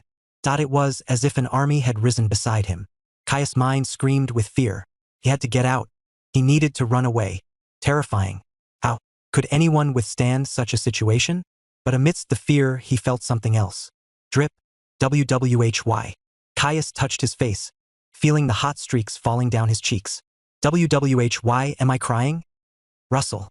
With a gentle rustling, the hoods slipped from the hundreds of figures, revealing pale, lifeless faces and closed eyes. Dead, they were all dead. What stood out in particular was the young girl that stood at its center where Julian was meant to be. Her eyes were closed, and her pale face was marked by thin purple veins, branching like a delicate web across her skin. She stood at the center of it all, her pale lips pulled into a thin smile. From the outside, she looked happy, joyful almost, and yet, drip. All Caius felt was an overwhelming sense of sadness as it gripped his chest tightly. It made it impossible for him to breathe. Why? Caius clenched his teeth, and his eye turned bloodshot. He looked at the creature which had stopped and shouted in his mind. Tack, clank. The creature's attack shot down, but it was easily deflected by the young girl who swiped her hand, forming a purple shield. Yuka. Caius felt his mind throb intensely as he staggered back. Caius raised his head to look at the young girl and the dragon. Even now she was smiling, and yet the pain he felt was overwhelming. Staggering back, a few words entered Caius' mind. One's experiences fuel our emotions. What you see within the mind of another is what they've experienced. Don't let yourself be overwhelmed. They belonged to one of his emotive lecturers. Back then, Caius hadn't paid much attention to the words, but like clockwork, the words came raining down on his mind right when he was put into such a situation. Clench. You're saying he experienced this? Caius bit his lips, his expression twisting as he closed his eyes, and memories that he once buried resurfaced in his mind. Clank. Sparks flew in the air. Oh. A scream followed right after. PFTT. And blood mixed with the rain. Step. A foot stepped on a puddle, forming gentle ripples around it. Looking down, Caius saw his own reflection within the puddle beneath him. He stared at his features, which seemed to be devoid of any purpose in life. No, there was a purpose. It was faint, but there was certainly a purpose. Drip, drip. The rain continued to drizzle down from the sky, more fiercely than ever before. Marring his indifferent features were the streaks of blood that ran down his face, gently, mixing with the rain droplets. "You've done good," a soft voice echoed in the air. The voice was soft, almost like a whisper, and yet it carried a powerful force behind it. But the puddles rippled. Not good enough. The rain drizzled even more fiercely, almost to the point where one couldn't hear anything. Besides the rain, Caius stood before the man. He was now taller and bigger than him, and yet Caius remained silent. There were no words exchanged between the two, as if he could understand what the man in robes implied with his gaze. He lowered his head, only for the man in robes to inch closer to him. "Why?" One word and a question. "Why?" One he chose to repeat. Finally, Caius opened his mouth. "I'm sorry." "Why?" But that wasn't a good enough answer. The rain made it hard to hear. "Why?" "I can't see and I can't hear. You'll do better. I mean that." "Do you?" "Yes." "You're not fit for this. Give up. You don't have what it takes. Quit. You're not suited for this. Do you want to be the best emotive mage? Then why did you shut down your emotions? Not saying anything? Speak. Say it. Say it. Repeat after me. I'm a talentless shit with no emotions. I got rid of my emotions because I am afraid of pain." Caius clenched his teeth, his body shaking as he found himself unable to defy the orders. "Say I am a talentless shit with no emotions. I got rid of my emotions because I am afraid of pain." "Say it. I'm a talentless shit with no emotions. I got rid of my emotions because I am afraid of pain." "Why did you hesitate? Say it again." Slap. "Say it again. I'm a talentless shit with no emotions." Slap. "You skipped the last part. Repeat it." "I'm a slap. I'm a talentless shit with no emotions. I got rid of my emotions because I am afraid of pain." "Good, now say it again. On repeat. Over and over again. I'm a talentless shit with no emotions. I got rid of my emotions because I am afraid of pain." Again. "I'm a talentless shit with no emotions. I got rid of my emotions because I am afraid of pain." Again. "I'm a talentless shit with no emotions. I got rid of my emotions because I am afraid of pain." Again. Drip. Drip. Opening his eyes, the white world was replaced with a world of gloom. A figure stood before Caius. With its back facing him, Caius' mind shuddered. "I'm a talent." Caius hastily covered his mouth. "Who?" His entire body shuddered as he stared at the lonesome figure standing before him. His back hardly covered him, and yet it felt so overwhelming and terrifying that Caius couldn't find it within himself to even breathe. On the opposite end, Julian wasn't faring any better. Staring at the figure that stood before Caius, Julian felt his entire body freeze. His mind screamed, and his body tensed. In silence, the figure reached out for his waist, unsheathing a massive sword. A terrifying glow enveloped the entire world, shattering the bleakness that came forth from the sky, and Julian's expression cracked. His face turned white. His eyes shook. At this moment, he was overwhelmed with fear. Julian's mind shook. Squelch. Squelch. A familiar sound echoed as roots began to appear beneath him. They squelched and climbed up from the ground, revealing a terrifying tree. "Help! Get me out of here!" Desperate cries echoed through the air as the tree revealed its full form. Faces twisted in. Agony appeared on its bark, their hands outstretched, molded into the wood itself. They wept and begged for help, their voices filled with hopeless sorrow. Its appearance clashed directly with the hooded figure standing before Caius. Its robes fluttered, and so did the robes of the dead bodies standing before the dragon. Rumble. Rumble. With a rumble, the dragon similarly stood up, its body shaking and twisting as its yellow eyes locked onto the robed figure. Roar. With a terrifying roar, the dragon revealed its might. Rumble. The world shook, both sides standing on opposite end. Caius stood with a pale face, his face growing paler by the second while Julian was the same. As if their minds were synchronized, they both raised their heads at the same time, locking eyes with one another. That seemed to mark the start of it all. Roar. With a terrifying roar, the dragon lifted in the air, its heavy wings pressing down on the ground as it slowly started to float. At the same time, the dead started to move and roots began to shoot in Caius' direction. It was an overwhelming sight that shook Caius' mind for a brief moment, but as he stared at The figure that stood before him. Caius swallowed hard and calmed himself down. Ripple. A ripple formed beneath the robed person as he took a step forward. Holding onto the sword, a faint glow manifested over its body as its brightness engulfed the entire world. Go. Caius mumbled quietly, his eyes turning bloodshot. Staring at the approaching army, Caius fixed his attention on the robed figure that stood before him. What does it mean to be the best? Caius mumbled, repeating the same words that the man had once told him. To be above others. His heart pressed, the rage that was deeply condensed within his body transmitting toward the robed man as the glow on his sword intensified, his presence doubling. Squelch, squelch. A squelching sound soon reached Caius' ears. Lifting his head, his heart gripped tightly as terrifying roots reached out for him, surrounding him from all sides. Dread filled his heart. But most terrifying of all was Roar, the rock dragon that loomed behind, its roar shaking the very foundations of the world they two were in. It was a terrifying sight, and yet, Ripple. Caius didn't despair. With bloodshot eyes, he stared at the robed man who stood before him. The army grew closer, and so did the dragon. They were now an arm's length away. Caius' heart shook as he looked at the robed man before him, his pupils shaking wildly as he mumbled, "Do it." The man finally moved. Shirling. A light flashed. The world grew quiet. Everything froze on the spot. The robed man froze, the dragon froze, the tree froze, and the dead froze. It all stopped with the single pulse of light that flashed from the man's sword.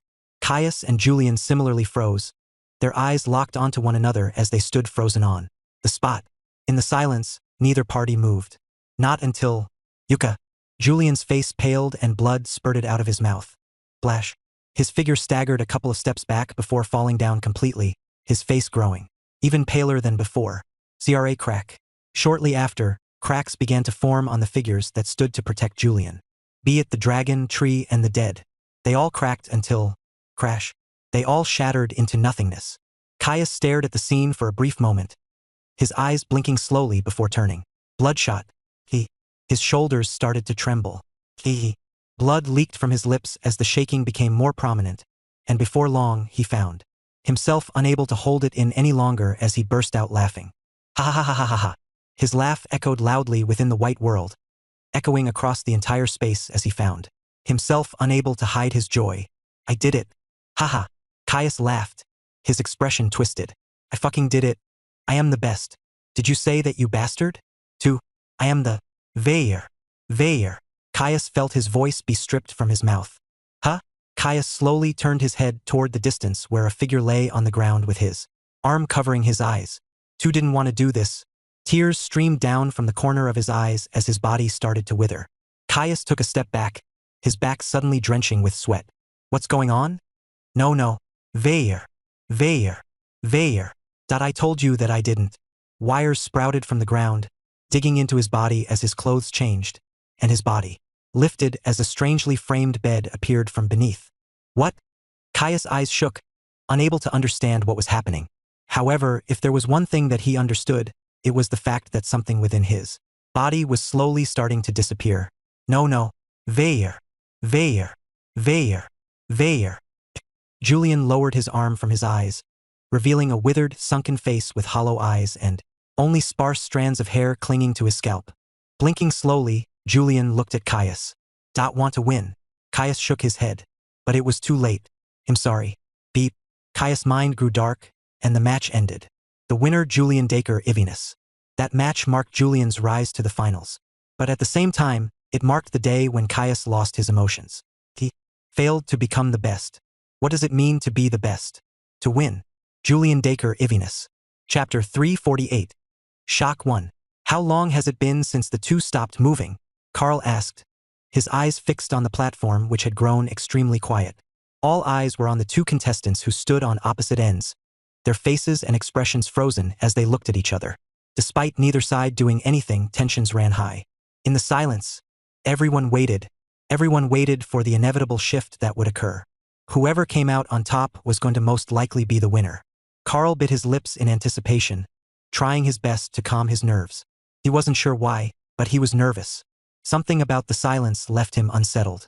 Unable to hold for much longer, he turned his head to face Johanna. Is there no way we can see what is going on between them? No, Johanna answered, her eyes glued to Caius and Julian. There's no way for us to see what is happening in their minds. That's something that only the two of them can see. Turning his attention back toward Caius and Julian, Carl frowned. Then, we can only wait. Wait for some. Johanna's words came to an abrupt halt as a change occurred to the two contestants on the stage. Julian's and Caius's bodies suddenly started to shake, their faces growing pale. This, Carl's eyes shot up. He wasn't the only one who noticed. One by one, the audience leaned forward from their seats to get a better look at who the winner was going to be. The silence felt suffocating, and as the referee glanced between the two, Caius's eyes flared open. Ah! The spectators' lungs began to fill with air as they prepared to cheer for the winner. But before they even had the chance to do so, Caius's eyes shook and he staggered back. Wake! Splat! Blood leaked out from his eyes and mouth as his face grew paler. Yuka! Holding onto his chest. His knees buckled and the ground was stained with even more blood. Splat! It was a horrifying sight that left some of the audience members frozen, unable to react at all while some other individuals stood up from the spot, their expression unable to hide the shock in their faces. One such figure was Theron, who had unknowingly stood from his seat, his hands gripping the metal railing before him as he leaned closer to get a better look at Caius. No, this... His eyes shook as Caius took another step back. The sight of Caius taking a step back left him utterly shaken. How is this? On the opposite end, Julian's eyes slowly opened to reveal his pupils. As if the Colosseum had been stripped away of all air, all eyes fell on Julian, whose pupils turned white. Drip. A single tear streaked down the side of his cheek as Caius staggered back once more, his expression paling further. And, Yuk! With one last stagger, his body stopped moving. He stood in the middle of the platform, frozen on the spot, as though he was a statue. A heavy silence settled over the Colosseum, the air thick with tension as every eye fell upon him. Was he okay? Did he stabilize himself? All sorts of thoughts ran down the minds of those watching. Caius took in the sight before him, from the looks of the audience to Julian, whose eyes returned to normal. Ha! He raised his head and let out a long breath. As his body began to twitch, his body began to lean forward. Thump! He fell face first shortly after that, the sound of his fall resounding deeply throughout, raging into the ears of all those present. The winner is... Following his fall, the referee's voice echoed in the air. Julian Ivinus of the Nuz and Sifa Empire. This marked the end of the first semifinal match. But despite the announcement, the audience remained silent. No one dared to say a single word as they all stared at the passed-out Caius, unable to articulate a single word. He was the best. Everyone knew this. They had witnessed his powers, and how he had dominated his other opponents. In everyone's mind, he was the undisputed winner. And yet, it's simple, really. Breaking the silence, Johanna looked toward Julian, who had turned around and moved toward the tunnels that led to the locker rooms. He stood tall, looking completely unaffected by it all. It was a sight that captivated the audience. The reason why Caius lost. Why? Carl subconsciously asked, blinking his eyes and snapping out of his daze. When he turned his head, he could see Johanna leaning against her chair and closing her eyes. Because he fought Julian at his best aspect. His emotive magic. Johanna answered dully, her lips curling into a helpless smile. I was wrong before. A chuckle escaped her lips. He wasn't just better than Caius. He was a lot better. Walking back into the locker rooms, all I was met with was a strange silence that carried on until I closed the door behind me. Clank. Who? As opposed to my other fights, I was doing a lot better physically. I wasn't bleeding, nor did I sustain any serious injuries. On the outside, it seemed as though I had an easier time with Caius than most other opponents. And yet, that was the furthest thing from the truth. I felt like shit. My mind continuously throbbed, while a constant ringing and buzzing sound echoed loudly within my mind, making it impossible for me to think properly. The worst part of it all was the pain that gripped my heart and chest. It squeezed at my chest tightly, latching onto my heart and never letting go. I clenched my teeth, trying my best to suppress the raging emotions in my mind. Biting my hand, I let the pain engulf my mind. The pain always helped when dealing with such situations. I won, but at the same time I reminded myself of the fact that I won. I had done what I had to do in order to win. The little suffering that I was experiencing was merely fleeting. Taking a deep breath, I touched my forearm and mumbled, "Joy." Instantly, the pain in my mind eased. My heart eased and the shaking stopped. But that wasn't enough. Joy. I repeated the process a couple of times before finally regaining control of myself. That was dangerous. Closing my eyes, I thought back to the last moments. That was the first time that I had fully utilized my level 4 emotive magic to its fullest. I thought back to my saddest and most traumatic moment. The moment when I made the decision to give up on chemotherapy and chose to die in order to let my brother live better. That moment was the moment when I gave up on myself. The sense of emptiness that I had felt back then, I let it all burst out and flooded Caius's mind. I didn't try to control the intensity of my emotive magic. No, I let it all out and didn't bother controlling it at all. The result was my victory. But at the same time, I was reminded of a past that I wanted to forget. A trauma I had tried to forget. It's over. I closed my eyes and leaned my head back against the wall behind me, taking a deep breath. The stillness wrapped around me like a blanket, and I let the darkness slowly seep into my mind, surrendering to its quiet embrace. I was tired. I was mentally exhausted. But above all, I won. I was a winner. End of proof level 2. Joy EXP plus 5%. He won. Evelyn mumbled quietly, staring at the platform with her mouth hanging open. She had only recently come to terms with the fact that Julian was strong, but the fact that he had won against Caius of all people shook her completely. Since when did he become so strong? Despite having come to terms with Julian's change, the more she saw him, the more foreign he appeared to her. And yet, he also felt vaguely familiar. Why? Ha! As opposed to her, Leon didn't appear at all to be fazed. Rather, he seemed to have expected such an outcome. Evelyn blinked her eyes, raising her chin a little to get a better look at him. You were that sure that he was going to win? No. Leon made a face. I was just thinking about the past. The past? Yeah. Leon's expression cracked. I also fell for his trick in the past? Trick? What in the world was he talking about?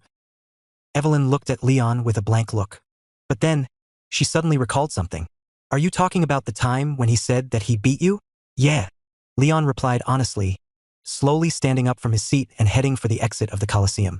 Evelyn similarly sat up and caught up to him, walking side by side with him. Are you saying that he beat you in the same way? More or less? Wah! I was caught off guard. Because he was so completely immersed in his curse magic. He made me completely forget that he was an emotive mage. By the time I realized, it was already too late and he got me. Leon ruffled his hair. Other than that, he was weaker than me in every other aspect, just like he was weaker than Caius in every other aspect. In the end, he still won, and that's all that matters. Evelyn followed in silence, unsure of what to say. In the end, slowing down her steps, she asked, What about now? Leon's steps similarly slowed, his head turning to face her. What about what? If you were to fight Julian now, who do you think will win? Leon's expression froze for a second before relaxing. Turning around, he shrugged. I don't know. I really don't know. Ivina's household. Two figures sat on a lush red sofa, staring at the projection that stood before them in silence. Neither said a word as their gazes remained glued on the figure that stood at its center, slowly walking away. Linus's eyes traced over Julian's back, his fist slowly balling tightly. Clench. With a visible clench of his jaw, he turned to face his father, who was similarly staring at the projection. His expression, as always, was hard to read. Was he proud? Was he confused? Was he happy? Linus didn't know. Their father was a man who never showed his emotions. Taking a deep breath, Linus turned to face his father. Father! In silence, Aldrich turned his head, meeting Linus's gaze. He didn't say anything, but his questioning gaze prompted Linus to speak as he glanced at the projection once more. Haven, he mumbled quietly, his fist slowly starting to relax. Allow me to enroll to it for next year's semester. Chapter 349. Shock. 2. Slowly but surely, as the shock from the fight died down, the audience started to leave the stands and head back home.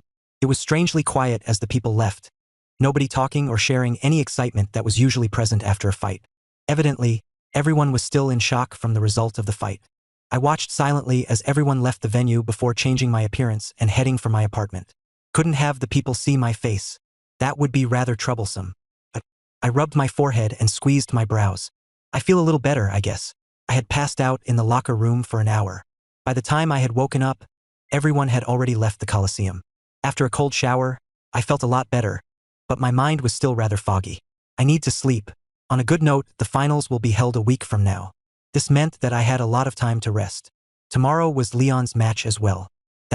I needed to pay close attention to his match, especially since Aoife was clearly not herself but controlled by the angel. Now that I have time, I should address this situation better. Breathing in the warm air and raising my head to stare at the scorching white sun that hung in the sky, I massaged my face. I'm getting tired of this view. I wanted to go back to the real world. The white sun and the gloomy gray sky felt suffocating. It'd make one go mad if they stayed for too long. Invert the sky. Unknowingly, I found myself mumbling those words. Thinking about it, if I were to be stuck in this place, I'd also want to invert the sky. Was this what the child meant by wanting to invert the sky? I licked my lips. I wonder how the mirror dimension came about. It was unfortunate that there was not much information about it. Regardless, there was no use thinking about such things now. In due time I was bound to find out. I knew this for a fact. Click. Darkness embraced me the moment that I entered my room. I looked around before dropping my stuff down and taking off my clothes beside my underwear. Then, without any reservations, I hopped onto the bed. Pomph. Ha. Feeling the soft embrace of the bed, I closed my eyes and sunk deep into my consciousness. Creak. The wooden floor creaked as a figure appeared next to Julian's bed. Delilah scratched the back of her head. Gaze, what do I do? She had been waiting in the room for a while, waiting to ask him about what had happened during the fight.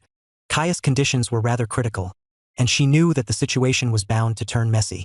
She took it upon herself to appear in his apartment to stop any potential threats. For now, there was nothing.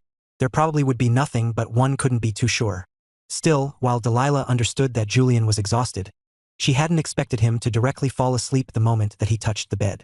It now left her in a situation where she didn't know what to do. Delilah's eyes fluttered. She stood dumbly on her spot for several seconds, flicking her eyes between him and the diary in her hand. Eventually, however, she managed to collect herself and her eyes drifted toward the sleeping Julian. His chest was heaving in a rhythmical manner, and despite the darkness, Delilah could see everything clearly. Delilah's eyes glistened in the darkness as she stepped forward. Her step was light, producing no sound. She finally came to a stop at the edge of the bed, leaning forward as her black hair cascaded softly in front of her, falling like a dark curtain. Brushing her hair behind her ears, Delilah's eyes traced Julian's features. From his jet black hair to his perfectly chiseled jawline, down to his well-proportioned nose, thin eyebrows and delicate, narrow lips, his features seemed meticulously crafted. Delilah stood blankly staring at his features. Unknowingly, her hand reached forward, moving toward his face. The next day, I blinked my eyes a couple of times to make sure I wasn't seeing wrongly. Then, seeing that the image before me was still present, I rubbed my eyes. Get it out my sight. But the image refused to leave my sight. Che. Letting out an exhausted breath, I leaned my head back and fell back on my bed. What is she doing here? With her legs crossed, Delilah sat with her back leaning against the chair as her head tilted to the side. Judging from how her eyes were closed, she was probably sleeping. Delilah's mind was hard to understand. Well, for the most part, I usually had trouble thinking what was on her mind, and she tended to show up at the most random of times. Like, now. But then I had a thought. Could it be that she's here to protect me? Right after what happened with Caius, this would indeed make sense. The people from the Etheria Empire were not happy with me. Delilah was probably here to make sure that I wouldn't get ambushed in the middle of the night. Thinking it that way, I felt a lot better and got out of bed. But the moment I did, I froze. I looked down and stared at my clothes, or lack of, before rigidly turning my head to stare at Delilah. Looks like she's still sleeping. Thankfully, her eyes were still closed, showing no signs of waking up.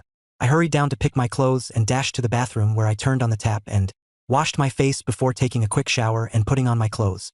Is it like this? I adjusted my blazer and shirt. There were a few crinkles here and there, and my hair had a few places that needed fixing. I usually never paid attention to stuff like this, but unknowingly I spent a bit more time than I usually would in the mirror to fix myself before leaving the room. Clank. I half expected Delilah to have woken up by then, but she showed no sign of doing so as her head tilted further to the side. Looking closely, I saw a silver string fall down the side of her lips. Without making any sound, I reached out for my bag and took out a familiar-looking device that I had spent a good amount of money on. Click, click. I flinched with each click that came out of the wannabe Polaroid camera, but was relieved by the fact that it did not affect Delilah's sleep. Talk about bodyguard. For someone as powerful as her, one would expect her to wake up by the smallest of noises, but here she was, completely oblivious to the fact that I was standing right before her. It was really weird.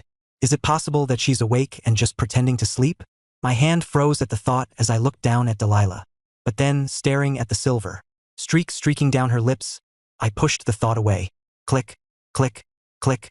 I wasn't sure why, but my finger continued to press on the shutter. This is bad. Biting my lips, I stopped halfway through. Bah! Thump! Feeling the beat of my heart, I realized that I was playing with fire. Delilah was still Delilah, the one beneath the zenith.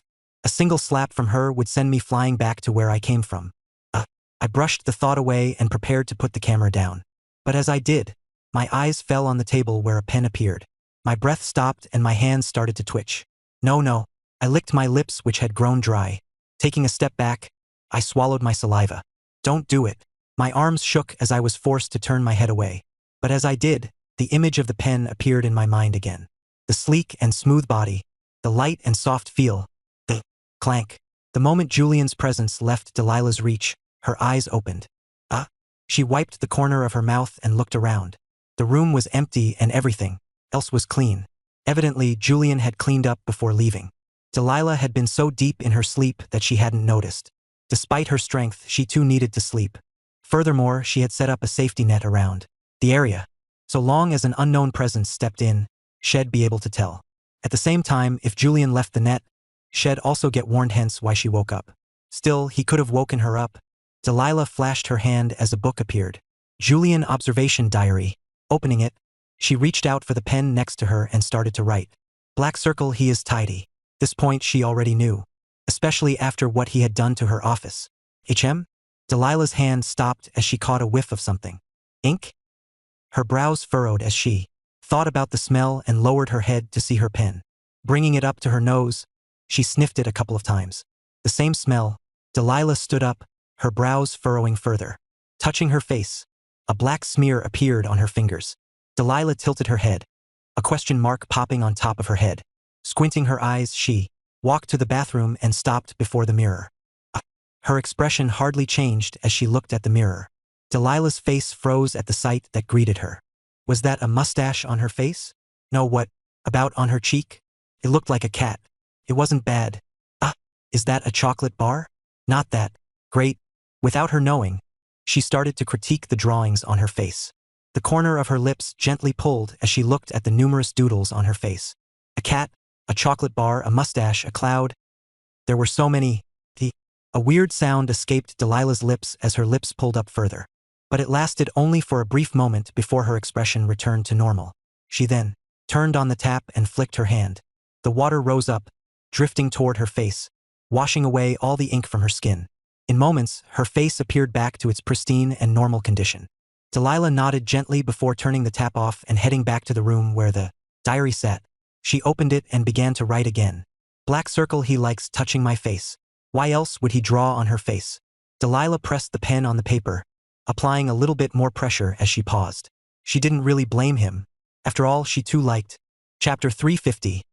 The Fight from Within 1. Coming out of the apartment, I felt incredibly refreshed. The warm and humid air didn't seem to bother me like it usually did. Touching my face to make sure that my disguise was perfect, I headed for the Coliseum. In all honesty, there was no need for me to touch my face. My disguise comprised of an illusion. It's just as packed as yesterday. There was a long line at the entrance of the Coliseum that stretched very far. I took one glance at the line before heading for the private line where I was let in without any problem. There were perks to being a finalist. This should be my seat. It sat right in front of the platform, allowing me to get a good look at the upcoming fight. Despite not participating, I was a little nervous. In all honesty, I wasn't sure whether Leon could win the match. I wasn't sure if I could beat the current Aoife. She was already strong, but with the addition of the statue, I found her extremely difficult to deal with, especially since I didn't know what sorts of cards she had. This was the perfect chance for me to see the full extent of her strength. Well, if Leon wins, then I don't have to worry. To some extent, I still needed to deal with the angel whose goal was starting to become clear to me. I just needed to find a way to deal with her. That was what I struggled with. Amid my thoughts, someone sat next to me.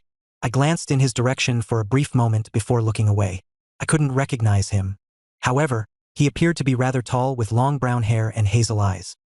His appearance could be described as average at best, with a mole by the side of his nose. How are your injuries? But it seemed like he could recognize me. Tensing a little, I didn't show it on my face and kept my gaze fixed on the platform beneath. Do I know you? You do. He knows me. All sorts of thoughts churned in my mind as I thought about his words. From someone potentially being from the inverted sky to the faceless man. However, I was quick to dispel the second thought. If it was the faceless man, then I wouldn't feel so at ease.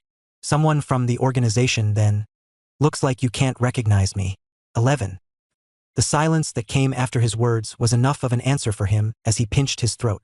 How about now? A voice I could distinctively recall echoed in my ears. Turning my head, my eyes widened. How did you manage to recognize me? It wasn't that hard. Kalian tilted his head and massaged his neck. This area is only reserved for a few people. While you did change your appearance, you didn't change your height. I doubt that anyone else from the summit is keen on watching the match, especially not Caius, so I guess that it was you. And I was right. Right? I felt a lot more relaxed upon hearing his words. For a moment, I really was worried that I was going to be tangled in something troublesome. I already had a lot on my plate, and so I wasn't too keen on dealing with other stuff. Leaning forward, I kept my eyes fixed on the platform. What brought you here? Same reason as you, really. I wanted to watch the match.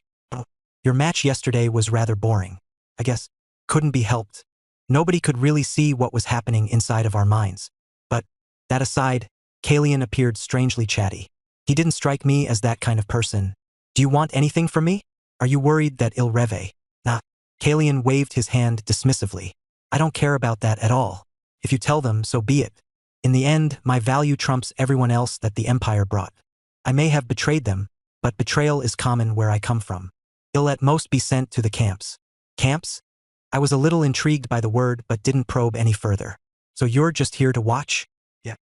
He briefly glanced at me, his lips pulling slightly at the corners as he leaned his body back onto the chair. Just here to watch. Who? Leon took a deep breath as he leaned his arms forward and stared at his reflection in the mirror. His hair was drenched, and water dripped down from the side of his face. His match was about to start soon, and his next opponent was Aoife. She was usually strong, but things were different now. Leon didn't know the full extent of her abilities now that she was possessed. He couldn't even expose her in public given Julian's circumstances. If she were to be exposed, Grimspire would most likely be shut down with the clerics coming to check on everyone for possession. There was a high chance Julian might get implicated if a situation like that arose. For that reason, that option was not valid. I need to defeat her, or find a way to get rid of the possession. Evelyn was currently outside doing her own thing. She didn't share anything with him. It was something along the lines of the angel sees everything that I do, so there's no point in sharing anything with you. Leon wanted to argue against her but found himself talking to a brick wall. No words could get through her skull.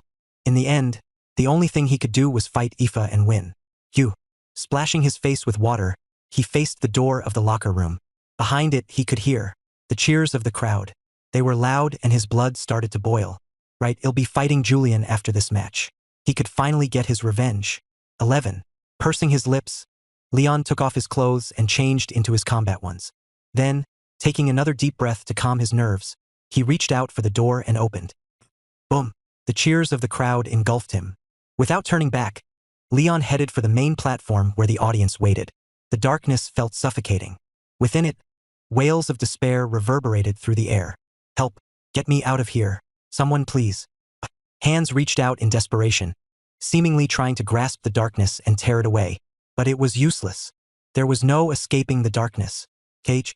Kira's head twitched as she looked at the surrounding darkness with unease. She wanted to scream, to curse, to break free, but she couldn't. Panic clawed at her mind as she looked down, two cold stone hands gripping her tightly from behind. Horror filled her eyes as Kira watched her limbs stiffening and her skin turning to stone. Her body was slowly petrifying, inch by inch, and she was powerless to stop it. What do I do? An unknown amount of time had passed since she had found herself in this state, and she had lost track of time. At first, the darkness had been quiet.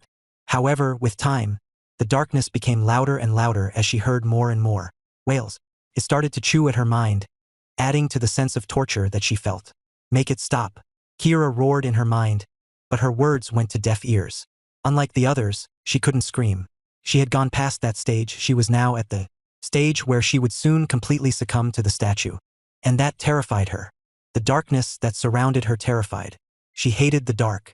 Added to the feeling of entrapment that she felt, Kira's entire body twitched with anxiety. All of this added together reminded her of the time in the past that she wanted to forget, and her anxiety shot through the roof. Stop. Make it stop. Kira was practically pleading by this point. However, her pleas went to deaf ears. There was no one to help her. All she could see was the darkness around her. And as the darkness hugged her entire body, Kira felt her fingers twitch. Cigarette? Into cigarette. Kira swallowed, her entire body trembling as sweat poured from the side of her pale face. Her eyes started to lose focus as she went in and out of consciousness. This was torture for her, and she wanted nothing more than to get out of this place. Kira's mind blacked out for an unknown period. Kira. Waking her up from it was a familiar voice. Weakly raising her head, the first thing Kira saw was a lock of purple hair. Evelyn? Surprised, she blinked slowly. She couldn't quite grasp what was going on. What was she doing here? Did she also get trapped? Kira. But her voice seemed so close. Kira felt her voice return. The realization shook her mind, and she regained clarity for a brief moment. It was then that she fully realized what was happening as she saw Evelyn stand before her with her hand pressed against her chest, a purple magic circle appearing in front of her. Shoo, Evelyn mumbled, her eyes darting around frantically. It was as if she was afraid of something. Kira couldn't quite understand what it was. But she didn't have to. Within moments of regaining clarity of her mind, the hands that were grasping her body shot toward Evelyn at lightning-fast speeds. Evelyn's eyes constricted, and she pressed her foot down, dashing away and narrowly avoiding the attack. Kira watched all of this in silence, her mind frozen. But she quickly snapped out of it. Feeling sensation return to her arms, she twisted her torso and elbowed the area behind her. Bang! Kira felt her elbow hit something hard. Yuka! A wave of pain hit her arm, but she held the pain and smashed her elbow back again. Bang! A crack accompanied her strike. Kira propped her elbow forward once more, readying herself for another desperate strike. But before she could summon the strength, a sudden jolt of shot through her. Her lower half, she could feel it again. Control was returning, creeping back as she regained the sensation of her legs. Kira stopped whatever she was doing and pressed her legs forward, shooting where Evelyn was. She stumbled several times, and just when she thought she was going to fall over, Evelyn appeared, gripping her shoulder and helping her up.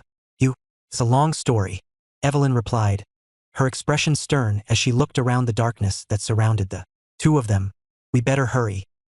Propping Kira's arm over her shoulder, she hurriedly pulled her away from the spot, moving as quickly as she could. As though the camera was panning out, Evelyn's figure grew smaller and smaller as she ran away with Kira.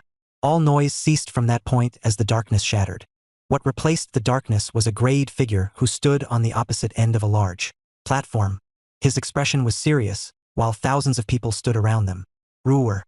The roar of the crowd reverberated throughout as Aoife looked around, her lips slowly pulling into a small smile. Hi-hi! A childish laugh slipped from her lips. How naughty!